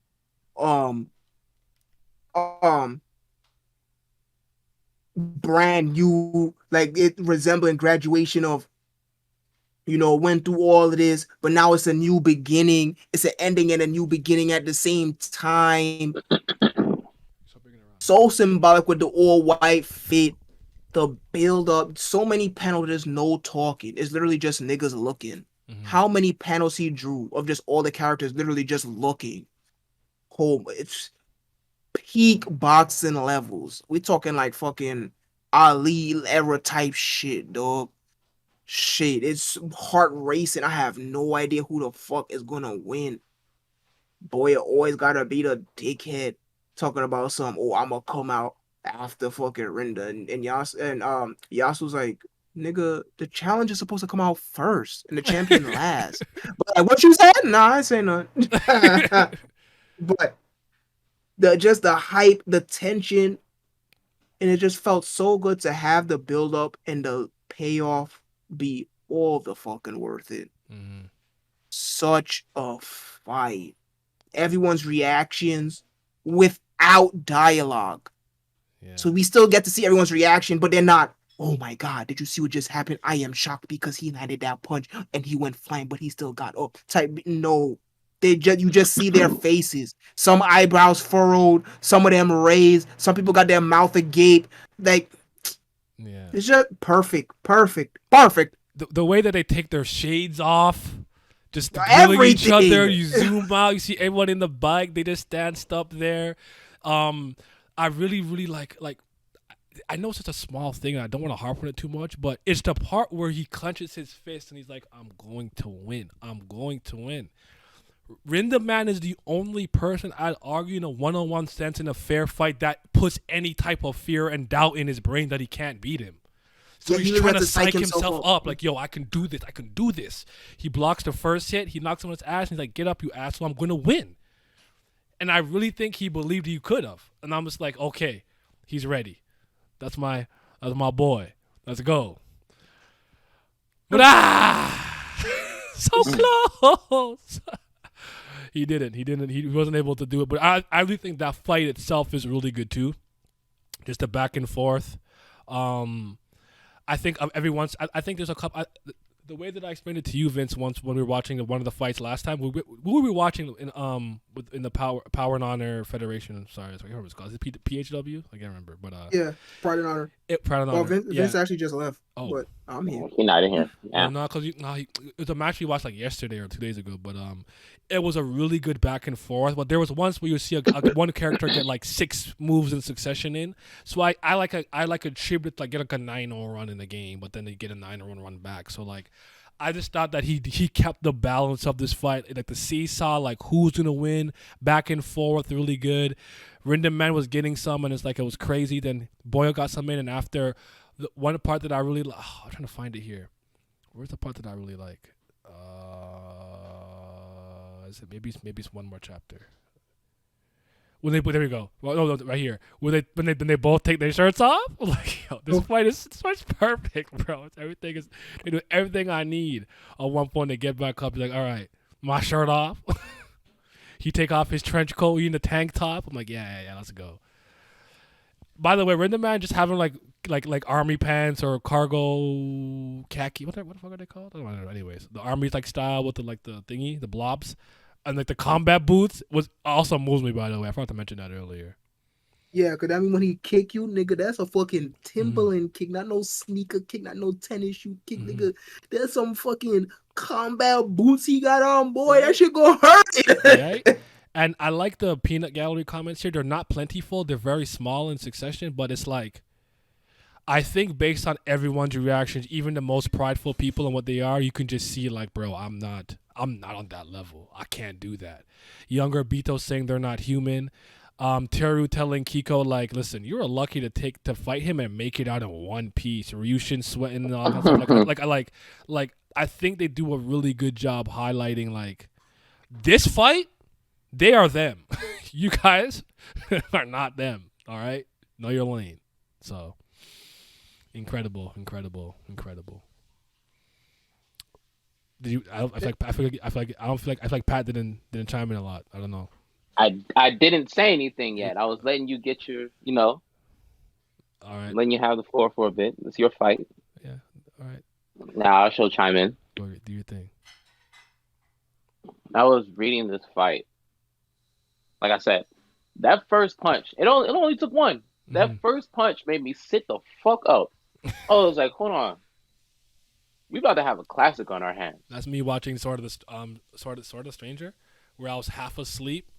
I think him and I think I remember his name Lang something. The foreigner that comes. They exchanged like one little thing. I was up. I was wide awake, bro. Go ahead. Sorry. Yeah, like reading the fight. That first punch. When Boya sent Rindaman to the ground, Rindaman gets up. He was like, all right, thinking mean business. Mm-hmm. They throw a couple blows. They dodging. When Rindaman hit Boya that first time, the very first time he hit him, he was already bleeding. And it was, like I said, have the panels that show, like, when somebody is about to get hit, they zoom in on a person's face so they could brace himself. Like, they're showing, like, oh, he knows he's going to get hit. He's going to brace himself for this hit. He was bleeding even though he braced himself. Mm-hmm. And then while he was recoiling from that impact, Rindaman grabbed Boya's head and crushed it in between his knee and busted his mouth open. And I'm like, bro, fight just started. It's already about to be over. like he's whooping his ass. What the fuck? And then, they both take their shirts off, and they are going blow for blow for blow. Like, this shit honestly reminded me of Yusuke versus Chu in the Dark Tournament when it's the knife edge death match. Like, this is what this shit was. These niggas was throwing blows. And it was like hard for me to gauge who was gonna win. Because like when Boya hit Rindaman, he staggered. But when Rindaman, the panel tilts and Boya upside down, he skid across the ground. I'm like, nigga, how many more hits of this nigga can you take? Because it's not looking good. Mm-hmm. And in the 11th hour, when Boya hit Rindaman with that headbutt under his chin, he came through and started whooping the shit out of him and got hella momentum and started kicking him. And I'm thinking, okay, he's going to win. He got this. Mm-hmm. This is when I knew that Boya was going to lose. This is when I knew Boya was going to lose. Because when Yasu started talking about how Boya was going to win, I was like, you see? You jinxed it. You did the thing. He jinxed it. Yeah. He was like, Boya's going to win. He's the strongest delinquent. I was like, yep, he's going to lose now. Mm. And they both went in for the final blow, and Boya got hit, and Rindaman did. I was like, you see? God damn it! I was so mad. Mm-hmm. Like, my nigga, bro, no, you can't lose. You already lost to him before. And when he got up, I'm like, all right, he can still go. Then I'm like, he can still go. He can do it. Then they did the thing where it's like, you're done, and he just kind of caught the punch and he fell. I was like, damn. I was so defeated, bro. You'd have thought that like I put my entire like life savings on. I'm betting on him, and I lost it. I'm like, I'm gonna lose my wife and kids. All kind of shit. I was defeated, bro. I was hurted. I hurted. But that shit was depressing. I do want to just add this point because I'm looking at it right now. Just because of how Rindaman is, every time Boya gets hit, it's just like, is he gonna get up? Like, I'm telling you. Because again, like I said, I know Boya's hurting him, but it's just the size and weight difference. He's not knocking. He's not bouncing. He's not bouncing. So, but it's honestly such a good moment. I think with Boya missing his last punch and Rindaman landing his is a good moment. But yeah, the cross counter. Oh yeah. yes, and to explain boxing physics to those who don't know, a cross counter is one of the most dangerous strikes in just stand-up combat in general, because the power is multiplied by 4 both ways. So whoever lands with the cross counter, they're usually going to fucking win, because it's your momentum plus their momentum, because both of you are stepping into the fucking punch. So it's your momentum and then your opponent's momentum. They're both multiplying it at the same fucking time. So the fact that Rinda's hit and Boya's didn't, it was over for our boy. Yeah, and I actually like just to like I saw you. I see as you hop back in, Vince. So I'm gonna let you go, but just to kind of like end with my tirade here of why this fight's so good too. I even think the way it ends is perfect. He gets back up. He doesn't have any much more. Rindaman is like, yo, nobody, like, out of respect, he's like, yo, no one touch him. He personally picks him up. Bulldog hands him the varsity jacket. Says take care of him. Puts him down at the hospital to like get treated and stuff. And it was like that sign of respect. He has an inner monologue, and after Boya's also like, he's actually conscious, but obviously don't want to be embarrassed because he carried him there or whatever. So after he walks away, he's like, until we meet again, take care and stuff. The way that Boya looks at it, to me, it's like I get the impression that there's a sense of relief, like, yo, I fought my hardest. I'm not mad. I lost. I did my absolute best, and I couldn't take him down. But that doesn't mean I'm going to give up. And I thought that was a good way to just end it off. And then it end up comedically, he's like, I'm back. Is my old room available? And then he walks in the hospital that he was in after the whole Holston event. And I just thought that was like a good, like, lighthearted way to kind of end it off. Cause, like, he didn't take it too badly. Cause I think he took the first loss way worse. Sorry. Yeah, sorry. First loss, he was smoking. I also forgot to mention this earlier because this is very important too. One of the reasons why I like their relationship so much, and their stupid little why are you going that way? I'm going this way. I live this way. Blah blah blah. It's so stupid, is because they were both posturizing at the time to like size each other up and be like, I'm better than you, I'm tougher than you, both in the back of their mind, like, this nigga beat me, bro. Like, I low key don't want these problems, but I gotta like, show that gotta show face. I actually really like that. I think it's really good. So, yeah. Goddamn. Great fight. Yeah, like tears in my eyes. Pinnacle. Zenith of the medium. But Vince, Boya versus Rindaman round 2. Or the finale.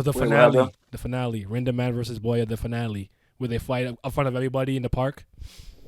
Thoughts, opinions. Great fight, classic. I think it's one of the greatest fights I've ever seen in manga. It's one of the best fights ever made, and it really is a truly like sad ending because not only like this was his one chance, his one opportunity to be the best of the best, and not only that, it's that he was actually really really close, and it was kind of like, and I think for both men it was sad, but like for different ways.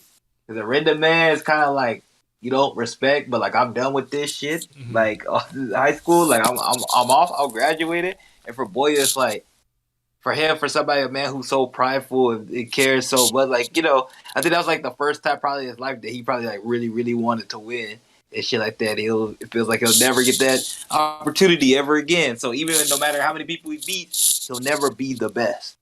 Yeah, and that's terrible. It's always awful to feel like that. There is a sense of pride in that. There's a sense of being able to deal with the results if you know you've done your absolute best at everything you could and you still lost. But I hear you with that. He really wanted to win. He did. Yeah. And also, I just don't think he's the type of man that like thinks like that. Like if I would have lost that fight, I'd have been like, you know what? I laid everything out on the table. I just couldn't do it. I'm at peace with that. That's me too. Like I'm not fighting him a third time. I lost the series. It's okay. Yeah. I lost the series. Boy, I don't think he thinks like Bonjour, that. mon cœur. So I don't think he's the type of person to be like, because he probably really believed he could have beat him too. So it's just like, did I get that opportunity again? Kind of fucking sucks. Mm-hmm. But yeah, it's just so good, man. So good. I think the atmosphere, speaking of just things outside of the fight, I think the atmosphere of that, and it also just kind of like the one time, like, no delinquent was gonna make fun of him for losing or nothing like that. Because sometimes when stuff like that happens, especially on this type of thing, he's just like, you lost and stuff like that. Nobody could say nothing. Like, you just in awe and admiration. You just like, damn, you pushed him the furthest that anyone could have pushed him. Nobody could have did a better job than you. Yeah. And just like, you don't want to try to like necessarily like comfort him after the fight because that wouldn't help you either. That's just like damaging his ego. But everybody like, everybody saw it. Everybody got like respect after that. Yeah. Like you could hold your head up if high. They tried to clown him, boy, would whoop that ass. There's that too. They can't beat it. He may have lost to him, but y'all cannot take him down. So, that's a good point. I think Crows does a really good job of kind of creating like environments that can be similar to real life. Because just like if you ever watched two niggas go to blows before in real life, that it's like it's not filled with hate or some nonsense and stuff like that. Sometimes you watch just two legitimate people go blows and you just like there's a factor where everybody's just like in awe and just like you can't make fun of somebody who lost that fight. You just can't do it. And stuff like that. I think Crows does a really good job of and creating that masculine environment and shit like that. Mm-hmm. So, was there anything else about the fights or a fight and underrated or a good fight or anything you want to say before we kind of want to rank the 6 strongest fighters and stuff? Or are we good? No, I'm good. Okay. Pat and Zimmy, you guys are good? Yeah. Yep. Okay, 6 strongest fighters in Crows. In your guys' opinion, if you had to. All right. So for me, top 6 strongest. So number 1 would be Rinda. Number 2 is Boya. Number 3, I gave it to Kuzugami Tatsuo. Number 4, now this was really tough because even fucking Boya ranked them equal, but I think I was able to separate them. Number 4, I gave it to Ryushin. Number 5, I gave it to Tatsuya. And number 6, I gave it to Bulldog. Okay. Because I believe those last three, Ryushin, Tatsuya, and Bulldog, I think all of them could beat the Lonely Jokers, aka Parko, Teru, and Kiko. Right now, That's a good gauge, I guess. That's fair. If you yeah, that's fair. That's fair. because I think those are the next tier up, because they was dumb powerful. Would you say they're kind of like the gatekeepers, so to speak? It was like Absolutely. okay. Because I think they that's was single hand both, especially Teru, they was single handedly soloing The Kurotaki Alliance. Yes. Like each of them was taking out an entire school by themselves on some fucking Muso type Dynasty Warriors type beat. Nah, them niggas had the Kurotaki Alliance running around like a chicken with their head cut off. They were That spooked. that shit was absolutely like just disgusting. Like, no, Teru out here washing like 7 niggas plus the leader of said school by himself. I'm like, bro, what the fuck is going on? Like, that's why I'm like, these niggas high school. These niggas not high school. They like 19 or something, like 19, shit, 20, shit, 21. Right? So yeah, I classified them as the gatekeepers. I think those last three all three of them could beat them. So, and the reason why I put Ryushin over Tatsuya, because again, once using my more realism logic, we know for a fact that Ryushin is pro, so he's very serious about it. He don't skip out on his training. He don't skip, as we literally saw him, he was in the middle of doing road work, right? So he don't skip out on his training, takes it very seriously. He attends all of his camps, and he won his first professional fight, right? So we have all of that on concrete paper. Now, Tatsuya is better equipped to fight Ryushin, because a boxer's biggest Achilles heel is that they only use punches, but we don't have on physical paper how serious Tatsuya takes his training. We know that he's in Ryushin's camp, so he has the access to those resources, but we don't know how serious he takes it. All right, so there's that unknown.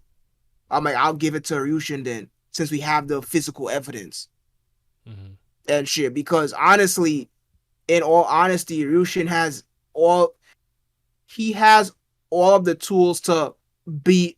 Tatsuya has all the tools to beat Ryushin 100% of the time. Can keep him at bay with fucking teeps or Maigiris, aka mid kicks. He could take away his legs with low kicks, and he could easily finish him off with a fucking knee or high kick without Ryushin ever getting within his striking range. Right? But we don't know if he takes the training seriously. So he could still fight like a fucking ape, right? So that's why I put Ryushin over Tatsuya, but there's my 6.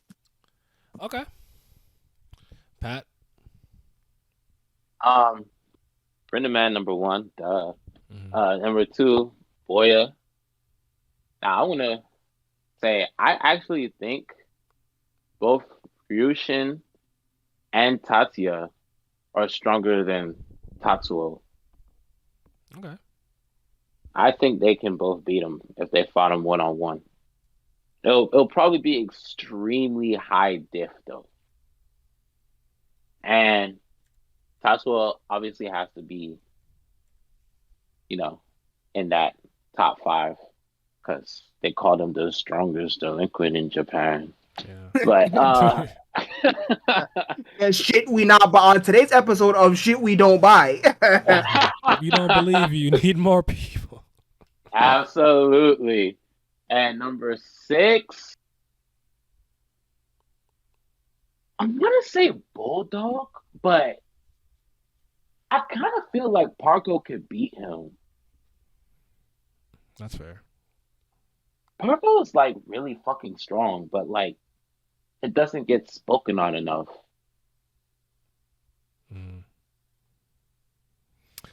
I'll Vince, you want to go next? Actually, mine's pretty basic. So fucking Rinda, Boya, Ryushin, Tatsuo, Joe, and then fucking Bulldog. Joe over Tatsuya? Listen, man. Listen, man.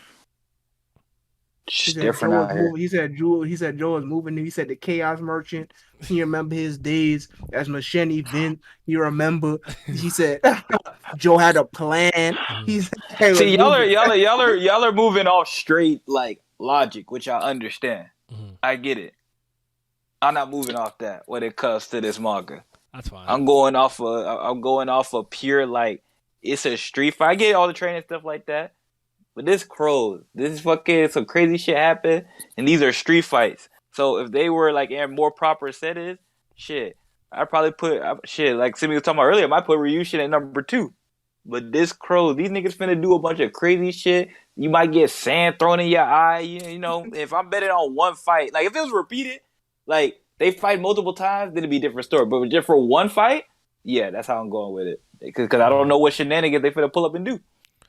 All right. Nigga love chaos merchants. Yeah.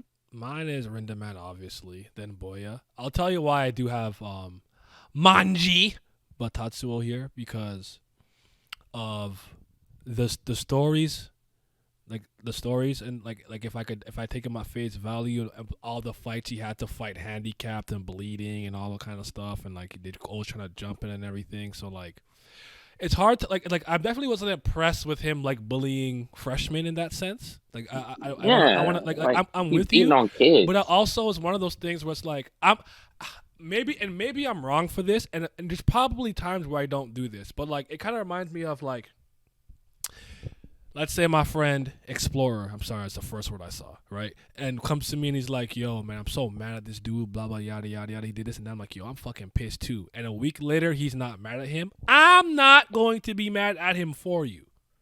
It's one of those things where if Boya tells me that's the second strongest nigga he's fought, I'm not going to tell him he's wrong because he's that nigga. So I'm just taking his word at face value in that sense. So that's why I have him there. All Yeah, things I considered, get that too. right? And you'll get a second reason after in a second. I really like Simi's logic with the training and stuff, but at the end of the day, Bito washed him. I'm putting Bito over Ryushin, even though I do think they're pretty negligible and like if one's stronger, it's so minuscule. But it is what it is. It wasn't close. He beat his ass. So with that, I put him over him. Then I have Ryushin. And here I have a bit of a split. If I don't want to cheat, I guess, and just stay within the confines of crows, I'm putting it to the person who becomes the strongest person in the strongest conglomerate, faction, alliance, whatever you want to call it. So that's Zeton, because he gets the bullshit buckle from Boya. And he's the strongest in Suzerain for that moment. For a time, so to speak. And I really think he's that strong. The strongest person in the Lonely Jokers is actually Kizu. Kyosuke, he's the strongest out of all of them. So if I'm allowed to do that, then I'd put him 6th. Because he's stronger than Janai, he's stronger than Parko, he's stronger than Kiku, he's stronger than Teru. But he's technically in Crow's Gaiden. So if that doesn't count, then I have Zeton 6. Yeah, I was thinking about him as well, but I was like, I'm gonna stay exclusively to what happened in Crow's the manga. So with that, then Rinda, Boya, Tatsuo, Bito, Ryushin, Kizu Kyosuke. So that's my answer. Okay, so now that we kind of we briefly touched on it, that that belt buckle is a legacy item. But that being said, though, I do want to talk about Bito versus Ryushin. Let's kind of get into it, the nitty gritty, like, because I'm with you. I really do think Ryushin could beat him. Like if this happened again, I don't know if you want to go professional setting, street fight, doesn't matter. But like, what do you guys think? Like, if they fought again, like, do you guys really think definitively like Bito is stronger than Ryushin? Because I'm with Pat earlier. Like, I don't know if that bomb when it hit, when I think about it, doesn't make sense to me based on what happened. But what do you guys think? It's so fucking tough, man. It's exactly just it's like.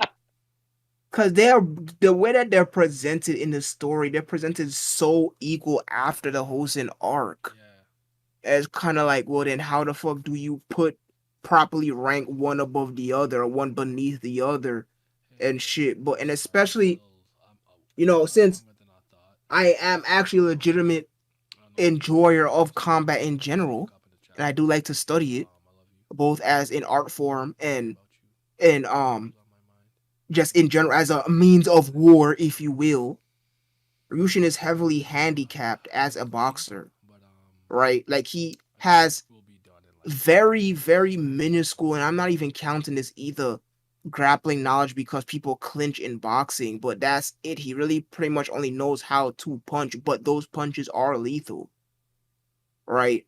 But at the end of the day, Tatsuya isn't a grappler either, but he does use his legs. Your legs do have the strongest muscles in your body, and your legs are longer than your arms, generally speaking, unless you just shape fucking funny, right? So, as I said earlier, technically speaking, Tatsuya has all of the capability to completely wash Ryushin again. Now that they're both grown adults, been through so much through the series and whatnot, he has the capabilities that I already listed out. He can keep him at bay with mid kicks. He could literally take away his base with low kicks, or he could move in close, hit a knee to the midsection, hit a knee to the face, or even just hit a super hard high kick and get the victory like that. So it's so fucking hard to tell, but I think at the end of the day, from what we have on paper, the knowledge, at what happens at the end of the series, I would give the nod to Ryushin. Okay. I'm not mad at that at all. I'm really not. I really do kind of see them equal in my eyes. I just did the thing where I'm like, at the end of the day, just want to know, I guess. So, what about you, Pat? What do you think? I think I would have to go with Ryushin because I felt like after Bito's introduction, they were presented as equals, but Ryushin had more, I want to say, proper showcase and solid build up to his character and his like title as far as being the strongest in the front of armament, being actually strong, seeing him in action, and like when he fought Teru, like the first time he runs into Teru, he's like, "You the one that whooped, My two my boys. homeboys?" Yeah, and like at this time, Teru and Kiiko was running amok in their little city. They was going to town on everyone, and then like they cross each other, trade blows for a little bit, and Ryushin was like largely unfazed, and Teru was kind of like taken aback, like, "Yo, this nigga kind of strong." And then like they actually end up fighting for real, and then like I would say Ryushin won decisively. He didn't wash Teru because Teru was fucking strong, but he got the better of him. But he demonstrably proved that I'm better. Yes. Yeah. Okay. And like throughout the rest of the series, I don't think there was ever an instance where Ryushin got into a fight and he got his ass whooped. Okay. If he did, I didn't remember it. No, because even in that one fight, with the why do I keep saying sleeping dogs, snakeheads? I don't know what's wrong. Forget about the video game. That's the wrong country too. That's China. Ooh, the best country. Wasn't there a part where like Ryushin and Bito were on the ground for a split second because that guy kind of sucker punched both of them in a second, but they both got up like they were fine. I think that's the only moment. So yeah, the one that hit Boya. So, Vince, what do you think? Actually, I don't even know if we're done. My bad. Let me cut you off. No, we gave answers. Okay. Do you think Bito is stronger than Ryushin definitively, or me? I don't really have a definitive answer. I think either one of them could win the fight, to be honest. But like I said, again, like this manga does work off logic to an extent, but I don't think I'm working on the same logic as Pat and Simi to an extent. But I get what they're saying. I think everything they think makes sense. Look, Crows is just one of those things too, where there's just, to me, a certain unpredictability factor, especially if it's professional setting. Then it's completely different too. I agree with that. But what they be doing on the streets and just I think I'd be like, we were just talking about what Boya fought Ryushin. and nigga fall perfectly into a fucking choke and shit like that. And like, so it's just like, I can't give you, especially when it's this close, when they're this close in strength. Like, if we say somebody's like, oh, he became significantly stronger than him, or it's just like, can I actually see, like, I know he's a professional, but it's like, how much does that, factor in this universe? Unfortunately, we only get to see these niggas fight as kids. So I can't tell you how much better or what happens next after that. So I really think it can go either way. Okay. So, it's been 4 years. Boya Harumichi is 21. Stumbles out of wherever it is he's doing. He see a shadowing, towering figure over him. He look up. He see combat boots. He see army pants. Cargo. Sorry. He see the trench coat. It's Rindaman. They go off somewhere in the alley to have another fight. Who win it? Man, it's Rindaman. Let's not even do this. I know it's Rindaman. Let's not even do this. All right. No, so. As you said, but the thing is though, I'm throwing the professional thing, him in the underground circuit, running around. I'm just throwing that out. Like it matters, but for just I'm throwing it out. It's fucking Rindaman. I know. Like, it's like that's really what it is at the end of the day. He just turned into that. He just turned to that nigga. It almost, to me, feels like what happened in See, it's kind of crazy because this is not even a manga where this is necessarily true.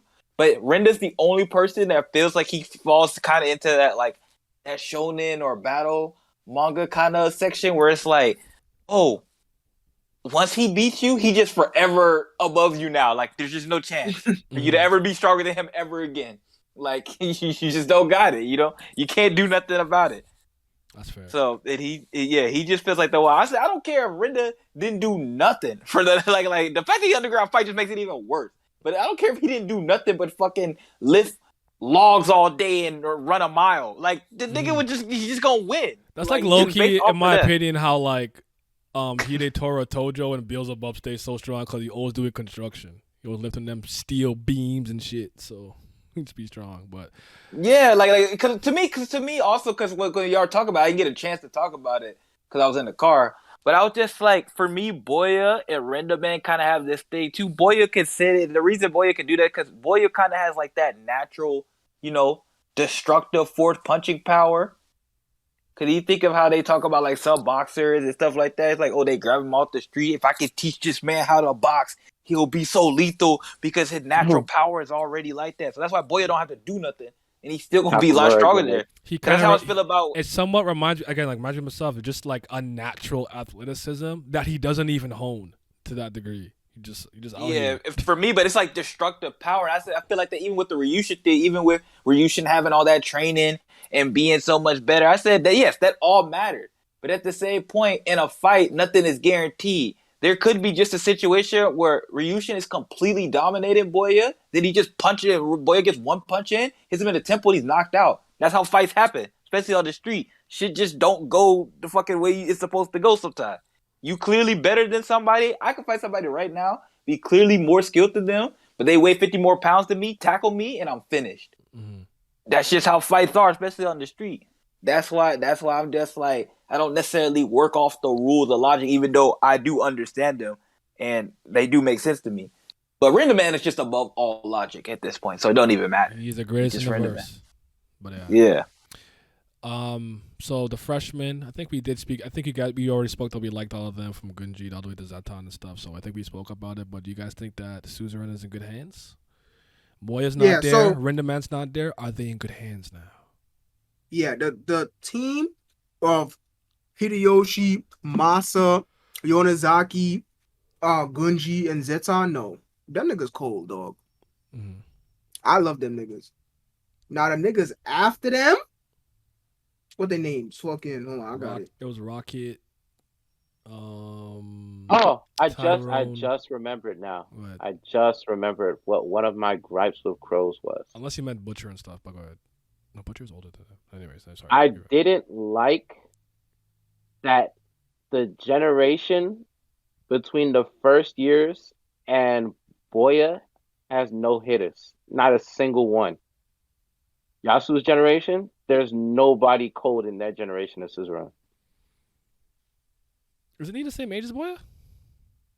No, he's a year younger than him. You said Yasu?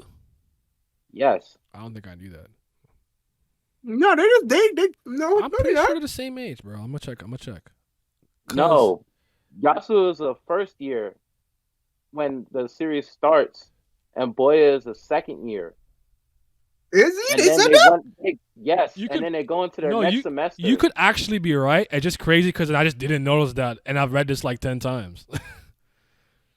I could have sworn Yasuo was also a second year. So yeah. No. That's for the sec is That's crazy. Because if that's the case, then we're missing a whole arc. Because there should have been a first year war in Yasuo's class then.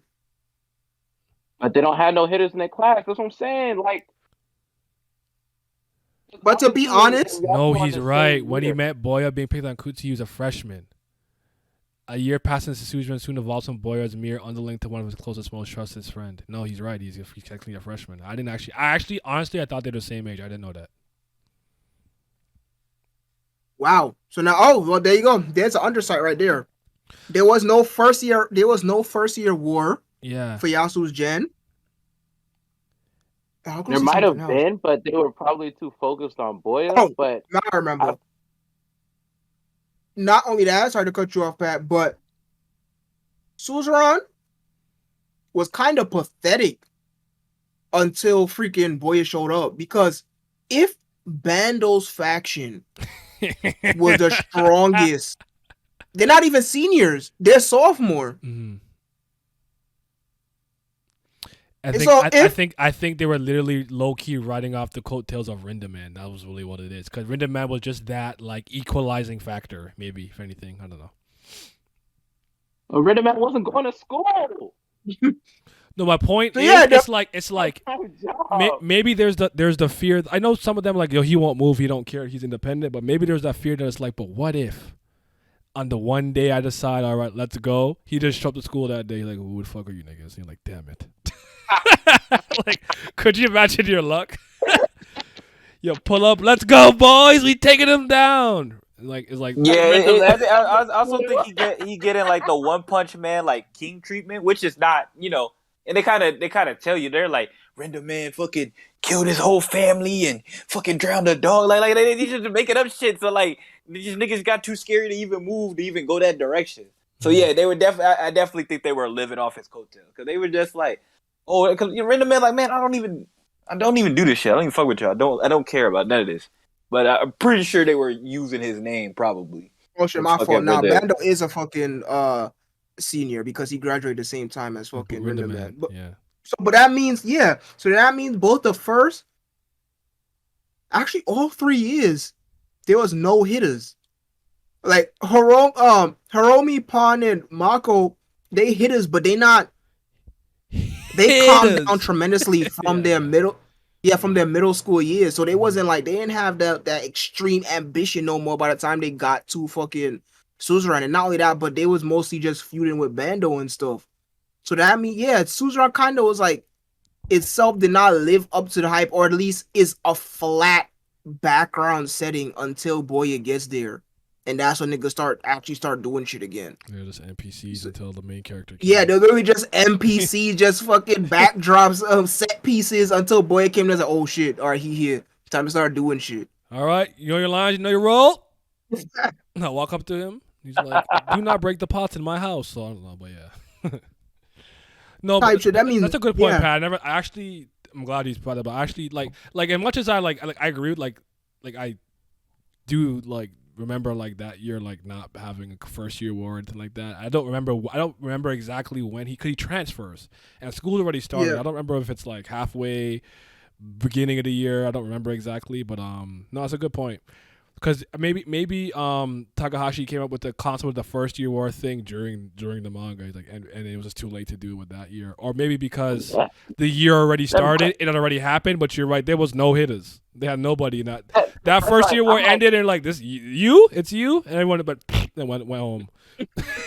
I'm not mad at them not having a first year war when Boya comes to that school, but when the next first years come and their second years now, I feel like there should have been someone in Yasu's class that like, yo, I'm still here. These little niggas running around causing all this ruckus and shit.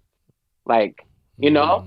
I got you. And like there was some characters, but like they were kind of no names and they got their asses whooped by the first years. And I was like, man, you getting whooped by somebody younger than you? Come on, dog. Nigga fresh out of middle school. Nah. Yeah, so Suzan was kind of sorry. That's So the main that's character was kind of strong. why I asked it, because I just think it's I don't think they're garbage. Don't get it wrong, and they got people with certain specialties and whatnot. I just think it's very top heavy. Their strongest combatants are always like leagues ahead above like the typical strongest combatants from like the Front of Armament or from Hosen or from the Kurotaki Alliance, because you have niggas like Rindaman, Zeton, Griko, fucking Boya. Like they're just different. So Yeah, so that's another oversight. yeah, but so the school is not in good hands. Shit. But no, what I meant was,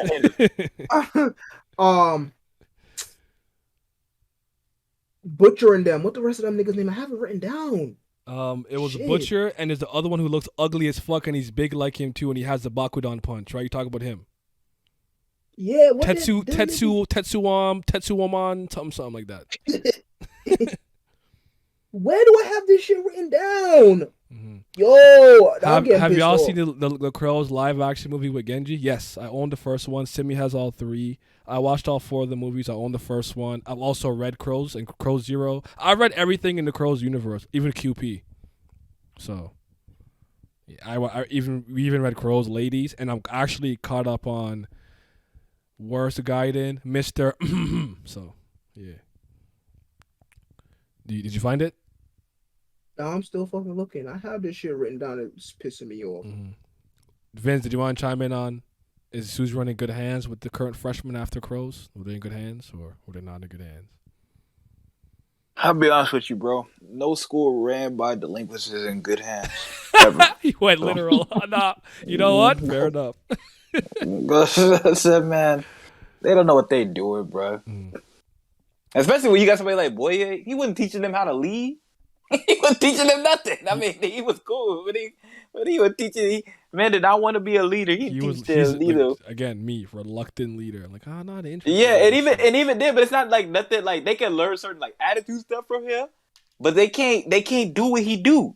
Yeah. He's him, like, and he just naturally strong. You can't copy that.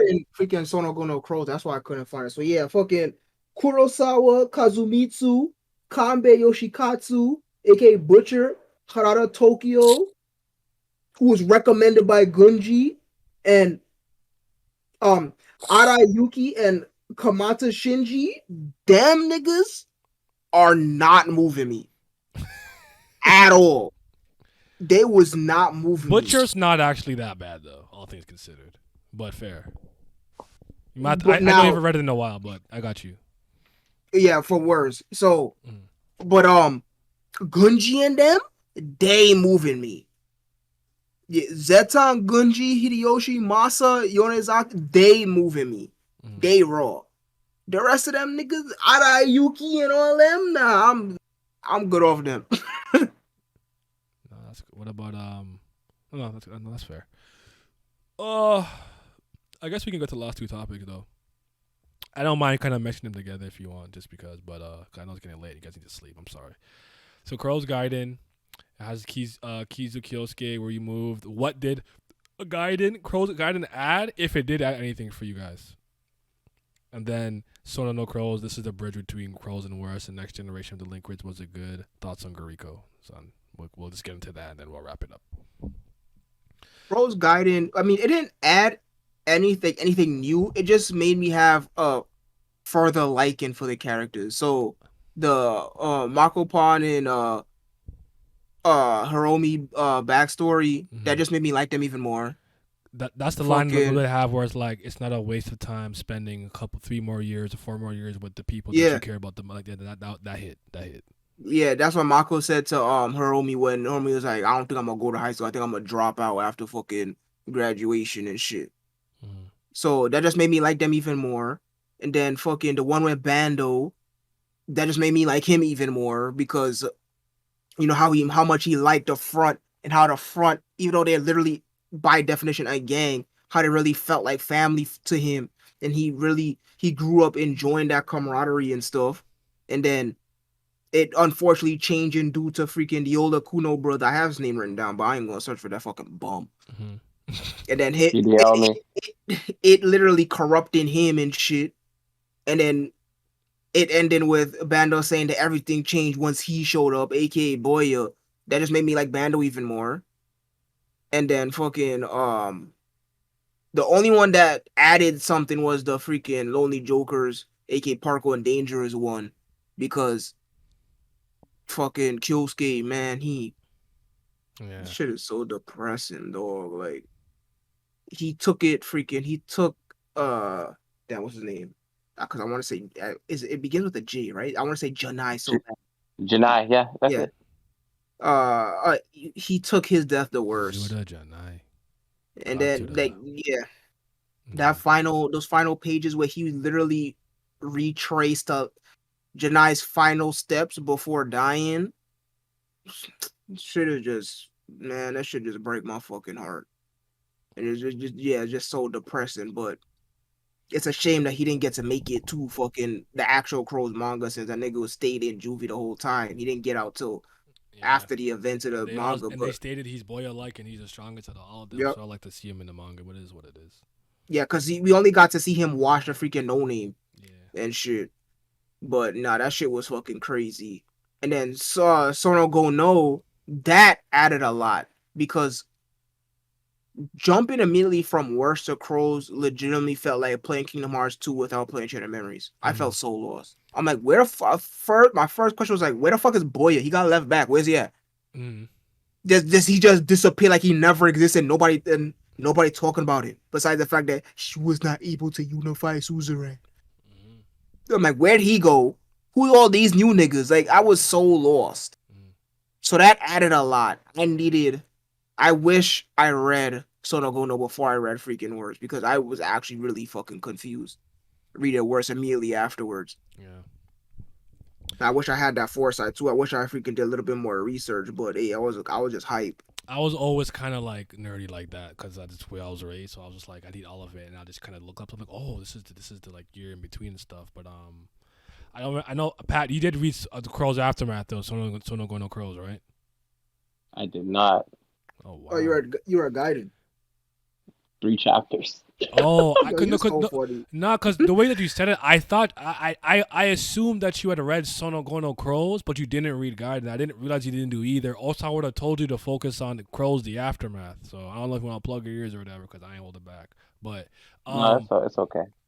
the thing that I think is the most important, like you said, I agree with you. It's like playing Kingdom Hearts 1, not playing Chain of Memories, and then going to 2. You're like, who the fuck is this Roxas snake? What's going on, right? So like, Yeah, I'm right. Because I think the crazy thing is when you kind of started, like, wait a minute, Zeton's not at the top. What the fuck? Like, there's so much. Like you're missing, like you're missing a piece, missing an important piece.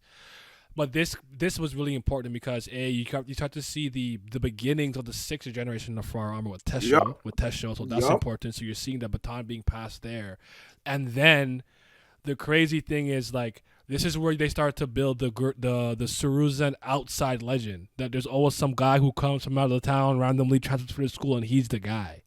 So I think he's from the Kyushu. Is it Kyushu he's from?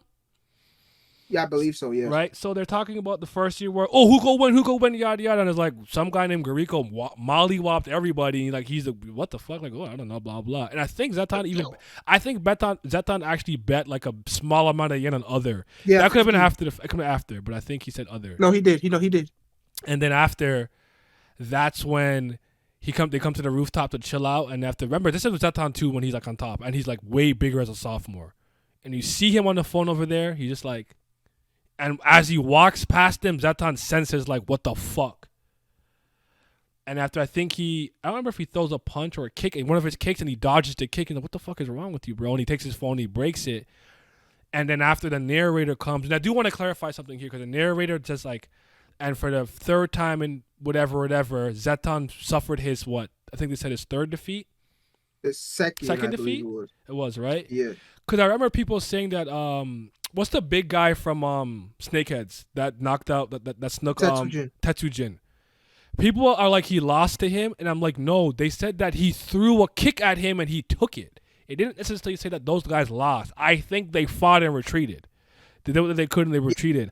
I'm not saying that it necessarily counts as a loss, but the point is he didn't knock his HP to 0, so I don't think it's necessarily a inconsistency, because it's not like they knocked them out and captured them and like Boya had to save them or something. They got away, but they were injured. So I think his first loss is to Tatsuo from the Manji Empire, and the second one is to Guriko, and then you understand why Guriko is. This is third because he lost to freaking Boya, so it would be his third defeat. Then. Okay, so all right, so there was that. Okay, yeah, so there's that. So, but anyways, yeah, I think it did a good job setting him up as like basically the Rindaman of that generation, because he's the strongest and there. No one fucks with him. He doesn't really care or fuck with anybody. And Rindaman, though his personality and what he's into is much different, which I appreciate. For anyone doesn't know, Guriko is probably my third favorite Crow's character. Crow's universe character. If I go universe, Guriko's one of my favorites. I love him. I actually like him from a personality standpoint more than Rindaman. I just don't think he's stronger than him. That's all. I actually don't even think he's stronger than Boya. Conversation for another day, though. But I think with that, any final words? Anything we think we forgot to mention, talk about related to the Crows? Oh, well, this is revisionist history, so we have to talk about, to wrap up, we have to talk about the difference between back. Of course, none of us was born in the year 1990, right? Let alone old enough to actually be fucking reading Crows when it was serialized. But we have to talk about its popularity from back then till now. Otherwise, we're not talking about revision. We just reviewing this shit. That's actually a good point, because I'm like, I feel like something's missing that I talk about every time we do this, and you're right. It's like the perception about it that's changed, but the truth of the matter, I remember when I first read it, but it was only a small niche of people who really read it. Like I met people who know of Crows, but not too many people who actually sat down and read the manga from top to bottom. It was really me, my friend Alan, give or take a couple people here, like maybe like a Kyle, or maybe I think Trish or something. I know you, and then my boy. That's my boy Pierre already. So like stuff like that. So I don't know, but as far as I know, the perception around Crows has always been pretty good, pretty high. Like no one's like think that like it might not be someone's favorite delinquent story or delinquent manga, so to speak, but I've personally never really heard anybody talk or seen anybody speak poorly on it or talk down on it. I don't know if anyone has any different experiences. So yeah, I'm gonna talk about it in full. So first of all, fuck the West.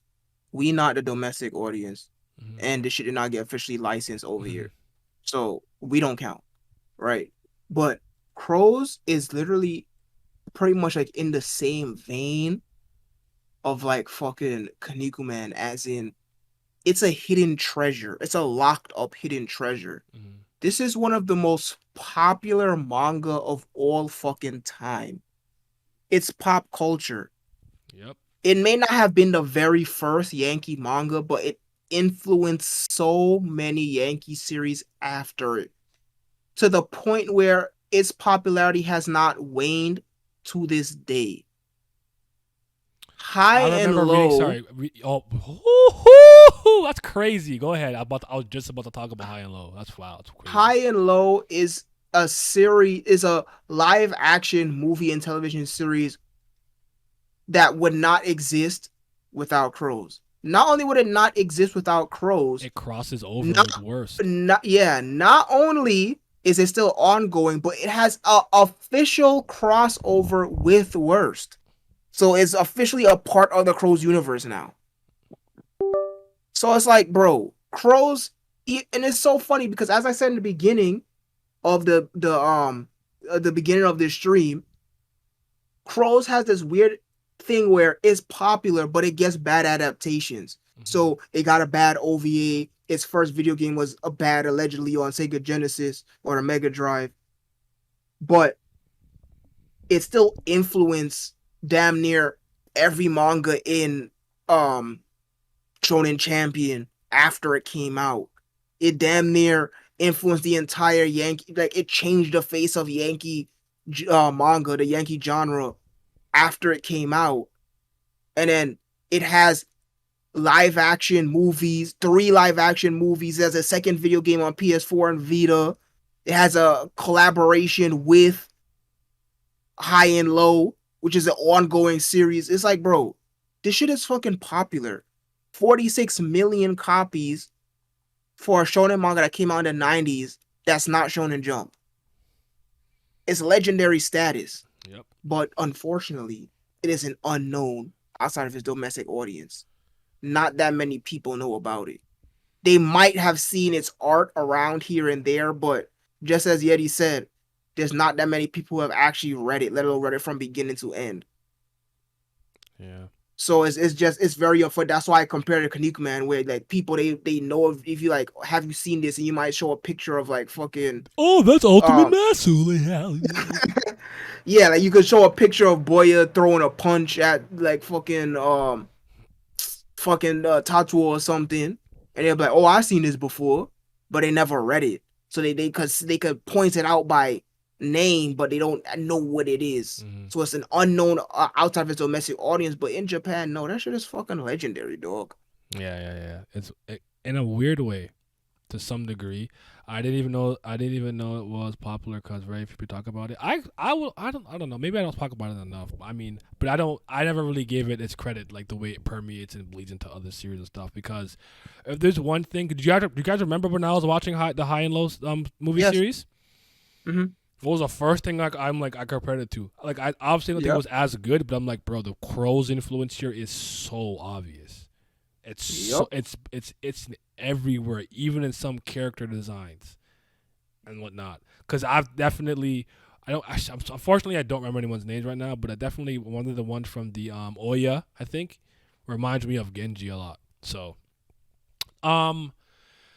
there's a lot of other like delinquent stuff that I've read that I would argue has like a lot of poses and scenes and kind of strikes and stuff that look Crow's-esque to me. I never really knew if I could, one of those things, if I can give it too much credit. I don't want to suck too much dick and whatnot, but it actually somewhat reminds me of like these arguments I used to have with people about JoJo, because I was trying to tell them, or like with Saint Seiya, where I'm like, you may not care about it here or whatever, but in this part of the world it is immensely popular. And you can't go anywhere in the anime industry without seeing JoJo's influence. Even if you can't pick it up when you think it's just some novel concept coming up from this manga, it's not. It's come from somewhere. So Crows does have that impact on this genre for sure. Yeah, like Sugarless. Yep. Shit, I would probably even say out too. Clover, the main character literally idolizes the characters in Crows. You see, he's reading fucking Crows in the first fucking chapter. Yep. I never actually finished Clover. Me neither. Okay, I'm not alone. I mean, I don't know if they finished scanlating it, because I know for a fact they have not finished scanlating fucking Sugarless. You said every time they say Crows, they think they're talking about Kaiku. That's the damn Karasu High or whatever, right? Oh dang. Damn. I just annoying orange got it. Damn. You just hate to see it. You don't deserve it. But yeah, like, bro, like we have to remember at the end of the day, we are not the domestic audience. Yep. So just because the little 4 or 5 niggas you see on the timeline, just because they're not talking about it does not mean that it's not popular. You have to dig deeper and look to see what the domestic audience is saying about it. Yeah. Bro, 46 million? How many re-releases of the manga that there is? And it's one of the reasons why I think that Crows desperately needs a rescan. We need a proper scan of the special edition from beginning to end, because we only got like maybe like 2 or 3 volumes of the special edition at the very end. We need all of that. Proper full HD. We got the original run. You got the special edition. That's good. I don't think it would be able to make it anyway, so I don't even want them to bother. Yeah, I don't want it because I don't like the way anime is drawn today anyway. So. We are on the same page, lock and step. So. But yeah, like bro, Crows is like yeah. People know what fucking Buso Sensen is over there. Yeah. They know what the fucking bullshit buckle is, man. Like they know fucking Boy Harumichi. Like That is so popular. They know like I'm pretty sure like just the Rindaman the name, we've probably seen a few references to that to like another character who has like kind of like an English-ish name and whatnot. That's direct reference to Rindaman type shit. It's dumb over. It's just over here, unfortunately, because it has zero presence whatsoever. No anime, no video game, and no official license that people in the West they don't know about it.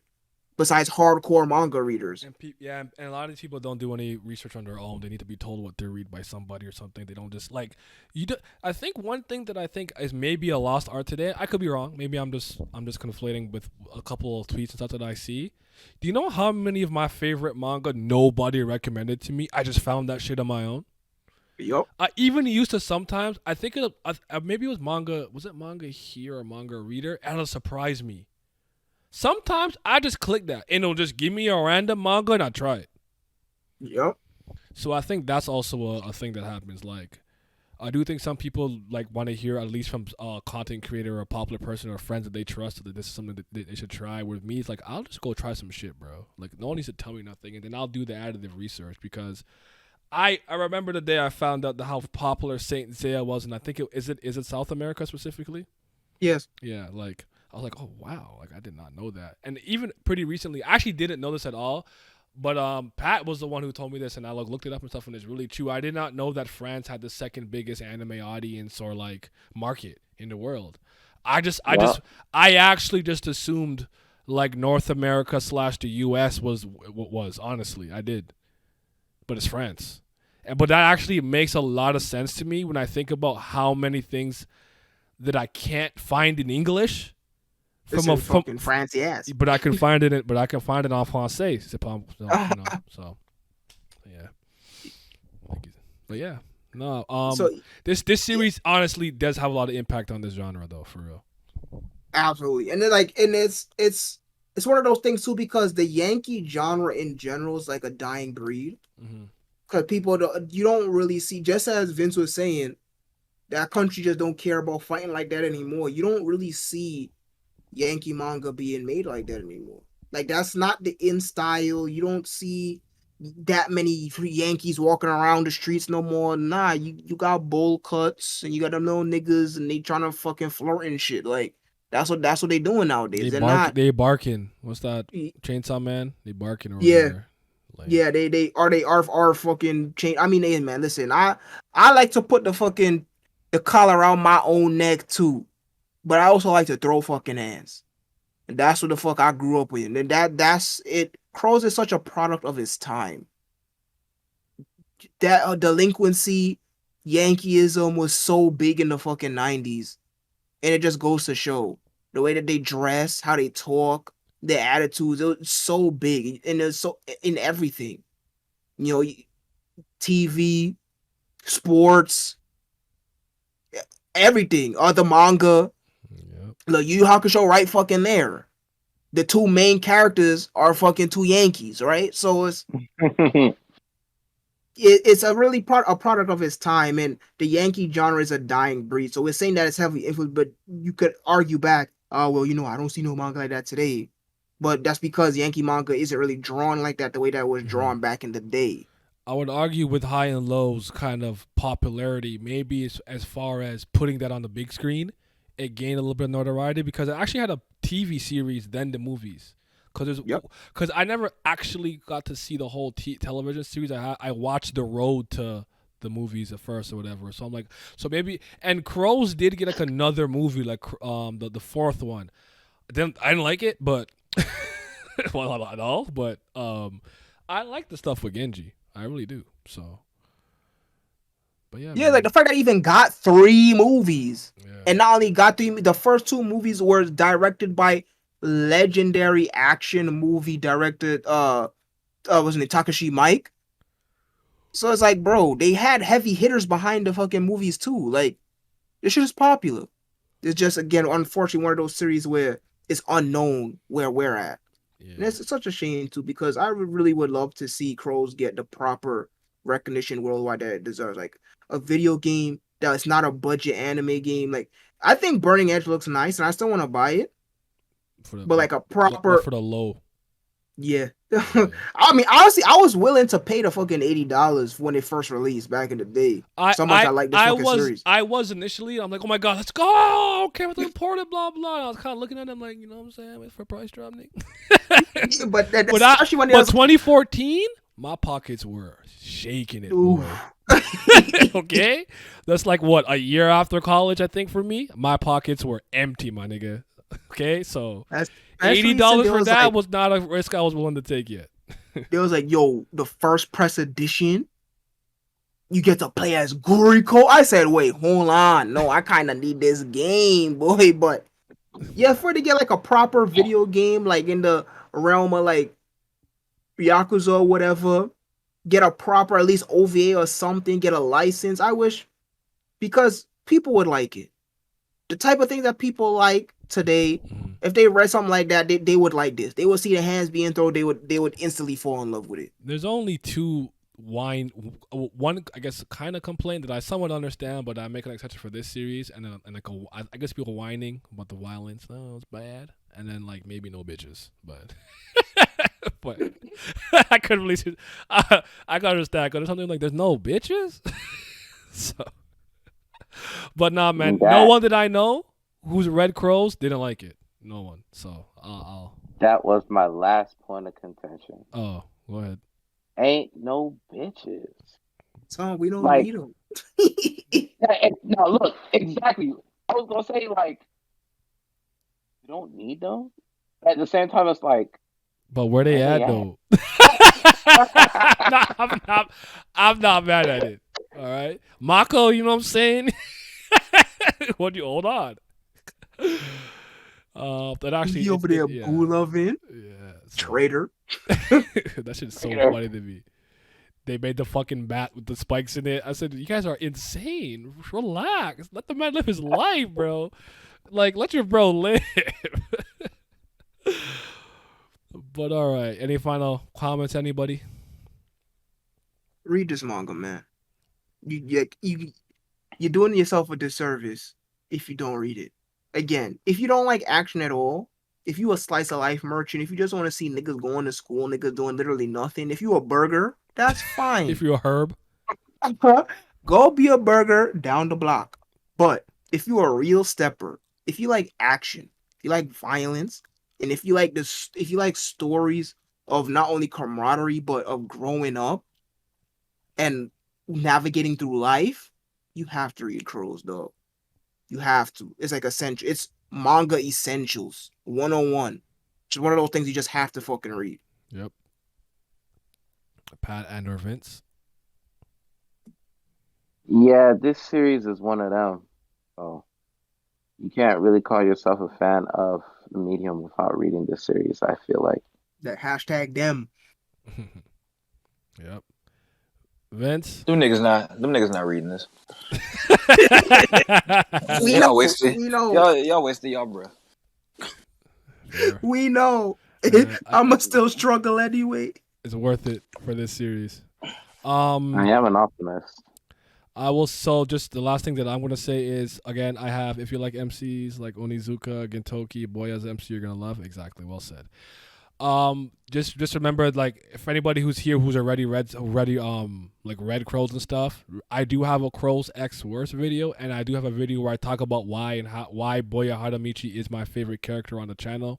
Give it a peep, give it a watch, and at some point, this is I don't know what's gonna happen, but I do want to have a general kind of Crows universe discussion where we talk about Crows 0 all the way to the last Crows with the Rockets generation or whatever and stuff, and just talk about all the fights and all the everything together, and it's gonna be a really good time. So yeah, going to school and throwing hands. Let's go, and you guys be safe. Have yourself a mighty fine day.